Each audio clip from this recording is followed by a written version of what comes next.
Good morning and welcome to day 2 of the Trust Aoraki Thunder Down Under here at Levels Raceway.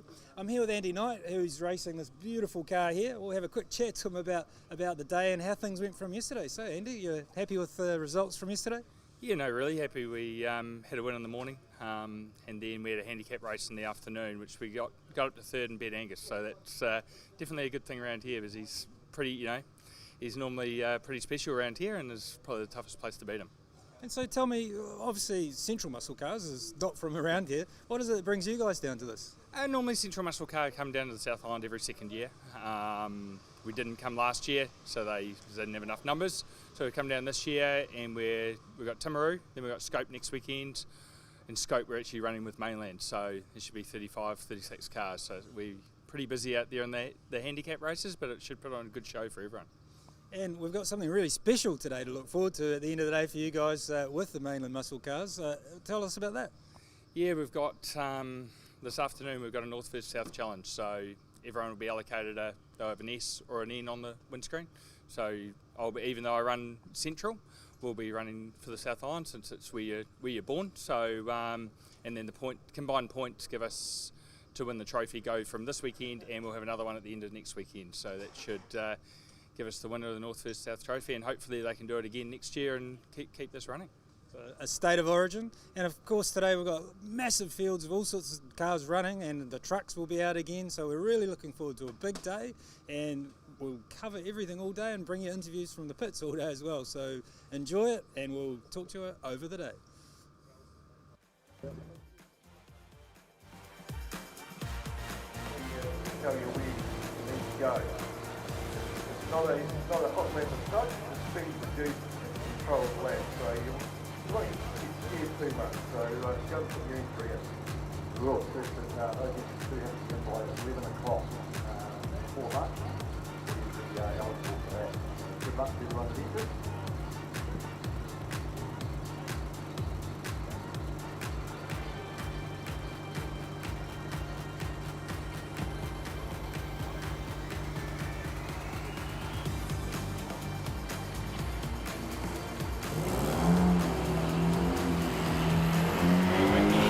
Down under, and just coming out onto the track there now for a 10-minute scrub session, and really a scrub session is something very more of a check over systems and brake pads and stuff more than tyres. Yeah, there's already plenty of work going on overnight just to make sure everything's all good, spanner checks and whatnot. We were lucky enough to have incident-free races yesterday, so all in all I would say things are pretty good. Well, incident-free in the Super Trucks, put it that way. Yeah, it's in the Super Trucks Plenty themselves, of other action going on the track, lots of safety cars early on, and the guys on the rakes had plenty of work to do in the gravel traps, that's for sure. Andrew Gibson, one of the luckiest guys of yesterday, going into the wall down the front straight in his wee Lotus Elise, and yet to see if he's got that car fixed or not. A lot of fiberglass damage on the back of that. Sorry Paul, we did catch up with Gibby this morning. The car's not going to be back out today.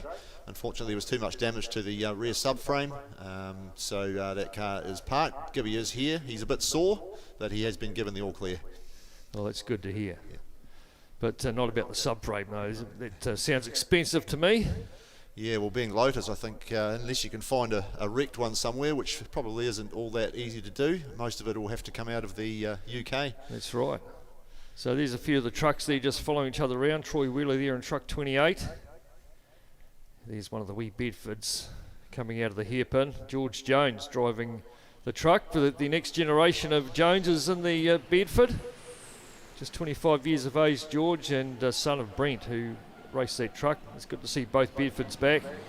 We've been down to one Bedford for the last 3 years, but the Battle of the Bedfords is back.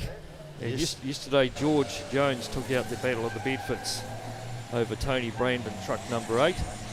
They have a sound all of their own, don't they, Paul? Those V8 twin turbos on them, so plenty of go.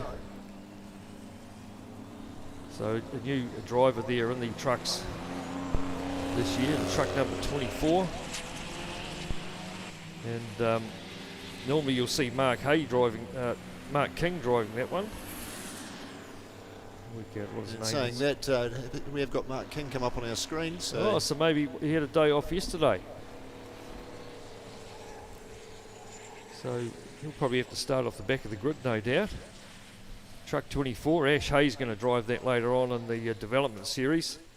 And like we were saying yesterday, he's a real loose cannon, likes sliding this thing around, putting a good show on for the crowd. Yeah, likes to rip a skid at the end of the day, which is good. And always, as we said yesterday, plenty of black smoke coming out of those stacks. You can see it coming down the front straight there now, hammer down. That's right. Troy Eating just tucked it behind him in one of the Easy Moves trucks. There's only one of them here this year. We have seen 2 Easy Move entries the last couple of seasons. Just the one Easy Move entry this year. There he is there with Ron Salter tucked in behind him. And that very famous ex-Denny Holm truck. See the plumes of the diesel. They hit the 100 mile an hour limit halfway down the back straight. Get there quicker than most race cars. Imagine what the torque would be like in these things. Yeah, sort of around the 1500, 1600 horsepower, but capable of a lot more. So Brent Collins, he had not a bad race yesterday, finished 3rd, but he still wasn't happy with the setup of the truck, so they were going to go away and try a few things last night, and just see he's getting a lot of movement in the rear, a lot of chattering going on. They're trying to engineer out of the truck. So Alex Little taking the race win yesterday. Took it quite convincingly. Troy Wheeler was 2nd.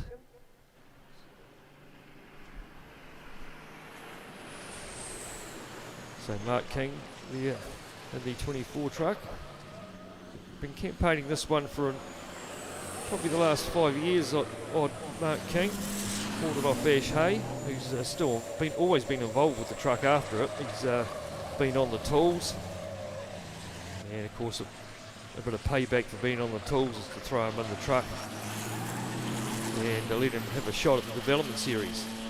And it is one of the older trucks in the field. It's been around a long time. It hasn't changed a lot to look at either, but I'm sure underneath it's been going through development over the years. Well, probably more reliability than anything. It's key with any truck. Under a lot of stress, axles and diffs and things like that. Just looking at the development leaderboard, Tim Wheeler's currently leading that. Of course, he's the most experienced that's on that list. Ricky West too, he's done a bit of truck racing, filling in for his old man. Peter Bartlett, Kirk Clement, and Rachel Little, of course, will slide in later on as well for a shot at the development, which pretty much just opens up another truck race for up-and-comers, I guess, or others that want to get into it. Yeah, I'm not sure how that works. Like you say, there's some experienced people in there, but I guess maybe it's driving a different truck or something like that makes them eligible. It's good to see that it's a good way to initiate them without throwing them in the deep end. I can only imagine what it's like driving one of these things up round the top part of the track up there, where it's nice and tight in a car, let alone a truck. As you said yesterday, you're perched up so high, everything would move around an awful lot. look at your average race car and you try and get the things as low to the ground as you can, or your centre of gravity and everything. And these things here, you perch 6 foot up in the air.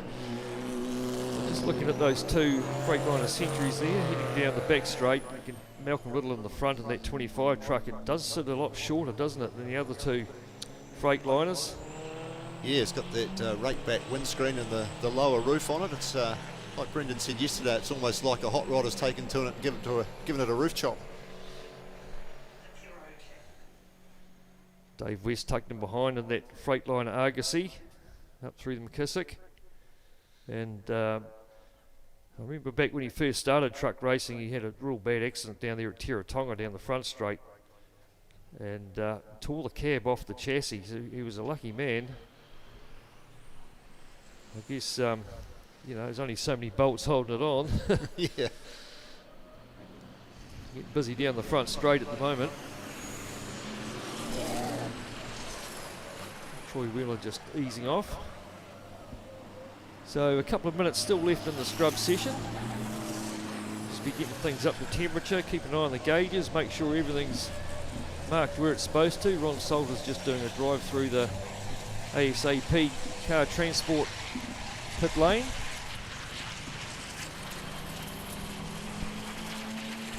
Yes, some new naming sponsors for this season, Paul.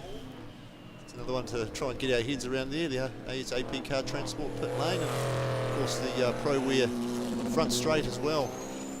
So thank you to those guys and all the other naming right sponsors. Yeah, all around the track, you've got the guys that have been there for years, like John Jones Steele down the end of the back straight. Carter's Valuation hairpin. That was always a real mouthful when that first got taken over. But they've been stalwarts down at the hairpin there for quite a while. McKissick Curve, obviously that won't change up the top end. The series of left-handers. And that actually, a funny story behind that, which I've said over the years about Gerald McKissick moving some of the markers up there the day before they came in to form the track.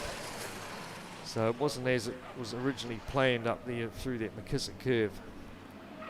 Then you've got Parr & Co down there at the end of the front straight. They've been there for a long time as well. And Marshall Transport Sweeper down there, which was formerly known as Castrol for decades and decades. And is now the Marshall Transport Sweeper. And then the back straight, the draft line, we've got them sponsoring the back straight, the draft line back straight. So yeah, good to have a few names on. Also a big thanks to Premier Insulation for sponsoring the live stream here today. And I know there was about 6,000 hits yesterday on YouTube, so plenty of people out there watching. Hopefully we get more than that once again today. The sun's just starting to break through, so that'll slip the track up a little bit for the guys coming up next, the 2K Cup guys, especially after the trucks have been out there for 10 minutes. Get pretty slippery. And I was talking to Corbin Sprague this morning. He was saying that their race after the trucks was very slippery, so takes a race or two to clean it back up after the trucks have been out there. Well, there'll be an awful lot of marbles there from the trucks, I would imagine. So you want to be steering clear of those if you can, but I know talking to Tim Dossett yesterday, his car was actually covered in rubber, all the roof and the windscreen and everything like that, so an awful lot of rubber on the track. So it takes a bit of getting around and cleaning off your car, but I would say a good portion of that will come off the tyres of the trucks. So Paul's just jumped off the mic for a bit. Alongside me, we'll welcome along Brendan Nichols. How you going, B2? Oh, not bad. Not too dusty this morning, sir? No, not too dusty. Had a quiet night last night, camping next to Chopper Stevenson, running the high-vis Honda number 900 in the 2K Cup field. You know, he was... Isn't that an oxymoron? Like a quiet night camp next to Chopper Stevenson? Well, sounds like an impossibility. About 10:30 last night, he put the billy on. We had a cuppa. I must say, we did sleep in separate beds, just in case anyone's wondering. But no, just was a bit damp last night, so we weren't partying under the stars as we may have been earlier on. Hopefully had a nice evening this evening after the motor racing finishes, and we can have a debrief over a few liquid refreshments. Alrighty, we're just popping down to Adam in the pits for an interview. Just here with Jacob Beck, who's racing in Formula Ford this year, and I thought we'd have a quick catch up with him and find out all the details on what it takes to race these little cars and how competitive it is. So how long have you actually been racing for now? So this will be my third season. So we done a Class 2 year back in 2023-24, and then last year was my first year in Class 1. And yeah, we won the rookie championship last year, so hopefully this year we can go and win the overall one. So how competitive is it? I mean, it looks like it's pretty full on out there. I would go as far to say this is probably the most competitive year in the sport. You're going into each race with 11 guys that are achieving near enough the same lap time and are capable of winning races. I mean, we've seen in the past, over the last few years, going into the last couple of rounds, you've got 2 or 3 guys that can win a championship. This year, there's a train of 11 cars, so you're disappointed when you're 2 tenths off pole, but you could be ninth, and that's the thing. And so last weekend at Teretonga, it was the same story, and we were on the right end of the tenth of a second, and we were fourth in qualifying, and then this weekend we were again that 2 tenths, but unfortunately we were ninth. So it's it's super competitive, which is awesome for the sport and awesome for the class, but it makes it super tough on the engineering and the driver's point of view to make sure everything's right. You've got to get all those 1%ers right, like unfortunately yesterday in race 1 where the rear entry roll bar snapped, and that ultimately costs us, and then you don't, and so so it's one of those things. But yeah. So how hard is it for a guy like yourself to put together a season like this? Like, your car's looking amazing, you've got all these brands and all these logos that, and supporters. How hard is that? It's extremely difficult. Obviously I don't come from a family of money, so we've got to do it through sponsorship support, and we're so lucky in South, and obviously being the only driver this year south of Christchurch, I do have an advantage, but we've got 42 sponsors on board this year. Not all of them are on the car, some want to stay anonymous, but it's just so good to see the support, and it means so much when you have these good results to be able to, last weekend we were on the podium and seeing all the sponsors there, obviously a home round, and it just makes it all worthwhile. Unfortunately this weekend it's not quite gone our way, but the support's still the same, and it takes a lot to be able to raise the funds to be able to go and do a season of this, because obviously in Formula Ford it really is a case of we have a controlled tyre and that's it, and the rest you can go and buy new parts and everything else. So you really need a budget to be able to go and race and be competitive, and that's the point, in which can be hard. But so what's your dream? Well, I think every young kid's dreams Formula 1 or IndyCar, right? And I would be, and that's absolutely mine too. But I think you get to a point in your career where you've got to be realistic about the situation you're in, and I mean, I would love, my ultimate dreams to end up in a full-time seat in supercars. But I think looking realistically at the picture, I would love to go and do sports cars over in Europe and Asia, and co-driver roles, because ultimately that's realistically the way I can afford to make a living out of being a racing driver.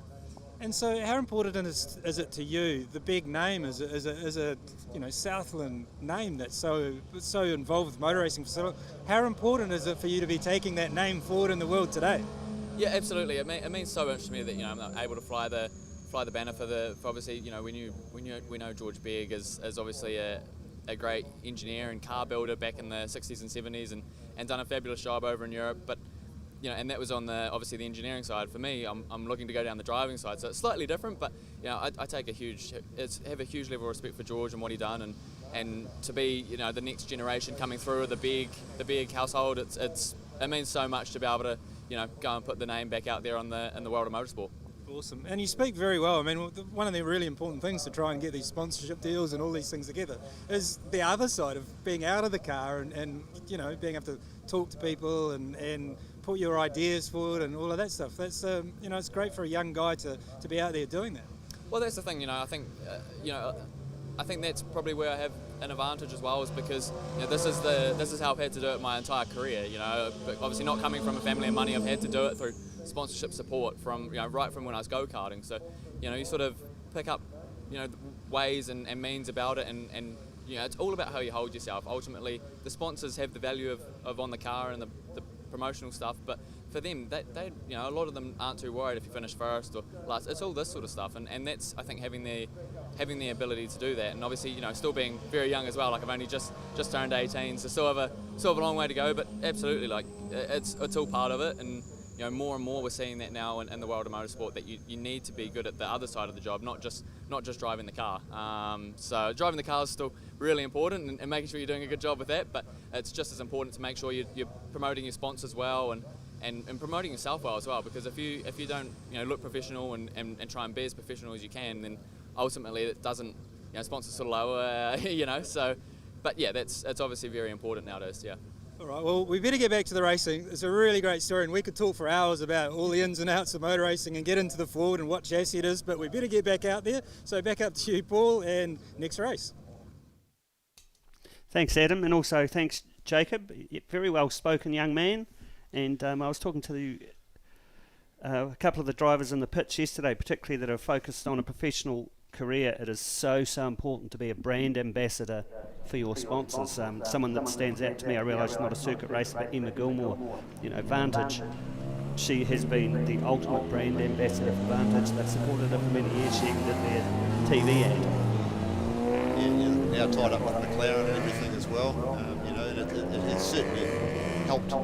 And yeah, I agree with you, Jacob. Yeah, like, he actually speaks like someone that's much older. Hard to believe he's 18. Oh, I know. I actually genuinely thought he was a bit older, so yeah. Thanks, Jacob, for that. Anyway, coming out onto the track, first race for Sunday. It's those characters in the Digital Fusion 2K Cup, the South Island Register. Having a chat to the chaps I was camping with last evening, you know, talking up young Alex Sprague, doing a wonderful job in the number 50 Honda Integra. They hope he does go a long way in his career and he moves out of their class as soon as possible, because he's just a diabolical menace with his brilliance behind the wheel, isn't he? Yeah, and I guess you take that as a compliment. Yeah. Get out, but you know. in good, you know, yeah. Said in good spirit.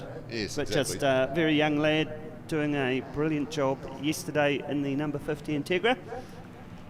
But plenty of other peddlers in the field. Carl Beardsley doing a very good job in the 325 BMW. Of course, 2K Cup started in the North Island. The original premise for the class was to be able to purchase your vehicle for $2,000 or less. You could then spend money on it for safety items like your seat belts, roll cage, race seats, very limited modifications to any other parts of the vehicle. Brake pads, I think, one that you were allowed to upgrade slightly, again in the interest of safety, but essentially they are a standard car. And back in the day, they didn't have to have a roll cage either. You could, a lot of them were just a registered warranted road car with stickers on it, pretty much. So often you'd see them driving around town or parked outside workplaces. But as time's gone on, they've said that now, you know, they have to have the proper safety gear, roll cages and whatnot, because as Paul was saying yesterday, they're certainly not slow. No, we've seen the booths get into the 116s when they were able to run at ultimate pace, but 118 is the breakout time for the 2K Cup South Island Field Round Levels Raceway. They can qualify faster than a 118, but can't go outside that. Oh, just had Paul mention in the background, what's the record? Well, as luck would have it, it's a 118.00, and because Paul Lancaster was the first person to get a bang on 118.00, he'll be the lap record holder for 2K Cup South Island forever, until they change the rules. Yeah, until they change the breakout time, which they haven't done for, what are they, we must be 12 seasons or so now for 2K Cup. But it's been a great class to either get new people into motorsport. A lot of go-karters have popped up into 2K Cup for their first taste of circuit racing. We've had a number of people that may have been racing in the past and, you know, gone off and had careers and families and mortgages and things, and then they've come back to racing through the 2K Cup genre. So it looks like we're all gridded up. We've got one car missing out there. I'm not sure who that is. Lights are on. Away we go. Good launch off the line from number 27. The MR2 hooked up and it's gone. Greg Barclay. He takes the lead as they go through the Power & Co S's, head off down to the Marshall Transport Sweeper for the first time this morning. Leading the car of Mr. Prince, Jonathan Prince, in the 995 Toyota Corolla, and they head off down the draft line back straight. Side by side. Wow, that Corolla's got some boogie in a straight line. Isn't it? I was just saying, look at Johnny Prince. Straight round the inside there of the MR2. So he should just be able to move nicely to the right-hand side of the circuit to get the racing line through John Jones Steel. Then they'll head off into the McKissick curve. So we were saying yesterday about the different characteristics of the cars between the, say, the Integras and the Corollas, and you know the Corollas are better in the tight stuff, and the Integras are better in a straight line. But woof, Johnny Prince is just walked away. And of course, then you've got the NR2 that's got the motor in the middle. That's right. Sport car. They still run for the. I think they had the hairdressers cup for 2-seaters and 2K cup. They've got the taxi cup for the 4-door saloons. That's right. Beater car seat. Yeah. So Johnny Prince has just opened up a 30 or 40 metre lead there, heading back into turn 1 as they cross the stripe for the first time. Yeah, through the ProWare front straight, Power & Co S's once again, and Marshall Transport. So Marvel draw this time around. That's why you'll see the fields being mixed up. Poor old Chopper Stevenson in the high-vis Honda, right down near the rear of the field. Not used to being there. Yeah, Greg Mitchell is the mover and shaker at the moment. He's up to P2. We were talking about Greg yesterday in the Dean Frew car. Had a moment's silence for Dean Frew. Was a fierce and enthusiastic competitor in 2K Cup that passed on last year, went to the big racetrack in the sky. Just a bit of dirt being kicked up there. Managed to drag it back on again. So fastest lap from the standing start was Greg Mitchell, 1:22.5.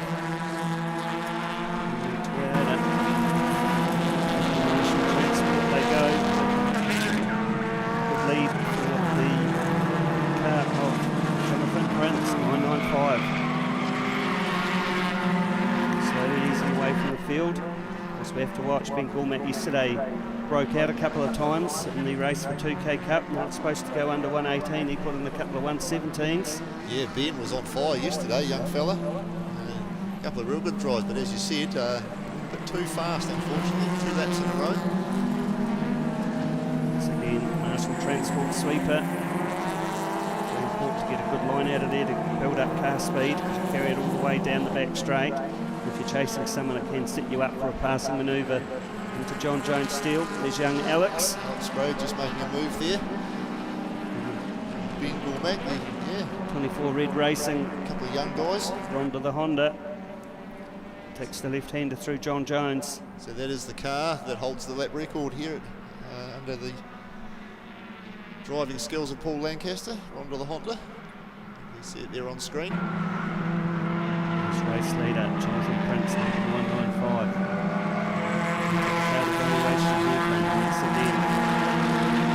Easy at the moment, just to watch his lap speed. Watch out for Greg Mitchell. Half a second slower that pass. Still only 7 laps to go once they cross the stripe this time around.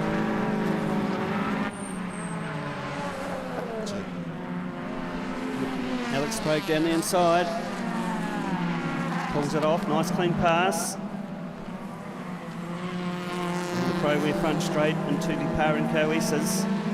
So his next target is car 27, Greg Barclay in the MR2 that started on the front row. Puff of smoke out of the back of Ronda. Yep, he's one of the Haas ambassadors, Alex Sprague. Rather handy in a sim as well as behind the wheel of his Honda Integra. He's pulling up. Pulls out to the right-hand side, but just not close enough to pull off a manoeuvre going into John Jones Steel. Of course, in most classes, that right-hand side of John Jones is the faster line around the outside. Unless you're in a Mini. Unless you're in a Mini, then it doesn't count. They just keep it tapped.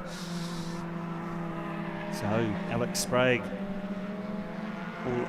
over the mirrors of Greg Barclay's MR2. Prince, race leader. The gap's closed up now, back to Greg Mitchell. Greg Mitchell fastest man on the track right now. 1:18.3 his last lap, so slowly closing that gap up. It's probably 50 odd metres at the moment, a little more. Here comes Alex Sprague. Picks up another position as he crosses the start-finish line. Oh, Mr. Mitchell might have gone just a little bit fast that lap, Mr. Cooney. Oh, there's a 1:17.4, so he broke out as he's hunting down the 995 car of Jonathan Prince. Once again up the draft line back straight. So Jonathan Prince right on the money, putting in a 1:18.2. So Alex Sprague now has a clear third place. He's going to need to watch his speed as he hunts down the front two cars. And two, McKissick curve, Jonathan Prince, Greg Mitchell. Putting on a good display for those at the north end of the circuit. We've got the wee right-hand kink before they break into the cloud evaluation hairpin. Mitchell now right up within the car with Jonathan Prince. Close that gap right up, but you see when he broke out the last lap, so that'll hurt him. Let's just see what happens this time as far as lap times go. Across the start finish line once again.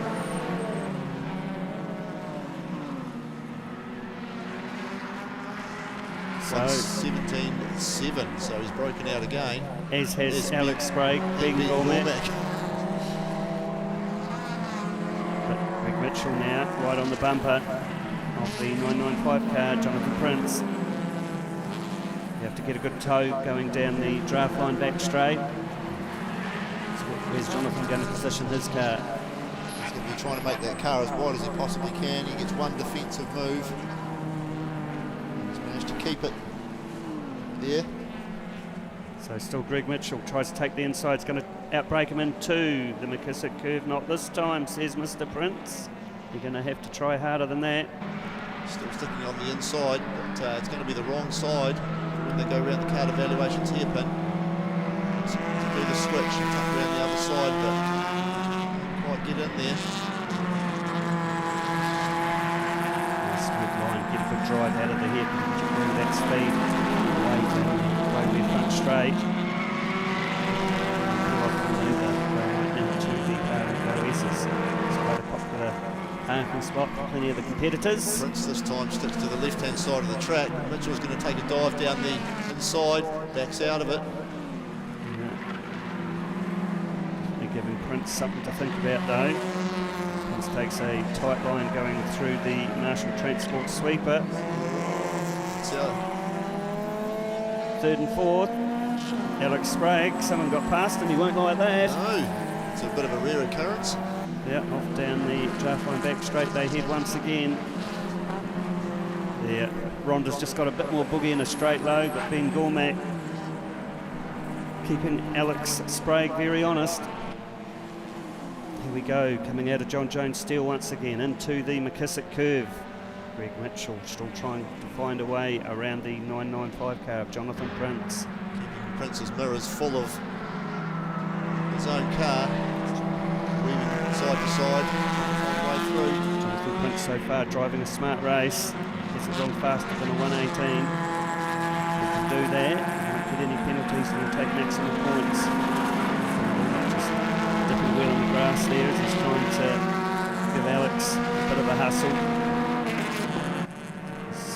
Greg Barclay and Gabby Thompson in the background there. Good battle going. Here goes Mitchell. Takes the position. Going through the Power and Co-S's outbreaks. Jonathan Prince takes the lead, and he has gone under the 1:18 time a couple of times. Off down the draft line back straight they head once again. 3 laps to go for the Digital Fusion 2K Cup South Island field. So Jonathan Prince just closing up a little bit. He's in the draft. Greg Mitchell, can he do anything at the end of the straight going into John Jones? Alex Sprague once again in front of Ben Gormack. Alex is also pulling the leaders in. He's got 2.5 laps to get further up the podium.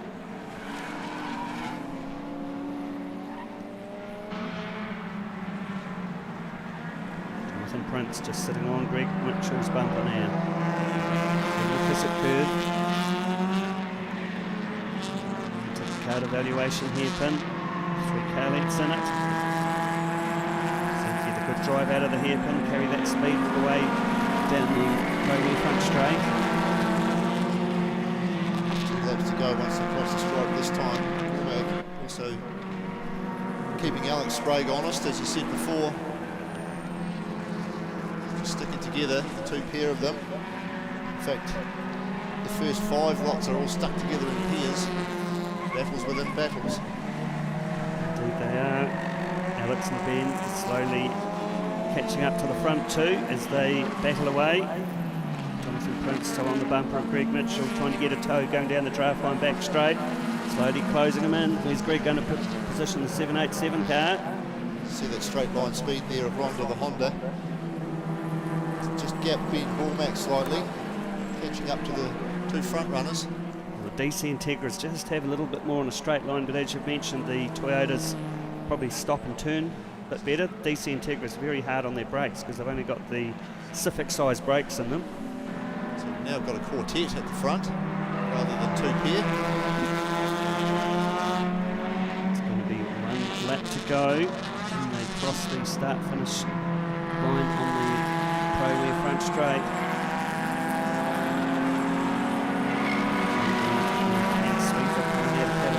We've got the right-hand Kinkley bump in it that they come onto the front straight that unsettle some cars when we have a wet meeting.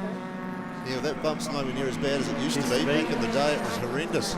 All right, braking into Par and Co-S as they go. It's now a battle of 4 rather than 2 pair. Last lap board out, so Ben Gormack just having a look down the inside of Alex Little as they turn into Marshall Transport. Got to get a good run down the straight. Yeah, Alex Sprague's got some boogie in a straight line in Ronda. He goes. He takes the inside line. Oh, Jonathan Prince goes, no, that's my line. That's his one defensive move. He's going to try and go around the outside, but I'm not sure if he's going to be up far enough. He's not. So, position's unchanged. Jonathan Prince goes to the inside early for the McKissick curve. Ben Gormack's just got a nose in front.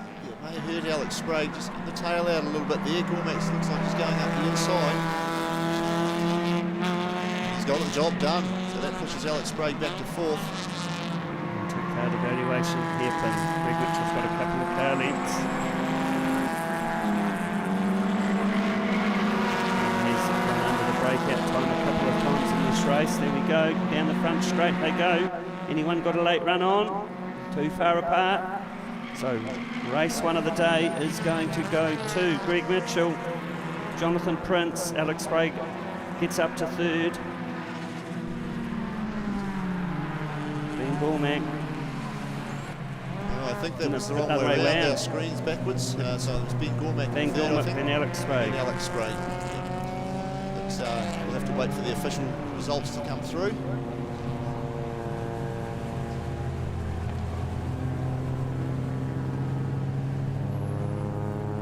So great racing once again from the 2K Cup South Island thanks to Digital Fusion. There we go, there's the high-vis Honda. Chopper Stevenson, number 900. So Chopper got to pick that colour. That is a new build, the car number 900. Oh, it reflects Chopper's personality, I think. He's such a shrinking violet, isn't he? He is. Yeah, apparently might have been a few liquid refreshments in November consumed, and Graham Reynolds said he had a spare shell. And then Gav Thompson's like, oh, we could do something with that. Good to see him back out there in the 2K Cup, where he started it all. Yeah, he raced a DC Integra back in the day. He bought the Starion Turbo, but there we go. There's our top 10. Greg Mitchell, Jonathan Prince, Ben Gormack, Alex Sprague, Gav Thompson, Greg Barclay, Graham Reynolds. Carl Beardsley was doing very well yesterday in the 325. Chaz Frew, Farron Poulter. Then Warren Reynolds, Scotty James, Peter Thompson, Andy Watson, Carl Storm, Jeremy Todd, Jeff Poulter, Steve Hill, Cody Harford, Anthony Kay, Mark Van Asperen, Chopper Stevenson, Georgia Hill, Quinton Stanger, Phil Joyce, Sam Joyce, and returnee to 2K Cup. Didn't start, number 7, Michael Gunston. He had a pretty good run yesterday. But as we expect from the Digital Fusion 2K Cup field, lots of entertainment.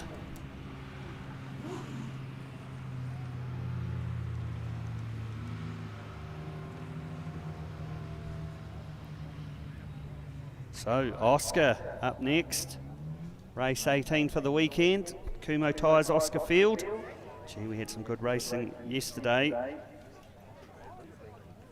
Must say the big Trans Am Jag did all right. Steve Ross, Gary Duncan's new Pontiac. Yeah, pretty impressed with Gary.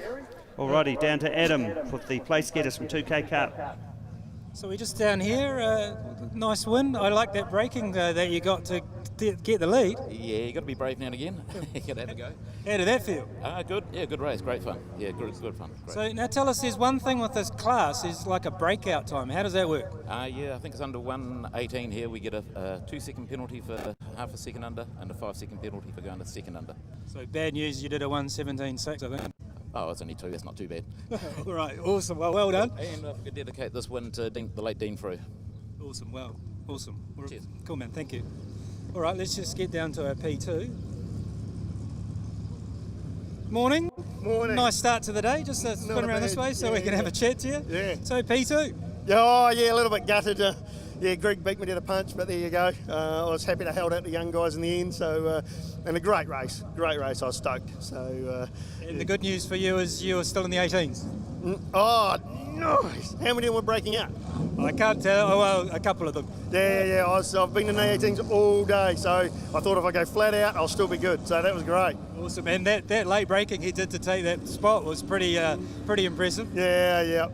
No, it was a bit of fun. Awesome. Well done. And so P2, what does that mean for you in the championship, or where you sit? So I think I'm 4th at the moment, or 5th. I can't, something like that. Yeah, it's pretty good. I had a good. I was 5th yesterday and had 2 today. So yeah, 1 would have been nice. I still need a yellow hat, and I haven't got one. So yeah, missed out on that. But no, really good for the championship. And Ben's my partner. So 2-3 finish, really good for our championship. Awesome. Well, we'll go have a chat to him as well. Thank you. Well done. Coming down to P3 here. How was that? Pretty tight at the end there to keep that P3. Pretty tight. No, good racing all throughout. Made a couple of positions, came up to P3 on the last lap, which I'm pretty chuffed with actually, and no, it was good racing. You and Alex were having a real good ding-dong battle there. yeah. Very close battle towards the end. Yeah. Couple of tyre marks were exchanged, but no, it was good.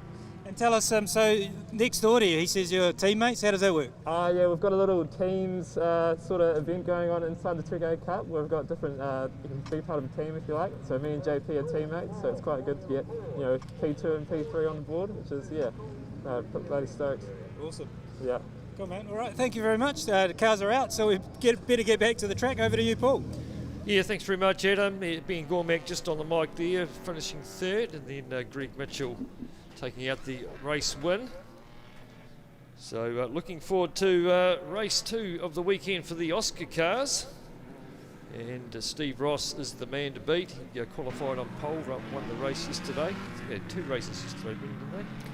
They did have a couple of races yesterday. We were having a chat to Tim Dossett as we rolled through the pits this morning. He had a very good day yesterday. He's just a wee bit concerned with his four-wheel drive car because they've got standing starts for both races today.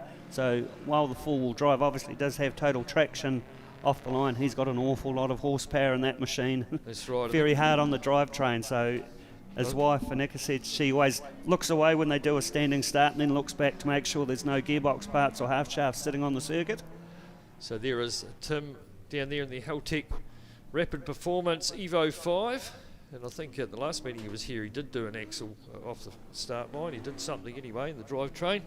But having a look under the bonnet, the fabrication in that car is just, it's a work of art. So Rapid team and those that are helping out develop the car. They've done an awesome job. Also, big shout out Gary Duncan, first time out in the Pontiac. He's had a good result, second yesterday.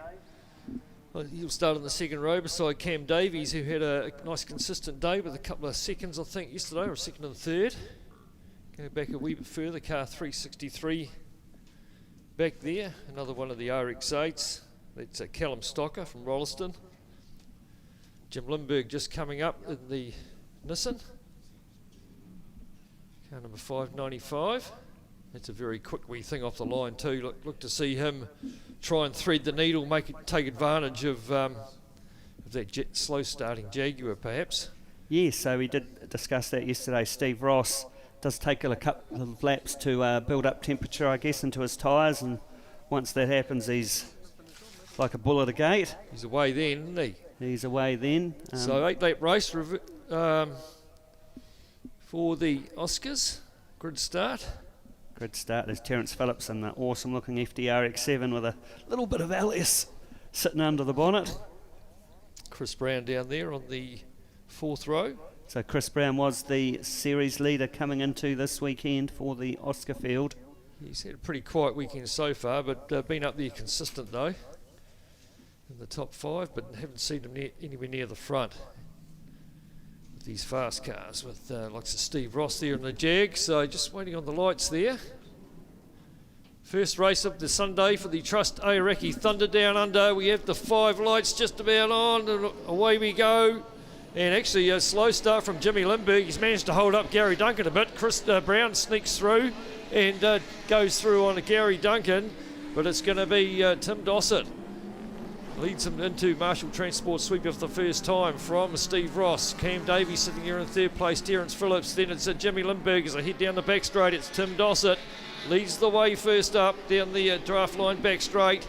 And already starting to stretch it out. Dean Cook there. Also, that's Matty Cronin in the 86 car with that huge rear wing. A little bit further back, but up through the McKissick curve they go. Timmy Dossett. It's just the start he wanted. Steve Ross won't be panicking too much at this stage though, Brendan. He'll save it for the back straight. Save it for the back straight, yeah. So total traction, 4-wheel drive. Tim got a good launch. Away he went. And yes, for those that were listening yesterday, Tim did have his gumboots on this morning. Time penalty for car number 122 just coming up on the board, which is Mark Neville in the Subaru Impreza. So must have jumped the start there, Mark, as the leaders come through. There's Terry Phillips. He's got Jim Lindbergh tucked in behind him in that Nissan. Down through Power & Co they go. Back to Chris Brown, then Gary Duncan. Then back to Callum Stocker in the RX-8. Starting to stretch themselves out a little bit now as the leaders head down the back straight. And the rest of them just coming through. McKissick, good to see Jared Hanson's got the wee Datsun 1600 back out there again. He had a bit of a moment, him and Jared Carnegie yesterday. Yeah, he was stitching that front mudguard back together this morning when we walked through the pits. Oh, problems for Jeff Gray slowing down the back straight. It's a real shame for him. Our leaders up round the top though. So Timmy Dossett, he did a 106.1 from a standing start. He had a 6/10 of a second lead over Steve Ross, first time across the stripe. Jared Hanson's got Paul Brooks tucked in the back of him trying to get through as the leaders come down the front straight once again. Dossett's holding not a bad wee gap there at present, but it's about lap 2, and this is where Steve will probably give it a wee bit more down through the back straight and through the tight stuff. Cam Davies sitting back there in third place in the RX-8. V8 from down Waimate, the White Horse Motors entry. And there's Dossie winding that Evo 5 up down the back straight. She can fly, and nowhere near close enough at the moment, Steve Ross. Yeah, so it was a 103.1 for Tim on that pass. Steve Ross, a 103.0, 5/10 between them. Lap record here at Levels, a 59.99 done here last year by Cameron Jones.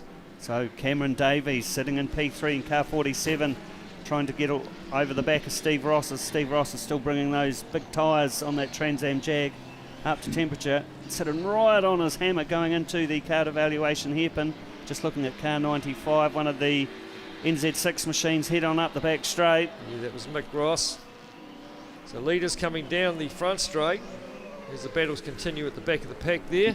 So Timmy's been able to stretch out a half a second over that lap. He's got a 2-second clear over Steve Ross, a 102.5 for Timmy, 104.0 for Steve in the big Jag. Mick Ross just getting all out of shape there in the NZ6 car. Here's Jimmy Lindberg still tucked in behind that car of Terence Phillips with the V8 in it, and sitting back there in fifth place at the moment, Jimmy Lindberg, Terence Phillips.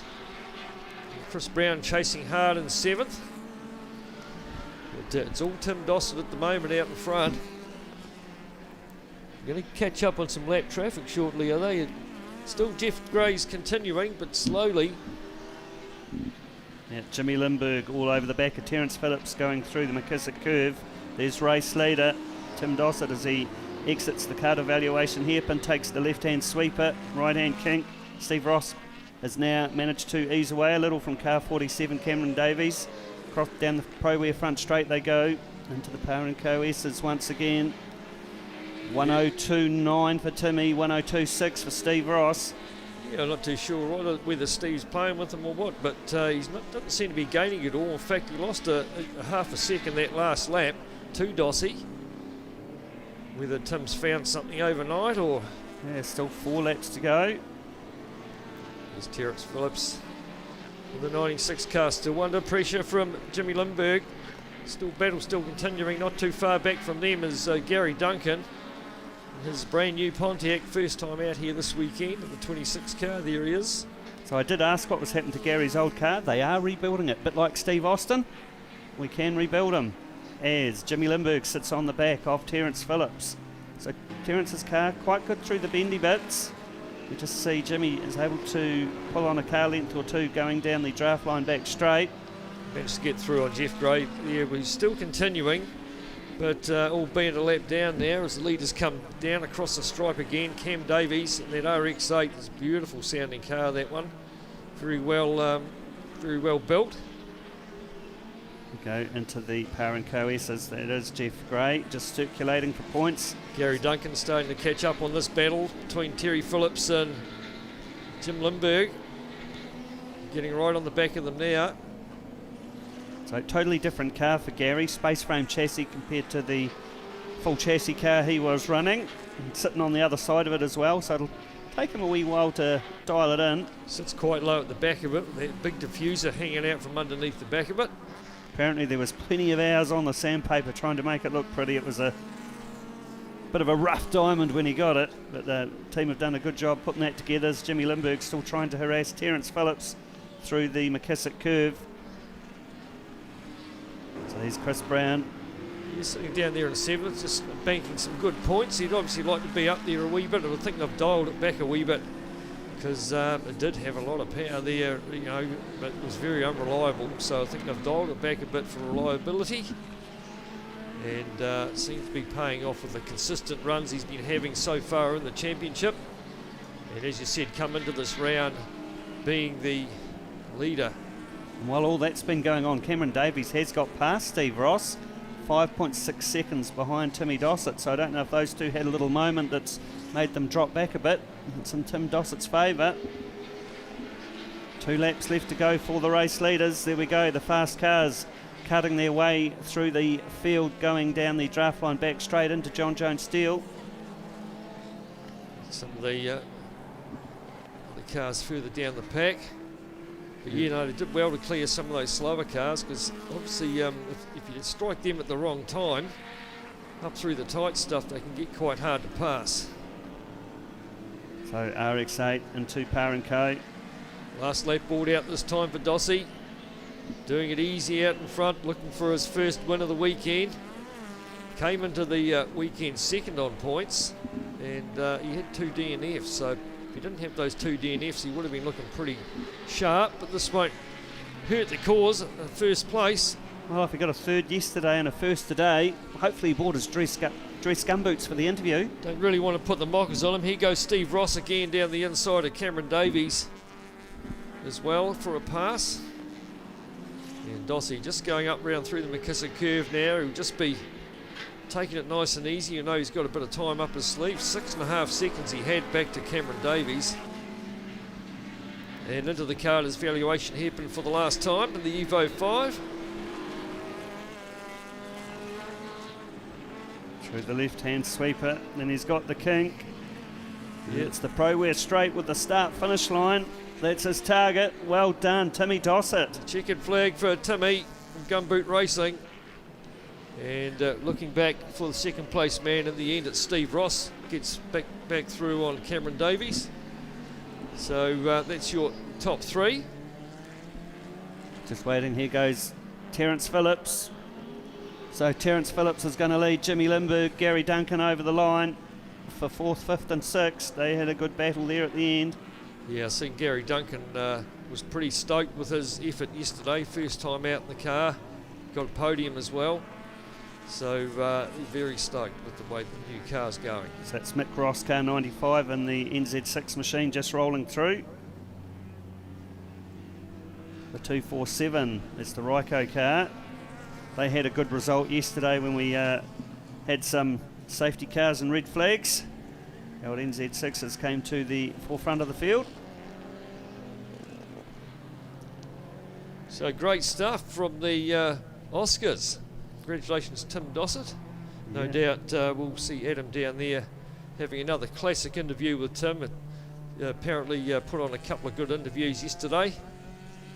So no doubt he'll be entertaining on the mic again very shortly. Tim Dossett was asking for, a bit of feedback. How did my interviews go? I've been trying to develop my social skills. So it was all right, Tim. A lot better than some of the other drivers with their yes/no answers. That's correct. So Steve Ross second, Cam Davies third. Cameron Davies another consistent finish there in the RX8. So Tim Dossett takes the race win from Steve Ross. Cam Davies, Terry Phillips wins that battle for the Lynx 3. Jimmy Lindbergh 5th. Gary Duncan 6th. Chris Brown 7th. Callum Stocker, Matty Cronin, Jared Hansen sneaks into the top 10. Andrew Bartlett 11th. Mark Neville 12th, but he's got a time penalty to come for that. Michael Diver, Warren Walker, Josh Ward, Marcus Mulcahy, good to see him finish after a DNF yesterday, 16th. Dean Cook 17th. Paul Brooks, Jared Carnegie 19th, and Marty Russell won first of the NZ6s.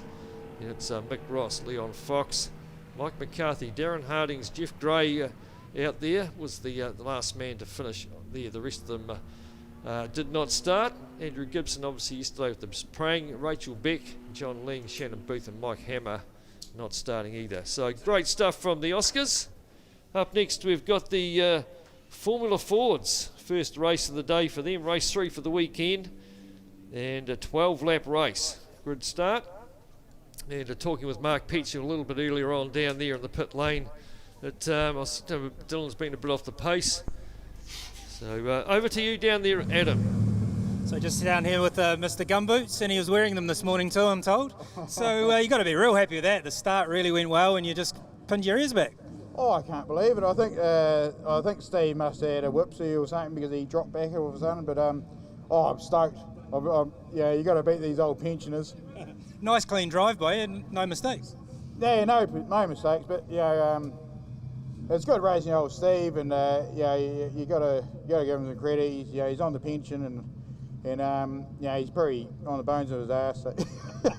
Oh, there we go. Fighting words for the last race. Yeah, so but that's all right. I'm stoked to get a win. It was just awesome. Awesome. Well done, man. We'll just go down the line here. Okay. So we don't. Oh, here comes Steve now. So we'll try and grab him as he's hot off the track. Just coming around here.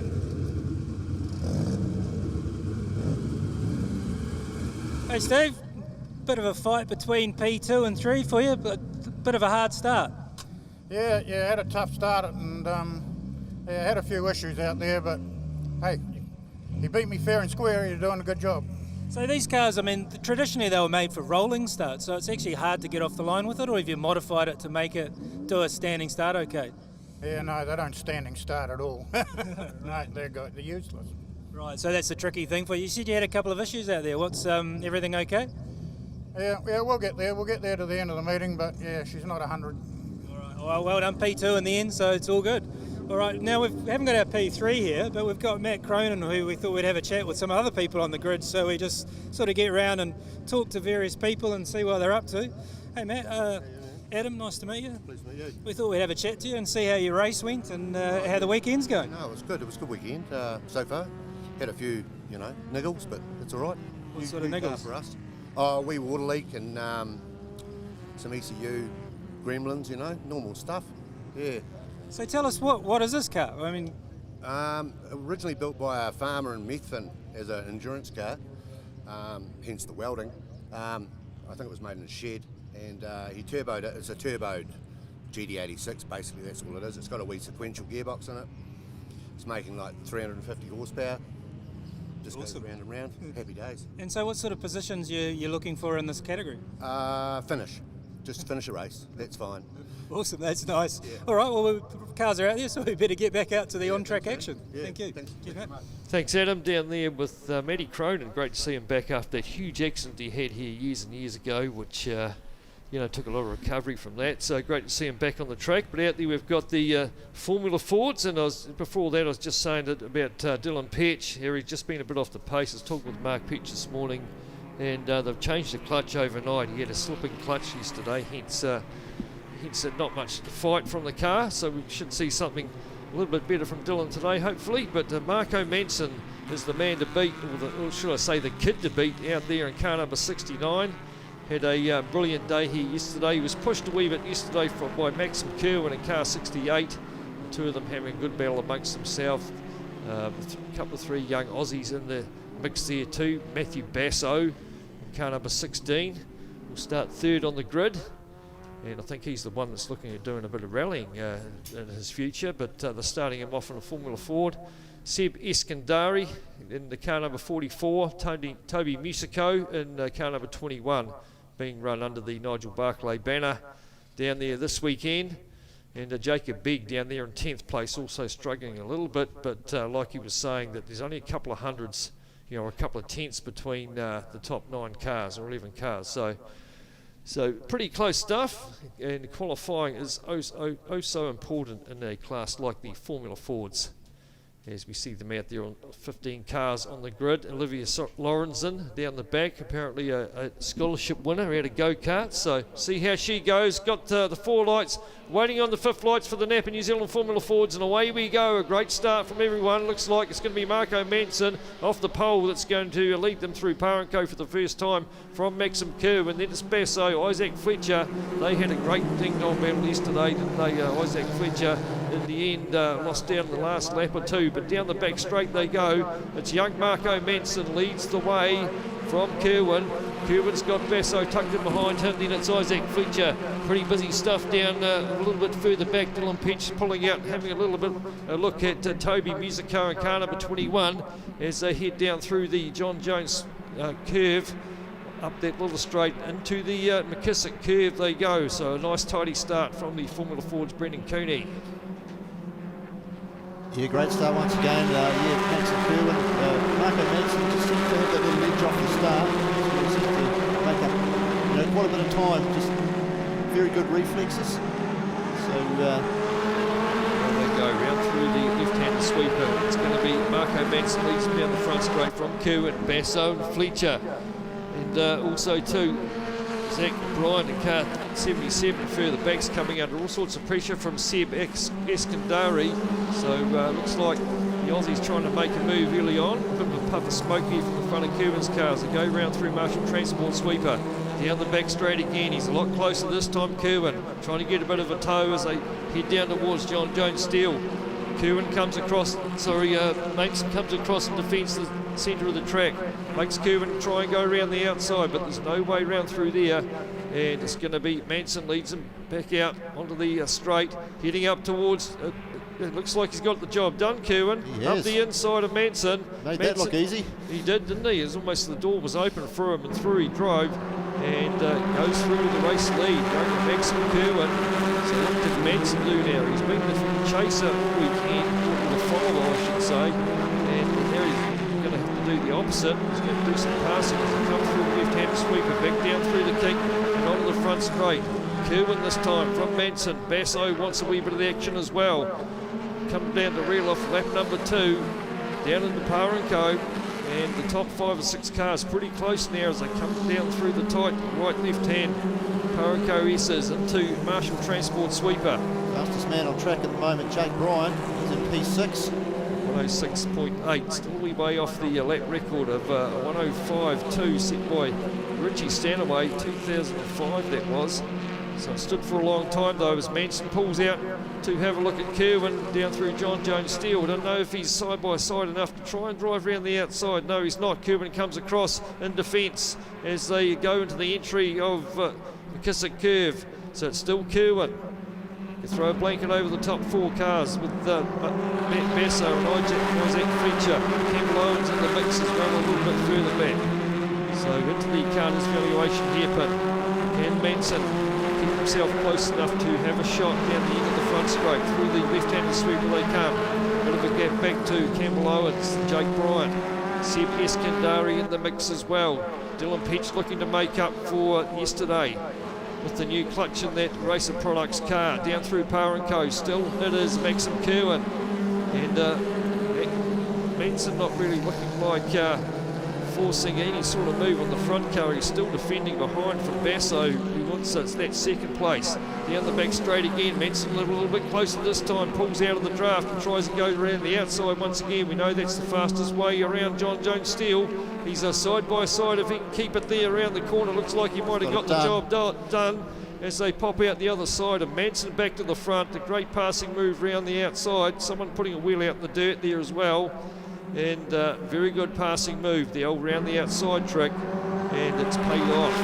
So there's got a little bit more work to do now though, to keep Kerwin behind Basso, still on the gearbox of Kerwin. Then you've got Isaac Fletcher there, sitting there in 4th place, waiting for something to happen in front. We'll get back to Jake Bryan. And Seb Eskandari, someone's lost the nose there, not too sure who that was. I think that might have been Campbell Owens or someone there. The front nose come off. We'll have a look as they come through, and it's off the NAPA car, the 44 car of Seb Eskandari.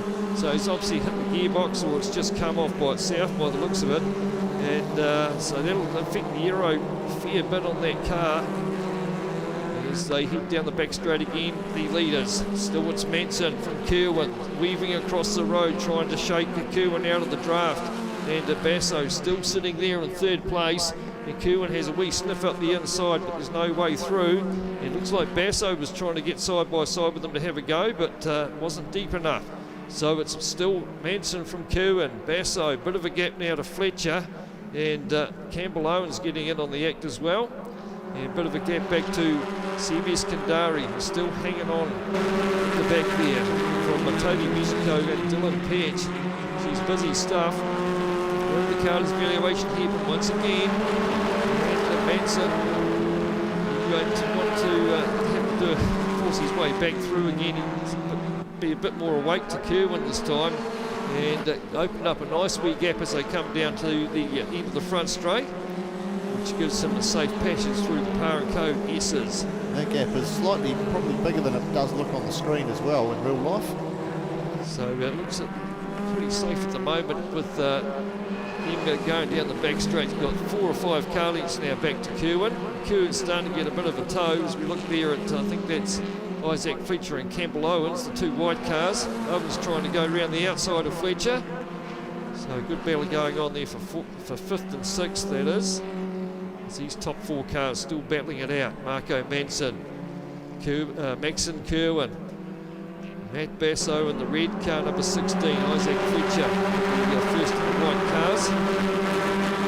Dust still being kicked up at the top end there. We've seen that all yesterday. And through Carter's valuation here, and through the left-handed sweeper. A few laps down will be 5, so we've still got a few laps to go. 12 laps along the race for these guys, so we're not even halfway yet. So Marco Manson's got a lot of defending to do. And if I was Matt Basso, I'd be pretty happy about where I'm sitting at the moment, letting these 2 guys in front wear their tyres a wee bit more out. If he can just look after his tyres towards the end of the race, he's in a pretty good spot there in the 3rd at the moment.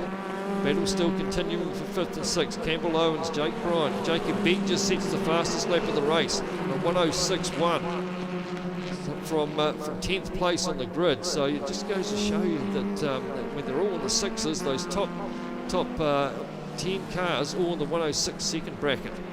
In fact, a couple of them are only in the 7s. So on the ball there, young Jacob Beck. The old Swifty there, great lead. Yes, I could say he broke that sway bar yesterday. Held him up a bit, but this time obviously all sorted and putting in the good times. Battle still continuing out of the hairpin through the left-hand sweep, but still Marco Manson in the number 69, down through the king they come. Kerwin there, not under any sort of pressure at all from Basso, he's still pretty happy just sitting there in car number 16. Back to Isaac Fletcher, and it looked like Campbell Owens having a dive at Jake Bryant. One of them's had to take to the grass. I think that might be Bryant. We've got lost a wheel. Oh, who's that? Is that, that's, oh, I don't think that's, one of them's lost a wheel anyway. Just having a look and seeing if it is Dylan Peach that might have lost that wheel down there. It should be a bit unlucky for the young fella. Car number 39, I think. It wasn't in that battle as they went past us. So I think not Mark Peach, Dylan Peach has lost a wheel down there. Just double checking this group here that's on the screen. It's Jacob Begg and the other blue entry at the back. So yeah, I think that's Dylan Peach down there. As the leaders come back into the Carter's valuation hairpin. And it's still young fellow, yellow flag out down at the end of the front straight. Dylan Peach down there, we've got our man on the binoculars. We may see a safety car, we'll just wait and see, but at the moment it's a yellow flag. Yeah, safety car sign is out. So that's going to compress the field up once again. I'm not too sure whether they didn't see the car go up in the air or anything. I think it's just lost the time, perhaps. Yeah, unless there was a little bit of contact in there. It was fairly busy heading through there, that group of cars. Normally if you see a bit of contact, one of them will go up in the air, and I didn't see anything flying around, so maybe we might get a replay. Either way, we're in behind the tip. Meantime, we're in behind the Timaru Motors safety ute. And then Dylan Peach down there. See him on screen, he's okay. But the car minus the wheel.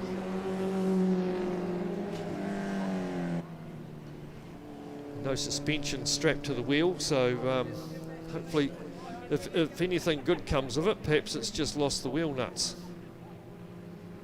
You could quite see from that angle whether there was any damage to the suspension on that side. Just the angle that the car was sitting.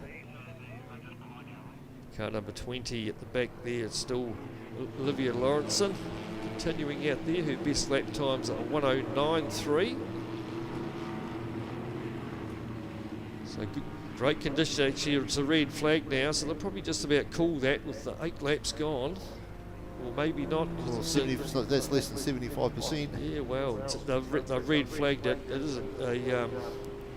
is a New Zealand Formula 4 Championship, so they'll probably red flag it so they've got a few laps to go towards the end. But just having a look up there on the timing screen, Toby Musico setting the fastest lap, so they're getting quicker, a 1:06.02. Still 8 tenths of a second off that lap record though of Richie Stanaway's a 1:05.2. But Marco Manson, he's the young kid to beat.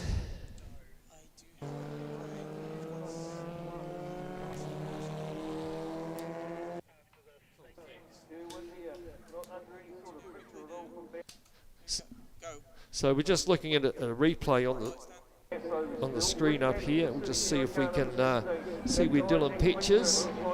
There's a bit of a touch between Isaac Fletcher and one of the other cars, and then I think he's just lost. I think he's just lost a wheel. I don't think there's any touch there at all. He just went straight off. So yeah, that was all just mechanical failure there, I think, Paul. You're right. Just the loads come onto that corner of the car and the wheels popped off. So yeah, no suspension flailing around. If anything's good comes from it. So that's very unfortunate for Dylan. And the Racing Products team obviously had a big night last night, replacing the clutch in that car. Dylan, the grandson of Mark Peach, has been around motorsport for a number of years. Yes, he did win the Australian Touring Car Championship, Brendan. So the cars all lined up there, that's good. We're going to have, by the time they go round again, they're probably going to have a 4-lap dash. It does say, 5 laps to go. It will be might even be a 3, because once they cross the stripe again, that'll be 4 laps to go. So it might be a 3-lap sprint to the end. So we're under red flag for the NAPA New Zealand Formula 4 Championship, supported by Yokohama Tyres. And just waiting for Dylan Petch's car to be lifted off onto the flatbed. Once again, big thanks to the Hilton Haulage crew for supplying the high-abs for this weekend. Do a great job out there. They certainly do, not only here but up at Ruapuna as well. We see the trucks up there, so they travel a wee way. Actually, Hilton Haulage got lots of, talking to Jimmy Anderson this morning, 17 depots around New Zealand now, Hilton Haulage. So growing from a little outfit in Timaru to national carrier or national. Pretty big. We do a lot of work for Hilton Haulage, so got plenty of sheds and stuff around the place need maintenance. Yes, we're about the same at work. We maintain tanker barrels for them and their tankers. So a few of the crew out there just taking probably battery packs out for some of these cars. The Formula Fords don't have alternators, nothing in them, and they've got the smallest batteries in the world to try and run everything, keep everything as light as possible. And sometimes if you're stopping the car, then they're very hard to restart. Hence you can plug a battery pack into the side of it or in the back of it and turn it over and then pull the thing out again, so you're not sucking all the power out of the battery that is in the car. Just looking at the back of Dylan Peach's car on shot, doesn't look like it's just looked like it's lost a wheel. Everything appears to be there and reasonably straight. Yeah, it looks like there's it's still got the everything on the back corner. Looks like it's just missing some wheel nuts. Yeah, so might be some crew member away visiting the toilet round about now and not come back for a wee while till think. Okay, so we'll go down to the pits. We've got Adam down there with Dylan Petch. So Dylan, a bit of bad luck there. It didn't look like you touched anyone. What happened? No, I just snapped the wheel studs on that rear tyre, so pretty disappointing, really. It's a really unusual thing to happen, right? Yeah, we're hitting the curbs at 1 and 2 pretty hard there, and then also up at 4 and then 5. And the curbs feel like they're getting bigger every year here, to be fair. So sorry to say that, but I mean, you've had some mechanical issues before that too, right? Yeah, we did a clutch yesterday, which the car was definitely better today, but yeah, for those last couple laps I could sort of feel there was something not right. Focused on trying to get a better lap time to move myself up for the next race, because starting down towards where I was probably a little bit out of place. I was just trying to bide my time till the end of the race, but unfortunately didn't get there. So with the DNF, that means you start off the back for the next? I should start back in my original grid position, or if my time was faster, maybe hopefully moved up and yeah, get a bit more racing in next time. So you'll be able to fix it, obviously? Yeah, we'll be able to fix it. Well, good luck for the last one. Thanks, Dylan. Back to you, Paul. Yeah, thanks, Adam. Yeah, well, that explains it. It was mechanical failure, and that said crew member can come back out of the toilet and perhaps he over-tightened them. There'll be a debrief, no doubt. But they'll be able to fix that and be back this afternoon. So still bad luck, though, for young Dylan. He has shown glimpses of brilliance there when he's on song. Yeah, he certainly looked disappointed, didn't he? He's rather annoyed. It is what it is, but you can't help but feel sorry for someone that has a mechanical failure like that. It's kind of out of your control, really. Okay, so it's still at the front. Marco Manson from Max and Kerwin, Matthew Basso in 3rd, Isaac Fletcher sitting in 4th, Campbell Owens 5th, Jake Bryant's in 6th. He's gone down a spot in that last lap, and Toby Musico, one of the Australians, in 7th. Seb Eskandari, he's there in 8th. Jacob Beeds moved up to 9th. And then William Beck rounds out your top 10 at the moment. With by the time they come round, should have 4 laps left to run, which will be 3 laps, do you reckon? Yep. It'll be 3 lap sprint. So lights are out on the Timaru Motors safety car. Iskandari also missing that nose cone as well. Yes. Could be Interesting now that the field's compressed to see what happens there. So we're in the hands of Marco Benson. Let's see how he handles another restart here. He's going very slow, all the cars bunched up in behind, just about gearbox to gearbox. And he's going very, very slow. We should see him make a jump any minute. The lights are green, so it's up for him to, and there he goes, he's off. As soon as he's hit the kink, and he got a reasonably good start. He's going to have 3 or 4 Carlings back to Kerwin, so safe enough at the moment for the young lad with 3 laps left to go. And around through Parenco they all go like a freight train. Basso there in 3rd place, looking racy already as they come back onto the back straight, and he's on the back of Kerwin. Can he force a passing move at the end of the back straight? I don't think he's close enough. He's not really getting a good toe as they head down towards John Jones Steel, and will have to stay in that 3rd place. A bit of a gap back to Isaac Fletcher, who's got Campbell Owens and Jake Bryant all over the back of him. Toby Musico. Kerwin. Yeah, Kerwin trying to go around the outside up through McKissick. Basso's managed to put his nose up the inside into 2nd place. So Basso up to 2nd place. Fletcher's buying into it as well. Yes, Fletcher wants a bit of Kerwin, who's gone from 2nd to 3rd. But still Manson though leads them out of the Carter's valuation hairpin through the left-handed sweeper. Basso now running in 2nd. Let's see if he can stay there, or if Kerwin's going to have another shot at him down the front straight. He's not going to be close enough anyway. He's got to be right on that gearbox as they come through that kink into the braking zone. Someone in the background having a bit of a dive, but it's still Kerwin, Manson leading with 2 laps left to run in through Marshall Transport Sweeper. Now it's Basso who's going to come under some pressure from Kerwin down towards the end of the back straight. Starting to get a bit of a toe. Here he goes left. Basso holds middle of the track. He doesn't come over and defend, stays on that quicker outside line, and if he can still keep it there, but it looks like Kerwin's got the job done up the inside before they even get to John Jones Steel. Pops out the other side in 2nd place. Oh, who's that from 4th place? And that's someone else pulling out the side of the track. There's number 20. That's Olivia Lawrenson, I think, pulling off the track. But it's still Manson back into the hairpin for the 2nd to last time. Look at these 3.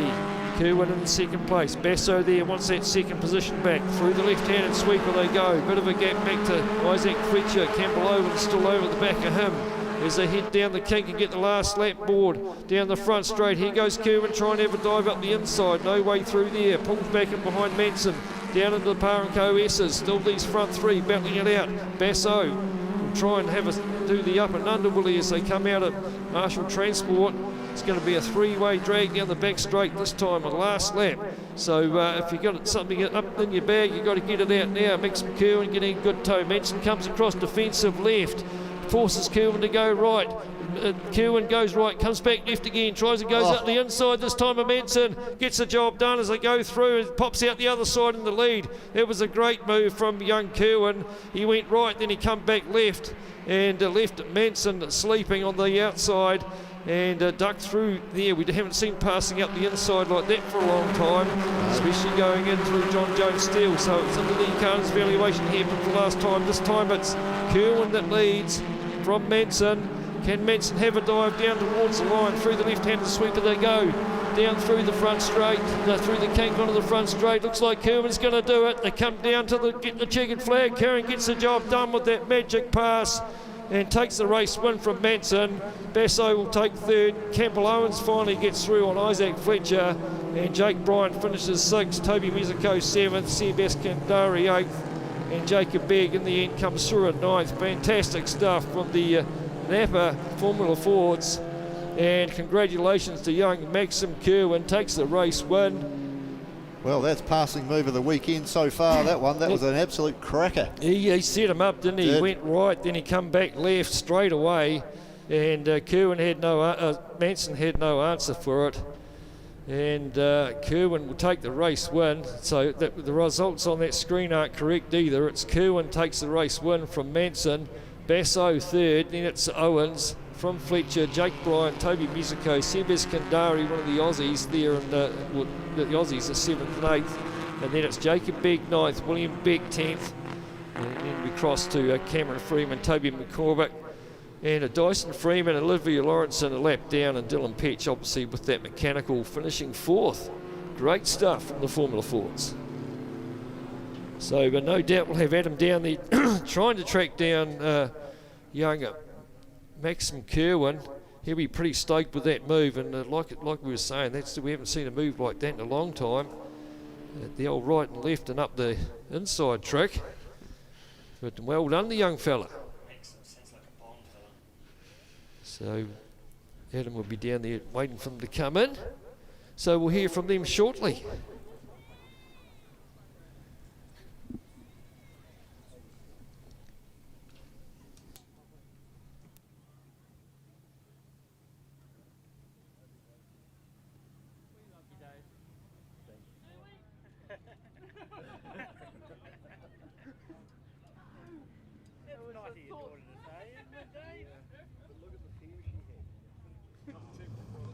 So I'm just here with Matthew Basso, P3. A pretty tight race at the front there. I mean, you sat in 3 and watched the other 2 in front. Pretty hard, pretty tough. Yeah, it was a pretty good race. Happy to come 3rd in the end. But yeah, it was a good tight racing, close battles. But yeah, happy to come home in 3rd. So for the season for you, where does that put you now? Not too sure. Just looking to get as much points as possible. And yeah, we'll see how we end up after this round. And you must be happy with the weekend? Yeah, pretty happy. Yeah, pretty happy with that result, yeah. So they're just weighing the cars, so we're going to try and get the P1 once he's out of the car. Yeah, got P2 out of the car. I might as well grab P2. Okay.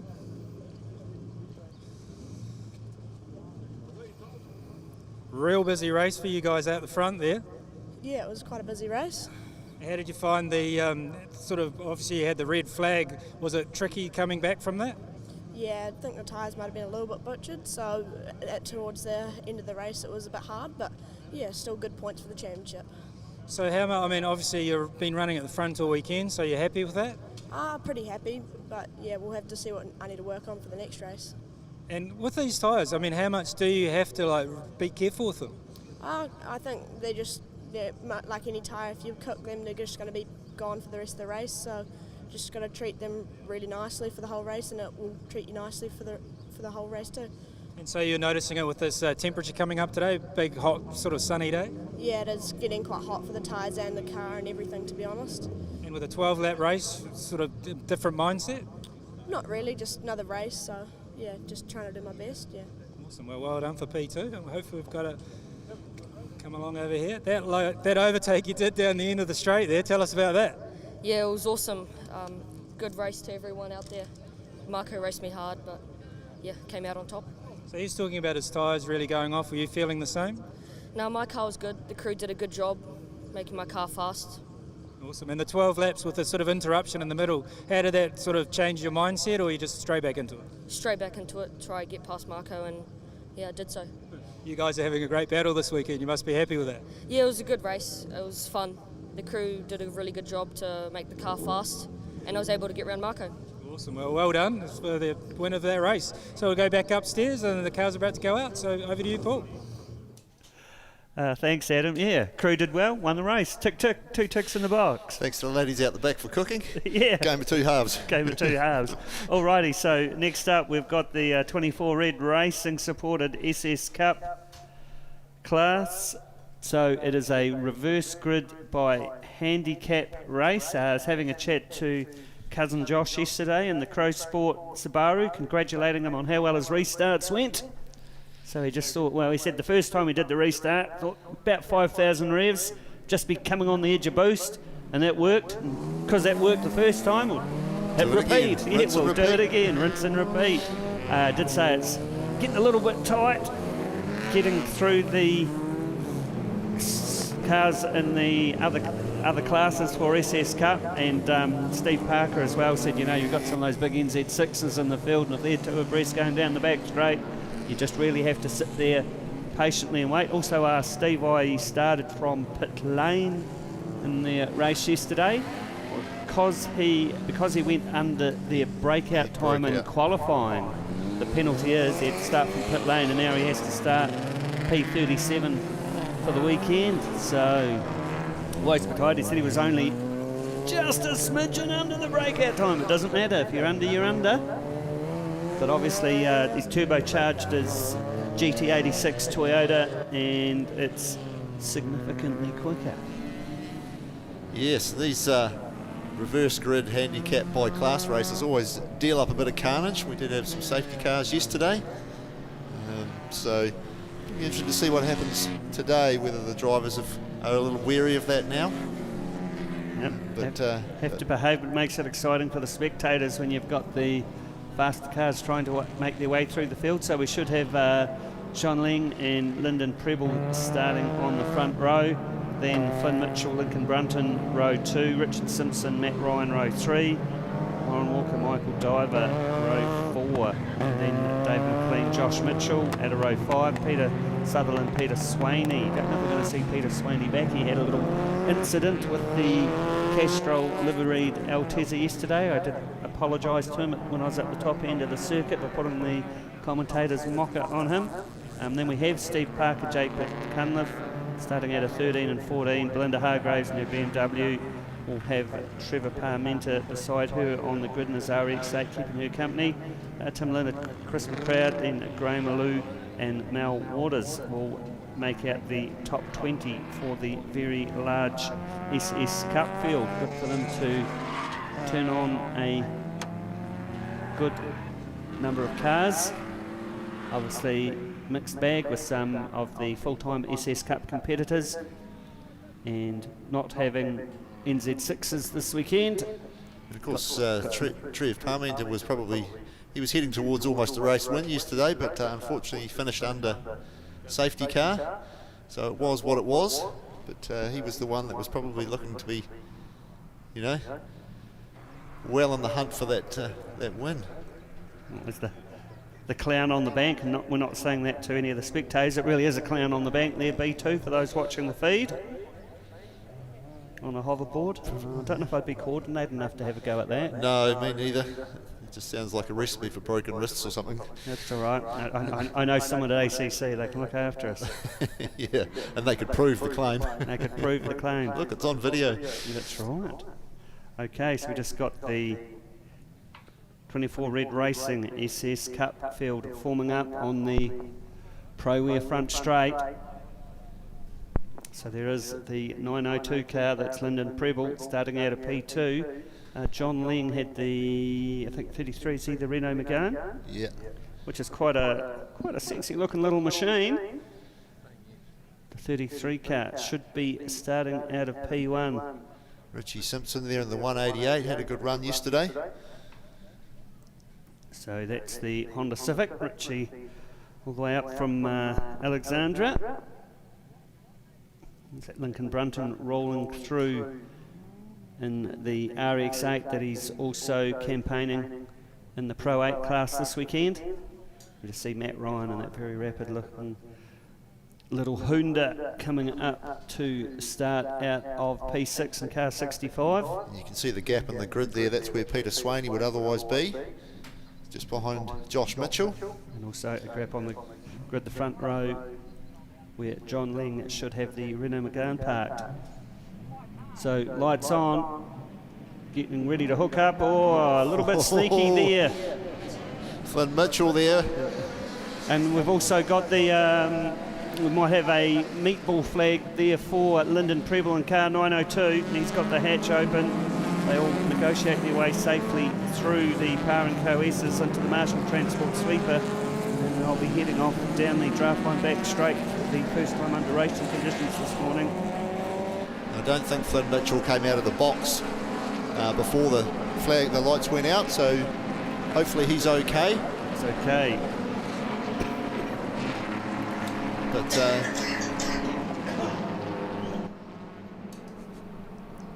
you all right there? Just trying to cough up a lung, sorry about that. So still Lyndon Preble leading the way, but as Flynn up here in the control box noted, someone hasn't put the catch on the hatch for Lyndon Preble's machine.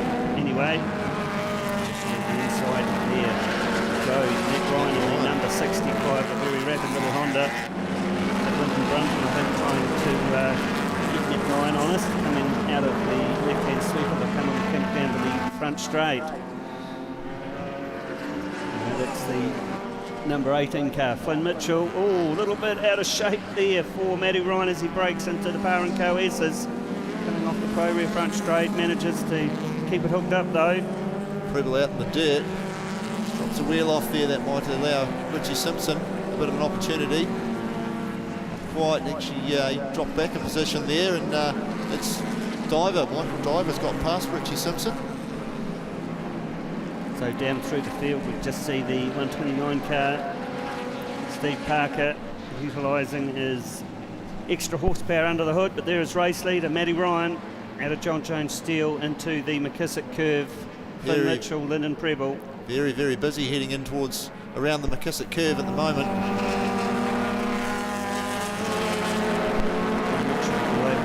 Ryan as they break into the out evaluation hairpin. Left-hand sweep or right-hand sweep. Come straight to finish lap number 2 for the 24 Red Racing SS Cup field. Matty Ryan, Flynn Mitchell, Michael Diver fastest lap, 109.1. Lyndon Preble, Richard Simpson into the Power & Co S's. They go once again through the Marshall Transport sweeper. Down the back straight. Michael Diver all over the back of Flynn Mitchell. Moves to the outside, pulls the pass off halfway down the back straight.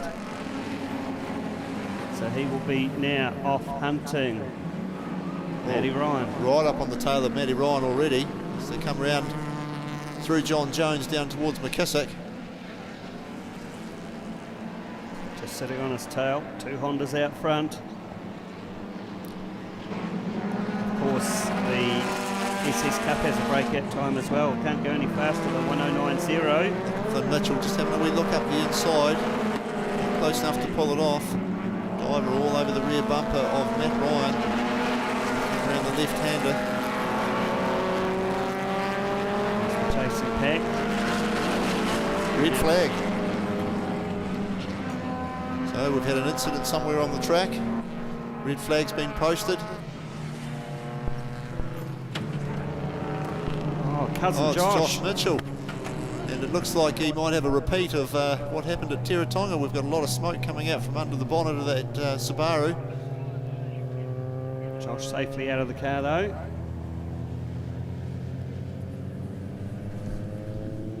Looks like he's at the top end of the circuit. Yeah, you can see the smoke. You can see the smoke just around on the downside of McKissick Curve.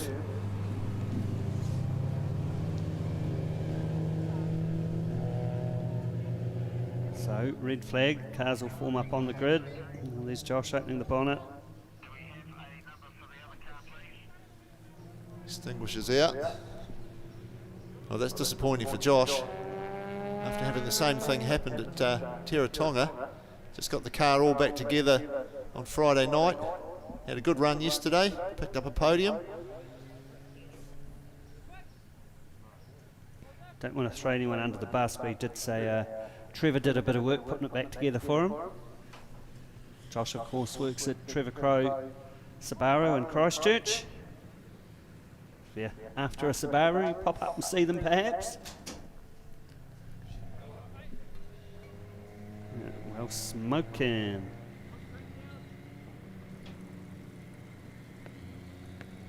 So there's the Lincoln Brunton machine. So also doing a run in the Mazda Pro 8 series. And the Bruntons, they were lunchtime entertainment yesterday. We didn't go live on the microphones, but it was Jared Parmenter doing laps in the Nissan Hellgrand, which is a Nissan L-Grand van. It's had a manual transmission put in it, had the suspension developed. It's got a full cage, it's got 4 seats in it and harnesses, so they'll be able to take other people for hot laps at some point. Also, like to remind you, Sunday the 1st of February, which is today, kids in race cars at the Trust Aoraki Thunder Down Under meeting. Fill in an entry form and throw it into the Secretary's office before 11 a.m. and 8 lucky young motorsport enthusiasts will get to do some laps during the lunchtime break. Just make sure that you've got your name and your number clearly written on the form. Use better writing than I do, please, so they can read it. And ages 8 to 15 there for that. So if you've got a kid that's ages between 8 and 15 and wouldn't mind a bit of a hoon around Levels before 11 o'clock, get that entry in. Gordon Beebe there just consoling Josh after he's had his unfortunate incident. Thank you very much. Safety marshals there very quickly putting out the fire in the Crow Sports Subaru. So Josh has got more work to do. Also working on building a house at the moment is Josh, so we'll see how that pans out for him. Fixed race car or toilet, you know? Yeah, what do you do? What do you do? Paul Lancaster says race car. Who needs a toilet? So Josh, very effective at street sprints across the South Island. He has a Subaru WRX Coupe built specifically for tar-sealed sprints and is very, very rapid at the Cromwell, Ashburton and Blenheim street sprint. And there we go, Josh just having a wee look at the damage under the bonnet of the Crow Sports Subaru.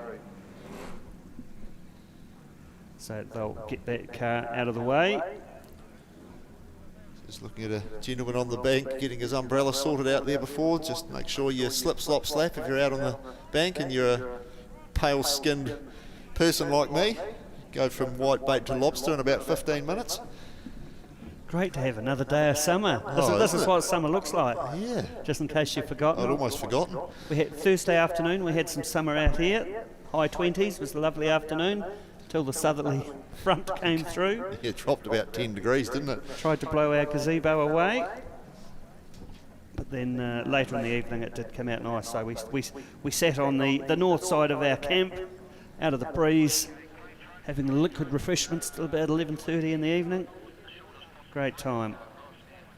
But there's the side of Josh Mitchell's Crow Sports Subaru, number 82. Well, you can see the marks on the bonnet there. It's come out the driver's side by the look of it. The vent there. So whatever's happened has happened on that side. Josh started his career in go-karts, then progressed. He had a very cool little KP60 Starlet, but it had a Pulsar GTIR independent rear end in it, running the TRD kit and everything on it. It was quite a sharp little car, wasn't it? Yeah, 4AG under the bonnet, did club sport events in it. But that got sold to fund the gearbox in his WRX sprint car. Oh, what do we got here? We've got a Warbird. Actually, that is a local plane that does fly around every now and again. Alrighty, heading down to the pits, having a chat to Adam. Hi there, I'm just with Mike Small, you're the president of the club, right? Indeed, I'm very, very proud to be the president of the South Canterbury Car Club. Yes. So you must be pretty pleased with this meeting. Oh, look, this is just unbelievable. I shot down the bottom end of the circuit about half an hour, 3/4 of an hour ago and had a look at the crowd that's here. It's just so great to see people supporting our sport, supporting the South Canterbury Car Club, and of course the weatherman's been really good to us as well. So look, this is probably shaping up to be the biggest and best Aoraki Super Truck meeting ever. Wow, that's pretty cool, and it's great for us. I mean, we're really enjoying being part of it, so thanks for having us here to do this. How much work goes into making this weekend happen? Well, interesting thing, Karen Padden, who is our motor racing manager, a week after this event is finished, she starts working on next year's event. So there is a tremendous amount of work, and it's not just Karen. There's a team of people. Howard Atwell, he is our operations manager here. He looks after the property and all the operational side of it. There's a tremendous amount of work goes into maintaining this facility, the property, and of course with that there is a cost attached to it every year too, to keep this place looking like it looks. So we're very proud of it. South Canterbury Car Club, this is our pride and joy, Levels Raceway. We work very, very hard behind the scenes to make this hopefully the best place to race. Awesome. And I mean, being a club, it means that a lot of people have to donate their time, I guess, to make all these things happen. That's correct, and we do. We have a huge group of volunteers who turn up here every meeting, give us their time, and without those volunteers, meetings like this just can't happen. So we really thank those volunteers for their time and effort. Okay, and flipping to what you're doing on this weekend, tell us about what you're driving. Right, I'm driving a 1967 Mustang in Mainland muscle, which is the South Island muscle cars. We built the car here in Timaru, and I've been running it now for close on 15 years. And that's my passion in life is motor racing. I've been motor racing now for probably 50 years, I guess. And my family support me, my wife supports me, and I just keep doing it. So my two sons, Chris and Johnny, they both race as well. And my goal is to keep driving the Mustang until Chris and Johnny and my wife Rhonda tell me it's time to stop. Oh, that's probably a long way off, right? I certainly hope so. And the boys are not driving this weekend, they're helping people, or how's that work? Yes, they're both helping. So my oldest son Chris, he's helping me, he's in my pit crew, and Jonathan, my youngest son, he is helping Alex Sprague for the weekend. Right, so it's a real family affair, everybody's out here. Oh, it certainly is. Yes, absolutely. My daughter's here, she helps in our pit crew as well, so it's certainly, for the small family, it's a family affair. And Mainland Muscle, how's your season going? Great, actually. I missed the first round, but look, if you have a look and see how many cars are here, I think we had started off with 20 and we've got about 19 cars on the grid. So Mainland Muscle on the South Island is very, very strong. It's a great formula for the muscle cars, and of course it brings out these older cars like mine, and the people seem to love the sound of those old V8s. It just, and I certainly do. So Mainland Muscle is very, very strong on the South Island.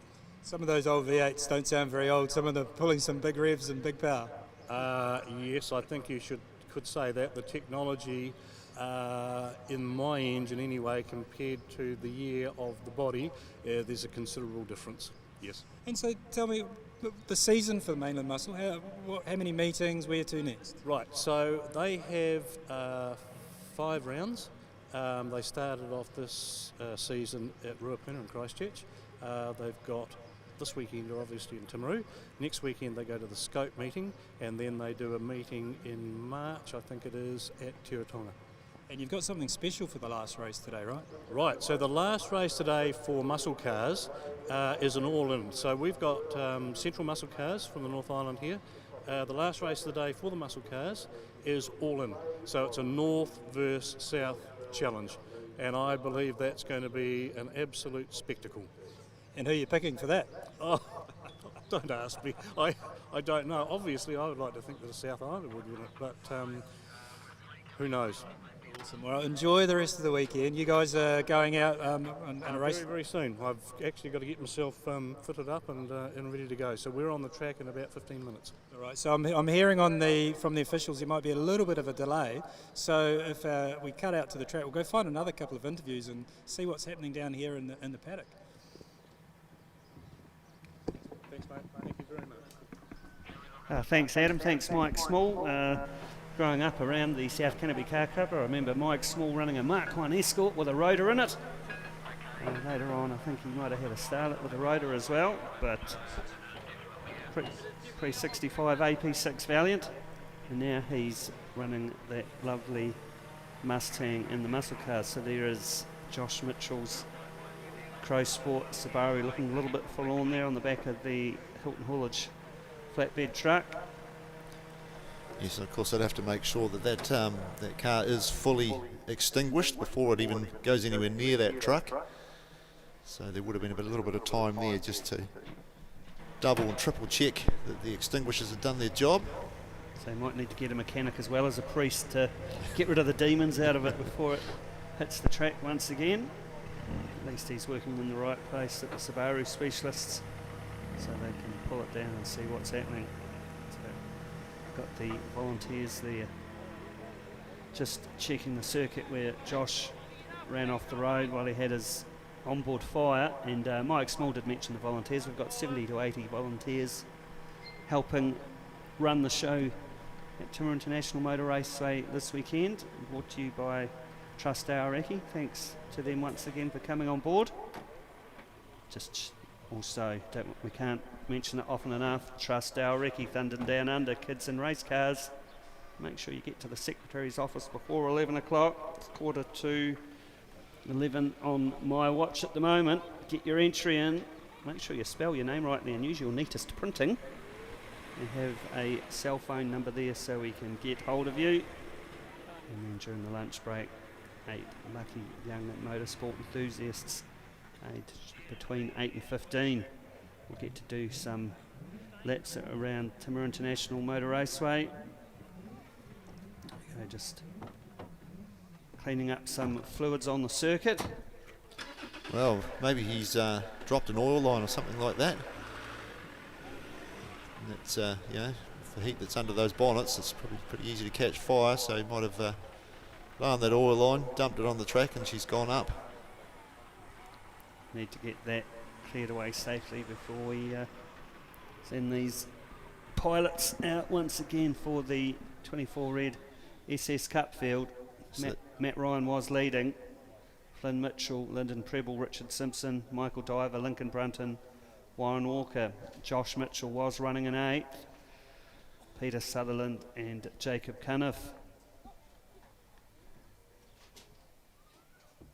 Just clearing all that away. There we go. Josh's car on the flatboard coming into the pits.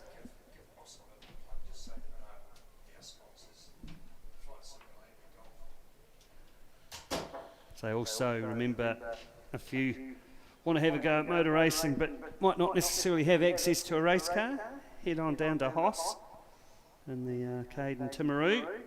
I've got all sorts of machines you can pedal, or maybe you don't want to have a car, you want to have a go flying a plane. Yeah, well, it's pretty cool. You can go down there and you can pick and choose your car, you can pick and choose your circuit. It's highly customisable, I guess that's a word, to yourself. And we've got another interview with Adam, and it looks like Chopper Stevenson. Over to you, Adam. So we thought we'd come down into the crowd and see what's happening and what people are enjoying down here. I'm Adam, nice to meet you. Yeah, Chopper. Chopper, what brings you here today? I'm actually racing a 2K Cup car that my mate built up and said come and race for a day, for a weekend, and yeah, just enjoying it. How's the racing going? Average. Where you been? Close to last. No, it's good. New car, so we're just helping him out, getting it on the track and doing a few laps. And you're down in the crowd here enjoying some racing? Yeah, the racing's been good, eh? Big fields, the track's looking magic, and yeah, big congrats to South Canterbury Car Club. What's your favourite so far? Oh, I'd have to be the muscle cars, eh? Yeah, can't beat muscle cars. Awesome, and they're coming up pretty soon, so who are you backing in the next muscle car race for Mainland? For Mainland, probably have to be Johnny Hepburn. Yeah. All right, we'll see how that goes. So we'll let you sit back down there and some racing. Hopefully they're not too far off. Joyce, thank you. Back up to you, Paul. Thanks, Adam. So that is Chopper Stevenson that's piloting the number 900 Hivers Honda this weekend, and I've got some bad news for you ladies. Sorry, he's already taken. I know he's a bit of a supermodel there when you look at him on screen, but he has a lovely wife, Denise, who will be out here helping this weekend. Yes, and he does get a fair few mentions through commentary, so now you can put a face to the name if you don't know it already. So Chopper normally piloting a Mitsubishi Starion with a Nissan FJ20 turbo motor in it. Trevor Parmenter has done an awesome job of hanging the engine together for Chopper, and Chopper runs in the all-comers group in the classic motor racing field. So if you come out here in 2 weeks, you should be able to see Chopper piloting that machine amongst many other wonderful racing cars. So just looking at the volunteers up there at the entry to the Gerald McKissick curve, cleaning up a little bit of the mess that was left there by Josh Mitchell's number 82 Subaru. Need to come along with was it like NASCAR with the big blowers and things and blow the carnage everywhere. All right, back to the pits, back to Adam. So I've just got Ian Barlow here, who is coordinating the Formula Fords. So I thought we'd just take this opportunity to have a wee chat about the category, how it's going, how you've grown it to this position we're seeing today in really tight racing. So yeah, give us a quick background on where things are at for you guys. It's been a growth process after it really went downhill severely, and we're still working on trying to rebuild it. But if you look at the category today, it's full of young people. Like, of the 13 that we have entered for the championship, only 3 are over 16 years of age. So it's just a wonderful opportunity for young people to grow their talents. So obviously this year, I mean, we're into the season, and there's been some standout racing. I mean, how's the sort of vibe in the pits and the teams working on things, and we're seeing things move forward in terms of the competition? It's pretty good. Like, the feeling generally is pretty good. It's typical racing. People are out there to try and beat each other and work hard to do that. But if you have an issue, everyone is there to give you a hand to try and get you back on the track again. From that aspect, it's a great category. I mean, it has always been the feeder series into bigger things. We're going to see some of these kids be the superstars of the future, right? Yep. And the involvement from Roden Cars and their Formula 4 to Formula 1 is a great program to help these kids. Those that are really good enough will get somewhere with Roden. So tell us a little bit about that. Obviously, you had the season launch there a couple of weeks ago. And talk us through how that all works. So Roden put up 2 prizes, one for the winner of the championship, one wild card they're choosing. The winner gets a 3-day test at Roden. Day 1 is in a GT4 McLaren with a driver coach. Day 2 is in a Formula 4 car. Day 3 in a Formula 3 car. And they assess how good the driver is, how he is approaching his racing, and they then get the opportunity, if they're good enough, to be able to get an opportunity to test in Europe. And the guys look like they really had fun on that day for the launch. Oh yeah, it was a great day.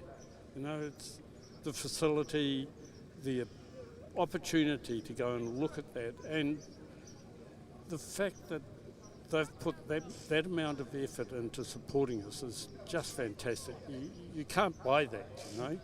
And of course you've got NAPA Auto Parts behind you as well. Tell us a little bit about how that all happened. Well, NAPA have been with us for, I think this is their 4th season, and very good sponsors, but we also have got Ford on board this year, and it's wonderful to have Ford back in the family again.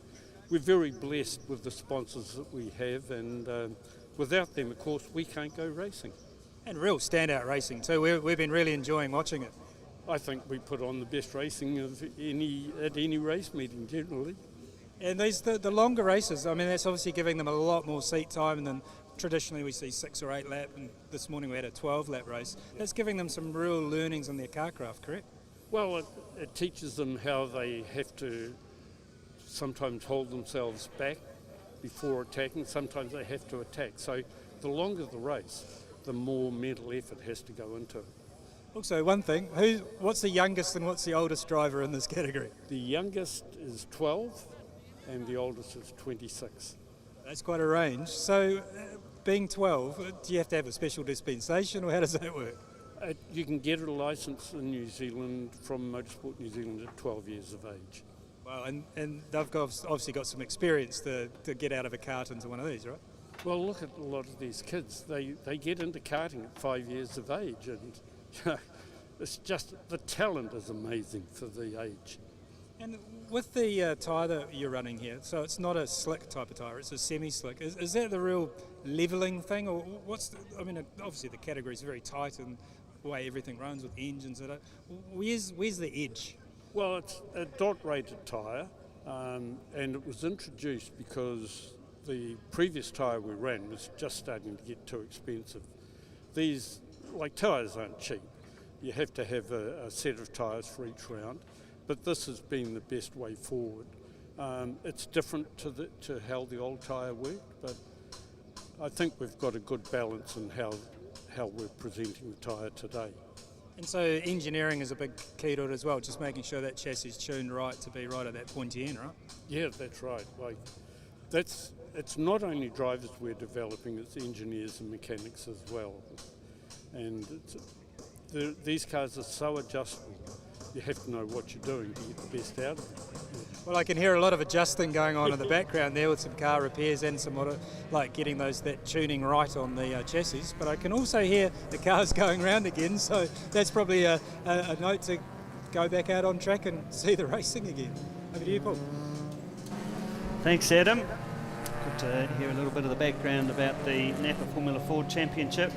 So we've got youngest driver only 12 years old. Oldest is a very mature 26.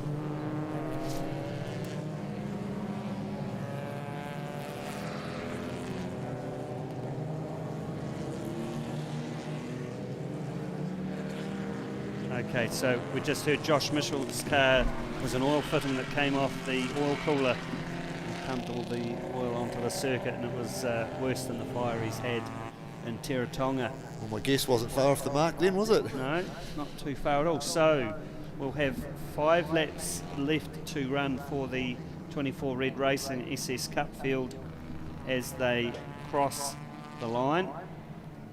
It is Matty Ryan leading the field out in car 65, the Honda Integra.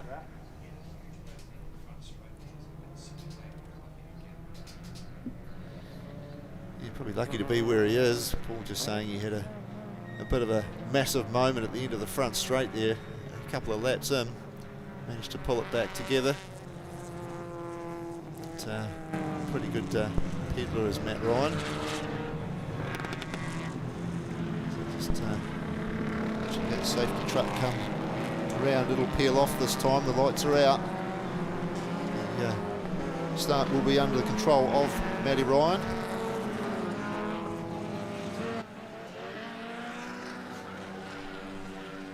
Just watching them come down towards the stripe. Green lights are on. So, Michael Diver, a bit of a move down there and towards turn 1. Matty Ryan will lead them through. Let's just see whether he's made that stick as they come around the Marshall Transport sweeper. Just saying up here in the box that someone has spun. Steve Parker. So a couple of cars there off into the around the beside the gravel trap.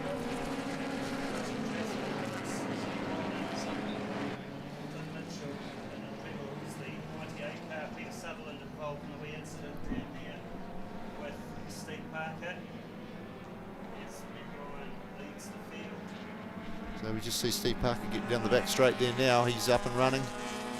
As they head around towards the hairpin. Diver looking at having a look up the inside of Matt Ryan.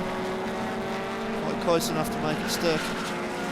There's 3 just opening up a bit of a gap back to 4th place driver there. Diver looking around the outside this time as they go into turn 1. Still not quite close enough to get a nose up. Matty Ryan will take that, continue that position as they go through around Marshall Transport.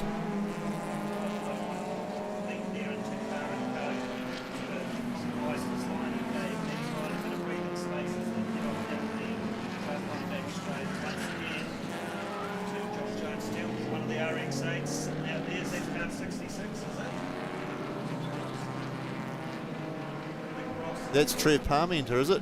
66. So Flynn Mitchell just dropped off the back of those leading 2, Matt Ryan and Michael Diver. Lindbergh there just on screen. Diver having another look, still not quite close enough.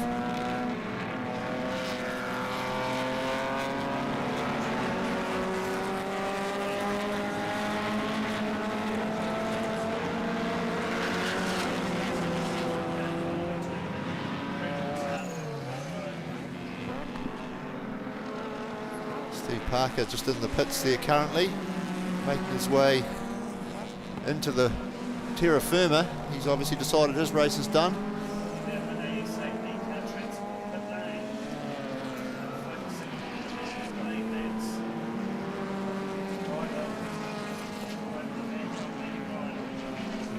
Jacob Cunniff, fastest driver on the track, is putting in a 109.5.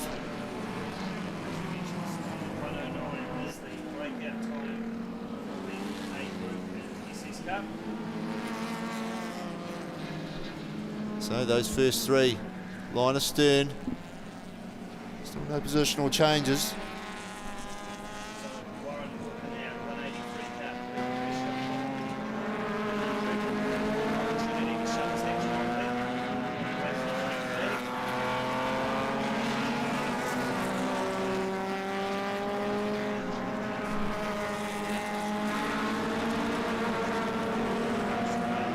Have we lost Flynn Mitchell? We have. Jacob Cuniff up into third.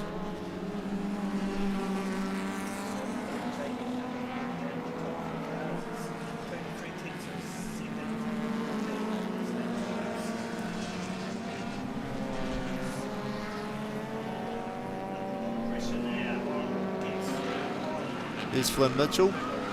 He's parked up down there, just on the outside or the downside of the card evaluations hairpin, so an issue for him, obviously. That's unfortunate.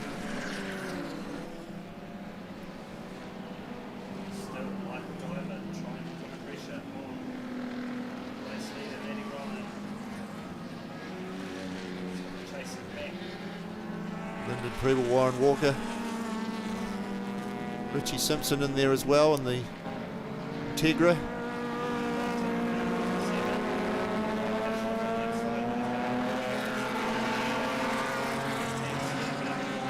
Well, it was the same move as the last couple of laps. He was a little bit further up that time, but not far enough.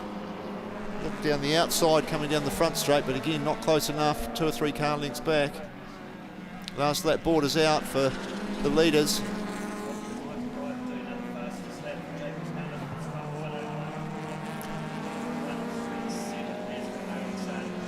We might be close, or he might be close enough now, heading down the draft line back straight to get around the outside.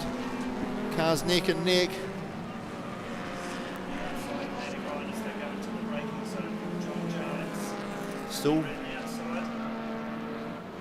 Still side by side. Yes, it looks like he's got it done. Managed to put a wheel over on the ripple strip, but tucked in front of Ryan. So new leader, Michael Diver. Perfectly timed.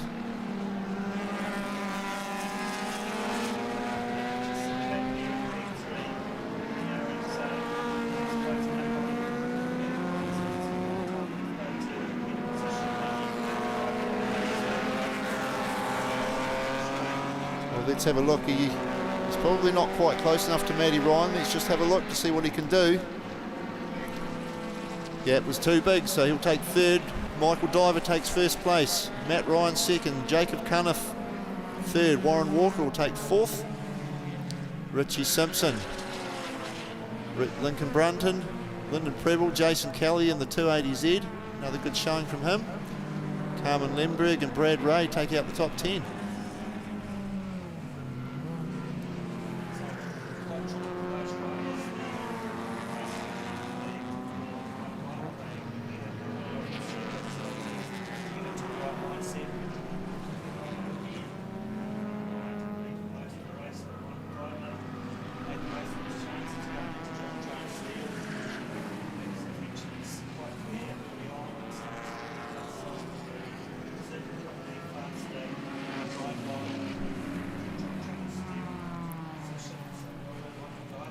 Well, he did 3 goes in the 3 previous laps at the card evaluations hairpin, but decided that that wasn't going to be the place to pass, so had a go at John Jones and managed to get it done.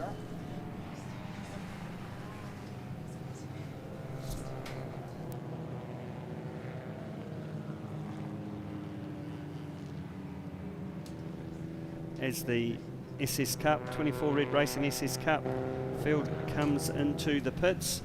Next up on the program, my gosh, it's the Mini 7s, and didn't they put on a show for us yesterday? Championship for the Mini 7s. They've had a round in Manfield. Round 2 is in Levels on the Mainland. Adam Box currently leading the championship on 141 points. Then Justin Neal on 114.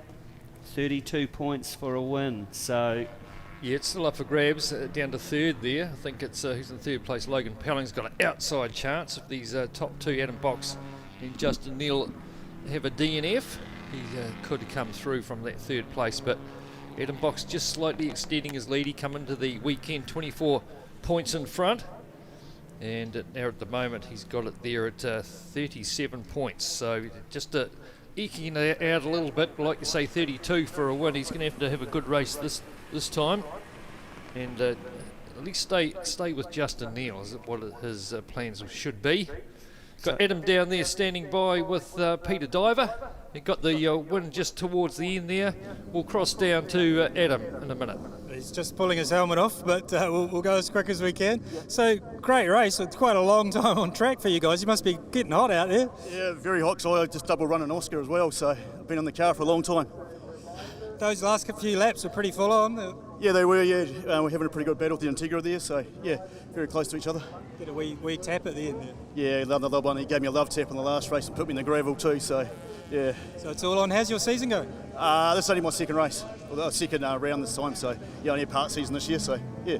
And you happy with the car? Yep, loving it. So yeah, guys at DCH would have been looking after it for me and getting it right, so yeah, really good, thank you very much. And so in terms of modifications and stuff, what are we driving here? Well, it's EG Civic with an H22, so prelude motor out of it.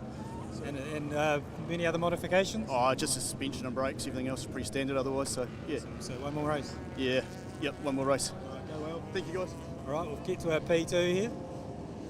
That was a good race for 1 and 2. Oh yeah, it was just the race just took a wee bit longer than we wanted. A couple of less laps and we were good, but yeah, Michael just came through and better driver, better car, and away we go. All right, you happy with 2 though? Oh, stoked with 2. Yeah. Just it's really hot sitting in the car for that long. Yeah, it was a long race and a long time on track. Feel sorry for Josh. That's two meetings, 2 rebuilds. So fire's never good fun, is it? So there's a lot of rebuilds. No, not at all. And so tell us, what are you driving, and how does the category work in terms of the different cars? We're driving the old Honda Integra DC5, and it's between the Hondas and with a slightly less horsepower and the big horsepower cars. We got the slight edge around the corners where the big horsepower cars come through and try to attack you on the straight. So it's always fun, and yeah. Turn 1's where all the action seems to be. Oh yeah, it tightens up. You go through the straight and then just tightens up into a pinch point, and yeah, just hope for the best. All right, well done. See you at the end. All right, just as these cars are going out, we better move quick. P3, happy? Yeah, definitely happy. It's been a roller coaster of a weekend. We had a few issues in testing and I didn't finish a race yesterday, so glad we've obviously got on top of that. It was bloody hot out there in the red flag. I was sort of wanting to get going, so I think, it was all the drivers in there. There were some good battles out there. It's thanks to my team, all my sponsors who obviously make this happen. I wouldn't be here without them and the supporters. It's a big weekend, so it's pretty cool to see so many fans around the stands and stuff. And so tell us what you're driving compared to the other cars. I'm driving a Mazda RX-8, so the class, the way it works is you can just put anything you want. You got your A, B and C class, of course, so you sort of have your breakout times, which I found in qualifying I broke out, but yeah, it's sort of, the horsepower is also different, but it's also cornering as well, so it definitely is a little bit down to driver as well, just the way you take it through the corners and you can sort of negate the horsepower difference. All right, well, good luck for the final race of the weekend. Sweet, thank you. All right. Back to you, Paul. Thank you, Adam. Jacob Cunniff down there with Adam towards the end there, and Matty Ryan, and also Michael Diver taking out the race win. Congratulations, but it's time for the Falken Tyres Mini 7s, and didn't we see a great race too here yesterday for these guys? Very close indeed. Bailey Patterson, another one that missed out a wee bit there in one of the races. He was up there in the top couple of 3 and then had a DNF in one of them, so a bit of a shame for Bailey, but hopefully we can see him up there at the pointy end of the field in this one. But Justin Neal is the man to beat in car number 68, taking out 2 race wins yesterday. Adam Box gave him a good run for his money, and Adam finishing second in that second race yesterday. So good stuff. Chris Armitage also another one to look out for, car 36. And as I say, Bailey Patterson number 5. Scotty Patterson also had a good comeback in that first race, starting off the back, working his way through to about 5th, I think it was. So any one of these cars can win. And as we see, it's like a game of chess where you position yourself on the second to last lap. You don't want to be out in front, but it worked yesterday for Justin Neal. Managed just to gap it with 2 or 3 laps to go, and made that gap big enough that they couldn't get him, even though they were pairing up. See, it's also a bit of a team sport, Mini 7s, so working the way they push Brendan with their drafting down the back straight. We've seen a bit of bumper-to-bumper pushing action and side drafting and things like that. So very, very good racing to watch. Mini 7s, one of my favourite, and brought to you by Falken Tyres here this weekend at the Trust Aoraki Thunder Down Under. First race of the day for the Minis.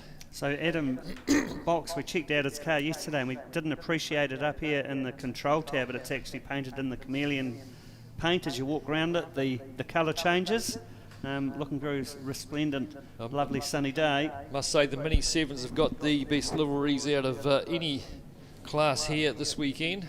Chris Armitage on the front row, the 36, beside him Adam Box, who'll be after a strong race to cement that NZ Championship. Just 2 rounds, one in the North Island, one in the South Island, and for the New Zealand Championship. At the moment he's leading the way, Adam Box in car 15, but he's got Justin Neal and Logan Pelling trying to hunt him down, waiting on the lights.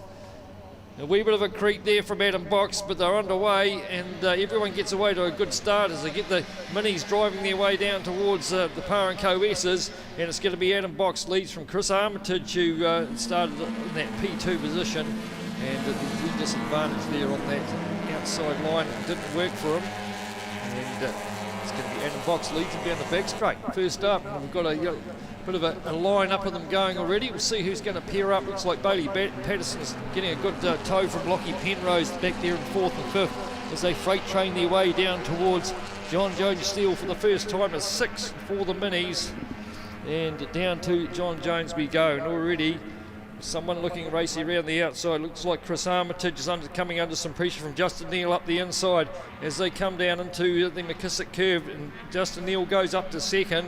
So good passing move from him from starting 3rd. So up in place for him already. Out through the bottom end of McKissick, in through the wee right-handed Kate. Hard on the brakes. Bailey Patterson having a dive up the inside of Armitage. Down into the bottom of the hairpin, but he's on the outside. So Armitage should hang on to that. And he has to pull back in behind there, Bailey Patterson in the 4th place as the leaders come down through the kink. First time onto the front straight, and it is Adam Box leading the way from Justin Neal. The two that are in the points hunt for the New Zealand Championship. Down into Par & Co they go. Armitage sits 3rd, Patterson still 4th. Penrose there a wee bit further back in 5th. Patterson just having a big moment coming out the bottom end of Par & Co. And out onto the draft line back straight again. So it's still Adam Box out in front. 2 or 3 car lengths, pulls over to the left-hand side of the track, try and shake the draft to just Justin Neal in behind. But Neal now starting to get a good tow as they get down towards the 200-metre board. Will pull out and try and go around the outside, around that faster line. And who have we got up the inside? Bailey Patterson just locking an inside left rear under brakes, trying to go up the inside of Armitage, up towards the McKissick curve. Still Neal from Adam Box. And away they go out the other side, so it's Justin Neal comes out in the lead. I'm not too sure where he popped out, but he's opened up quite a good wee gap already back to Adam Box and Chris Armitage. Bailey Patterson looking racy up the inside, so Armitage back down to 4th there. Patterson up to 3rd, through the kink they go.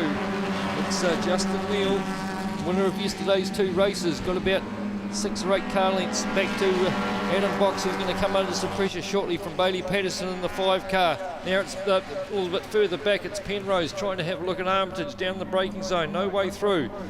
Freight train through Par & Co. A little bit further back we've got a Mini smoking, it looks like the Shane Gray one with the right rear, a lot of smoke coming out the back of that. Leaders out through Par & Co. Goes wide, does the one towards the back there. 25 right to Allen. And Pelling's up the middle, so 21, he goes up another spot. It's Mike Pelling in the 21 car. Goes through on Lou Allen in the wee 25 car that comes all the way down from the North Island. It's been 15, 16 years since Roger's been down here. And loving his racing back down here at Levels. Back to the leaders, who's just having a wee sniff up the inside. It looks like it's Bailey Patterson still hanging on to, in fact, goes up the inside of Adam Box. So Bailey Patterson up another one, and it caught right on the back of Justin Neal now as they come through the right-handed kick back into Carter's valuation hairpin. Justin Neal from Patterson. Adam Box now back in 3rd from Armitage. Penrose, Logan Pelling. There's a line-up of them there.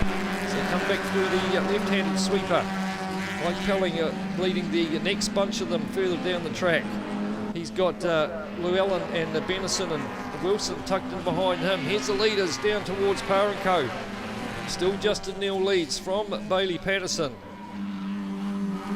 Starting to gap third car a little bit as he's coming under some pressure. Adam Box from Chris Armitage and Lockie Penrose.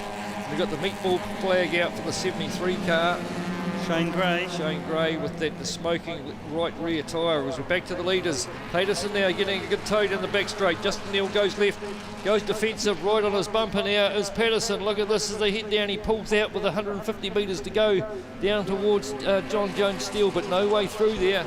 It's a very wide mini, that mini of Justin Neal, and he comes out the other side still in front, up the straight towards McKissick Curve. These front two starting to gap third place again from Adam Box, who's still hanging on over Armitage. Lockie Penrose, and we've just see that the 73 car Shane Gray has pulled off the side of the track with that smoking mini. Looks like a brake or something might have locked on in that car. Spun a bearing or something. But leaders come out of the carter's valuation here, but still Justin Neal. She's all on for third, fourth, fifth and sixth at the moment. But Bailey Patterson, he's trying to track down Justin Neal, not close enough this time as they come down the front straight. Now we've got Penrose going around the outside of Chris Armitage.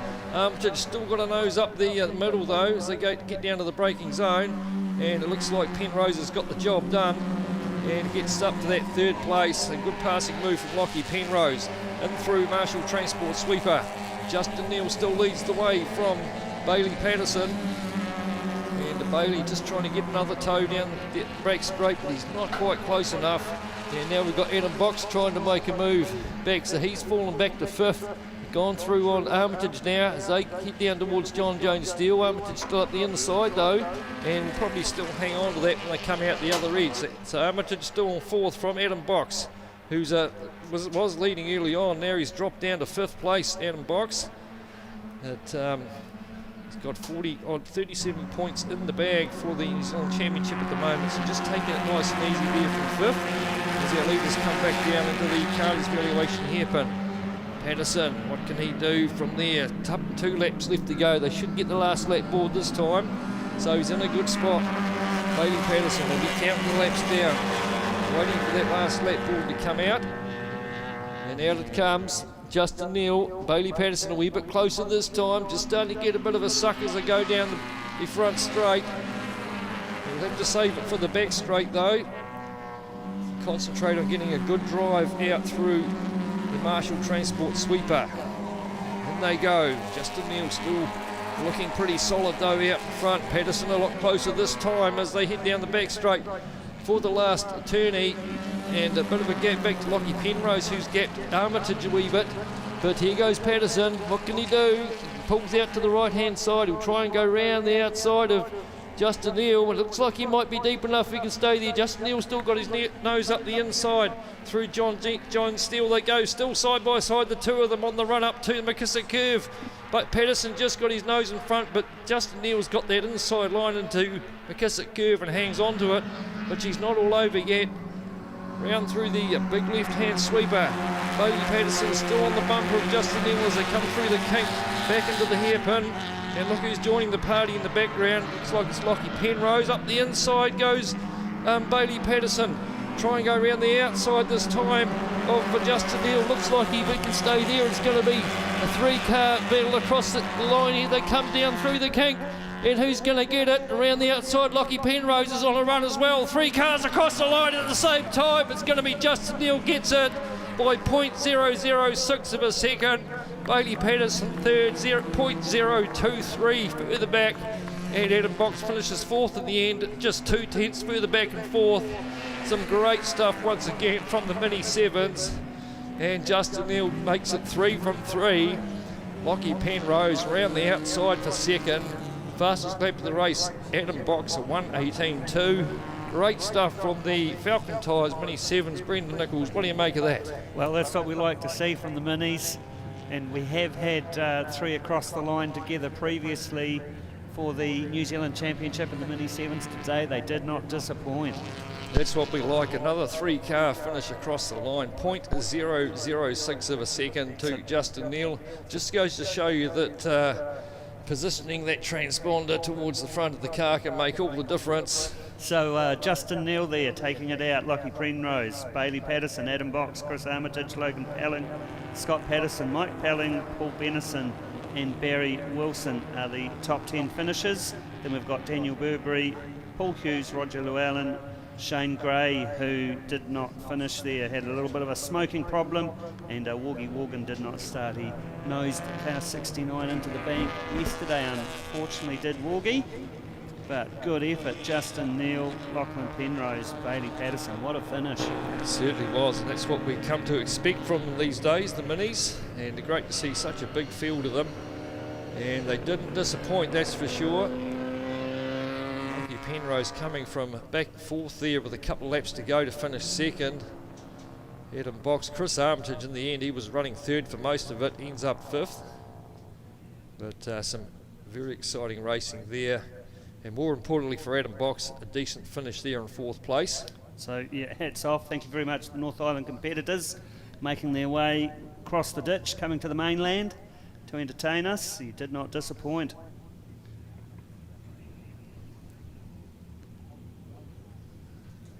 Right, so up next it's the Mainland muscle cars. Looking forward to those. We've got Adam on standby. He's got the race leader, well, the top 3 from the minis down there. We'll catch up with them very shortly. Bailey Patterson just getting out of the car. Lockie Penrose, as I say, a good drive from him. But Justin Neal, the man to beat. Here we go. That finish, 3 wide. Only minis could be 3 wide. Pretty much, only minis. Who got it? Who do you think? Who am I talking to? I know, me. That was magic. Magic. Just unreal. Talk us through that last sort of couple of laps of the race. Bailey's good. I knew he was there. I knew he was coming, and he had to go at the end of the straight, which unfortunately in a mini, when you become 2, you go slow. So Lockie got on the bandwagon. So no, it was good. It was good. Because there's 4 of you that are all vying. Yeah. The car looks beautiful. Car's mint. Car's going good. Thank you to Larry at Swift Automotive. Awesome. All right, we'll go find our P2. All right, we got them there together. So that finish. Who actually won? Was it Justin? Yeah. Oh. There's a video on my car saying, I think I got him, but nah. You might need a pole out the front with a transponder out the front. Yeah, I reckon. How was that last couple of laps for you? Oh, that was quite bloody good. Going from 5th straight up to being in the run for the lead at the end. I was really happy with that. Awesome, great race. Yeah, thank you. And only minis could be 3 wide at the end. Yeah, I don't even know if I had enough space to be there, but I wasn't backing out of it. Awesome, all right, thanks for that choice. Cheers. All right, we'll just come over there. How are you feeling after that? Oh yeah, had to work for it, but no, it was worth it. So it was a good race. Yeah, better than yesterday. And going over the line like that, 3 wide, you're quite happy? Yeah, pretty comfortable really. Kind of used to it with these minis, tight, close racing, so I enjoyed it. Awesome, all right. Now we've got one other person we need to talk to, because we've got Adam Box here, who provisionally of course, has won the national title. To be fair, I can't believe it. It's been a 30-year dream, and yeah, it's finally happened. Wow, that's really cool, man. And so in that race, you had to have that in your back of your mind, but you got to block it out, right? Yeah, I always want to push. It's just instinctual to push, but I knew all I had to do was finish, so just let go what needs to be let go. But you're right in it still at the end. Yeah, it was hectic. Joyce, and so basically, I mean, to have that dream come true, I mean, what now? Well, try to do it again, isn't it? Yeah, don't stop now. Awesome. Well done, man, and congratulations, because, you know, it takes a lot of work to do this, right? Yeah, not everyone can do it, and yeah, just the way everything panned out in our favour, so yeah, look forward to next year. You must have some people to thank. Most definitely. I'm going to forget a lot of people, but first and foremost, I want to thank my dad. He built this machine from the ground up. And yeah, to my whole family, my mum, my partner, my boy that's here every week, and to all my sponsors, Miles Industries and Evoke Paint Specialists, Auto Graphics for all the stickers. yeah, all sorts. Cordell, who painted the car like this, he's done a great job. In the whole category, the cars just look absolutely mint, don't they? Yeah, we've come a long way in the last few years. Yeah, new flash paint jobs and cool stickers, it goes a long way. And they're just cool little cars. Yeah, they're great fun. You should get one. Oh, there we go. On that note, over to you, Paul. Thank you very much, Adam. Up here just quickly with Tony Johnston from Mainland Muscle Cars. Tony, what's been happening overnight down there? No one been working frantic hours? We've had a great run. The thing with these old muscle cars is that they're very powerful and they're very old, and it makes them a little cantankerous, and the guys are always fighting mechanical problems, some small, some big, but we've actually had a really good weekend. We've had halfway through 2 races, 19 that we started the weekend with. We've lost Michael Eden. He's had to pull the pin just overheating problems.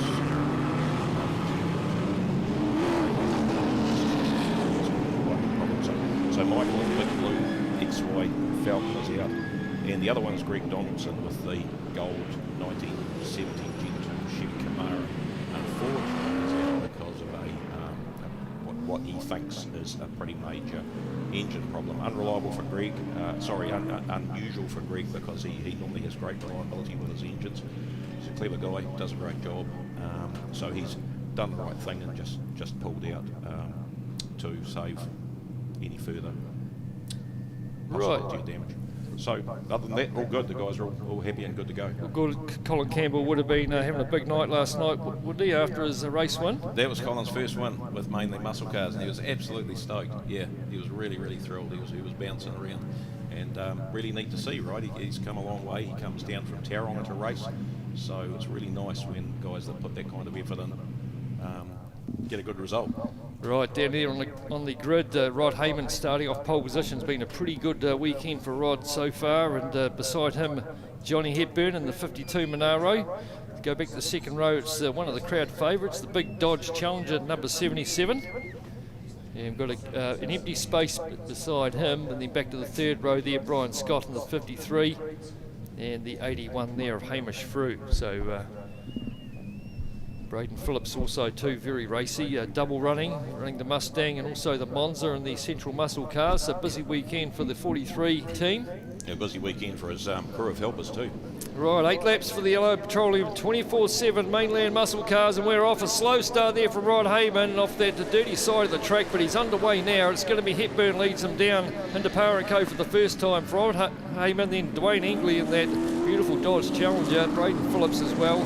And who's that up the inside? Steve McLaughlin, I think, in the 69 car, trying to hassle the hell out of Braden Phillips as they head down the back straight for the first time. It's Hepburn, Heyman, Engley, then Braden Phillips, McLaughlin, Brian Scott, Mike Small, and then Hamish Frew. Lost a couple of spots there off the start line. And a bit of brake lock up there from the Chrysler Valiant down towards John Jones Steel. The tyres will still be pretty cold on these big donks. Take 2 or 3 laps, no doubt, to get the heat into them, Tony. It really is. It's really hard to build enough. And some guys are fantastic. That's one of the things I think makes a difference.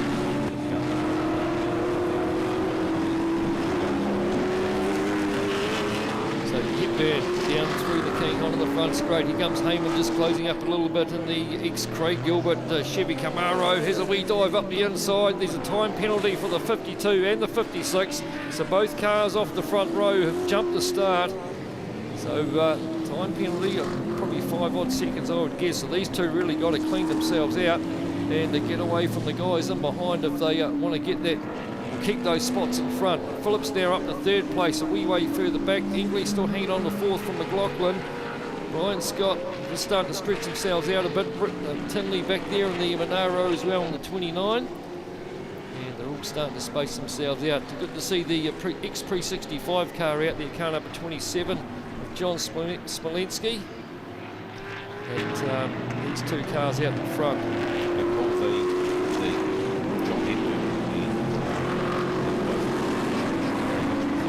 So the crew guys, the crew guys will top down the jump. So they'll come back to build that 5 second. Wayne Ingley off up the top end there, coming out of the hairpin, put the power down too quick, and round he goes. So that was from 4th place, Dwayne Ingley. He's been pretty good at that this weekend.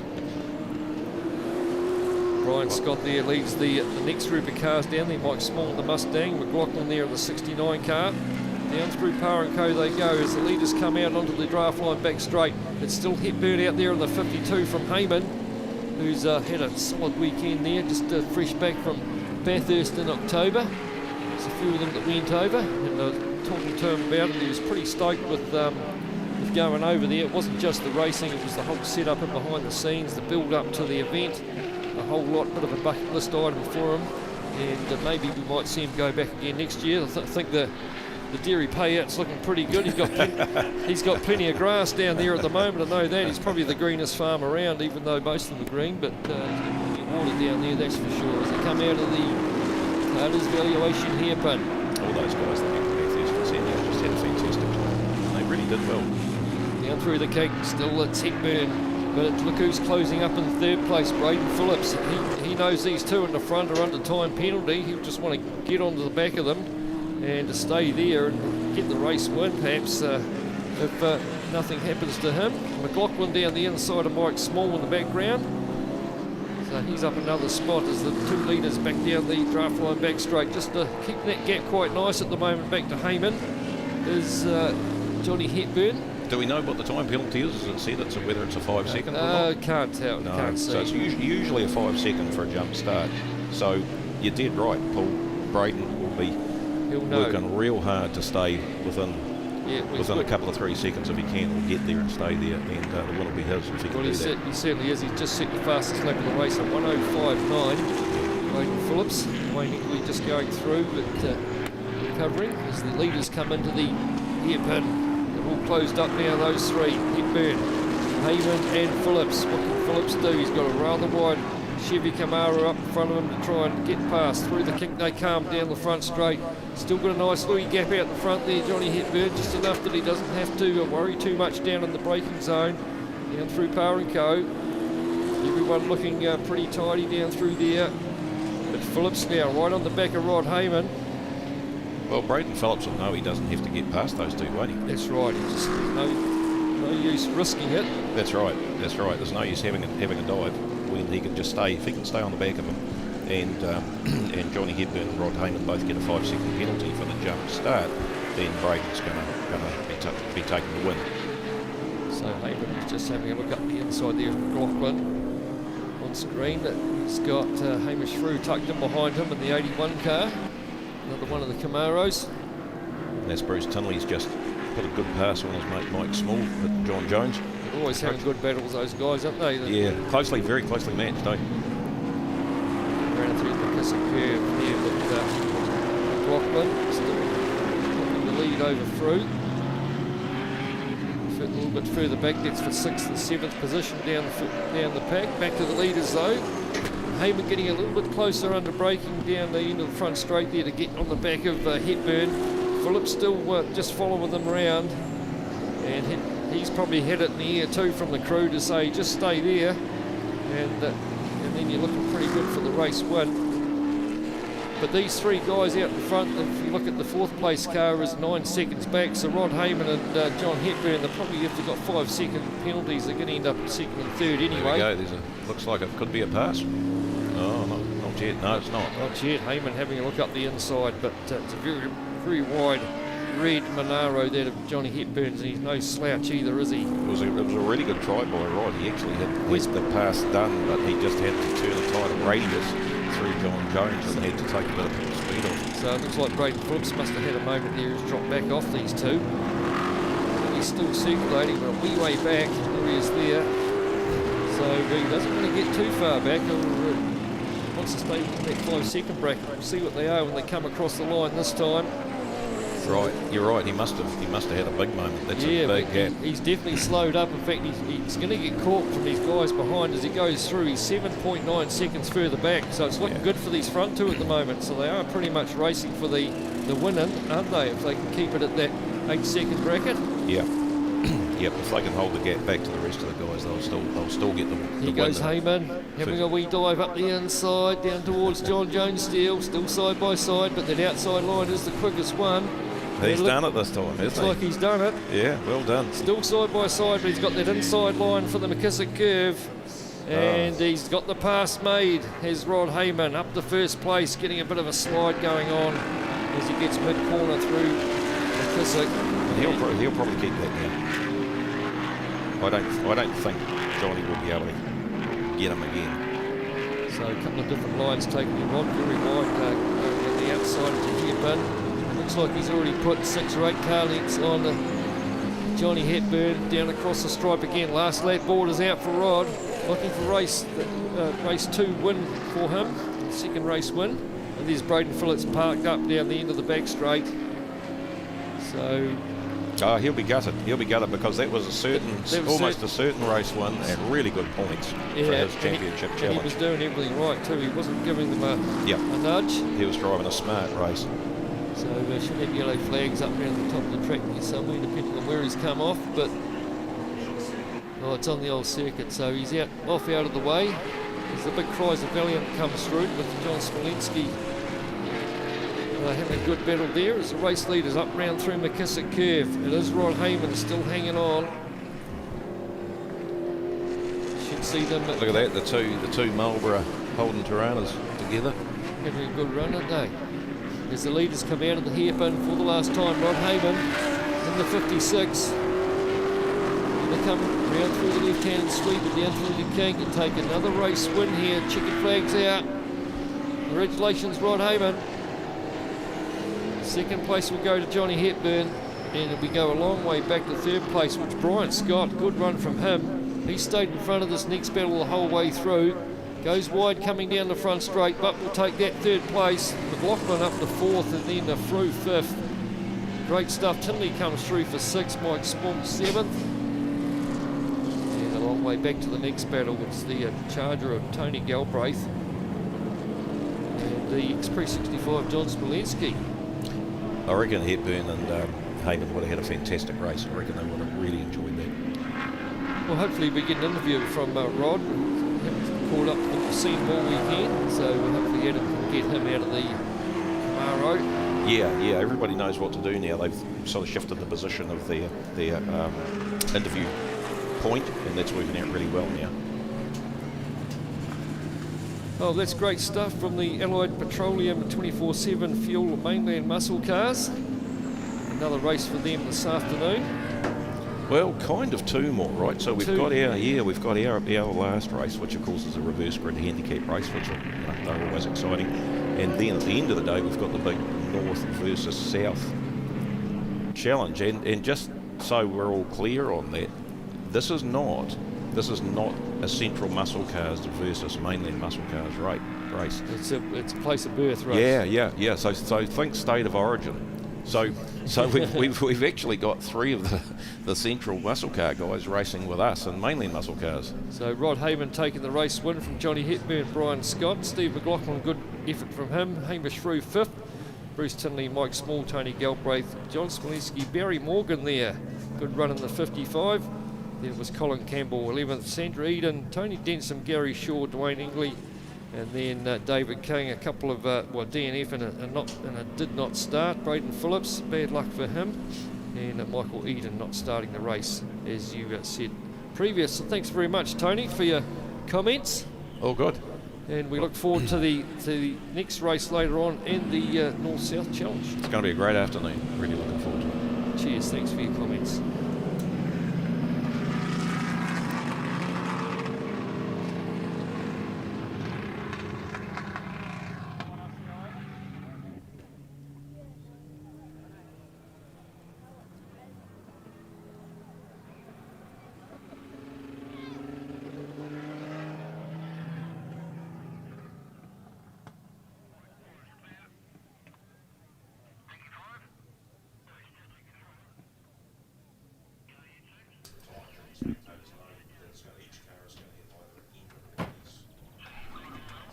So it looks like all the cars aren't coming your way, Adam. Looks like they're heading in the top end.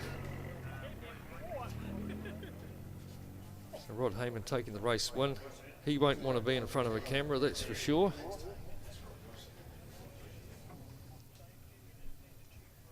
Dwayne Ingley's big Dodge Plymouth just coming in. So up next we've got the Mazda Pro 8s, an 8-lap race for them, reverse marble draw. So I'm going to hand over to B1 and B2 for this one. I'll go have a pit stop of my own, and we'll see you back here shortly for the Central Muscle Cars and the trucks.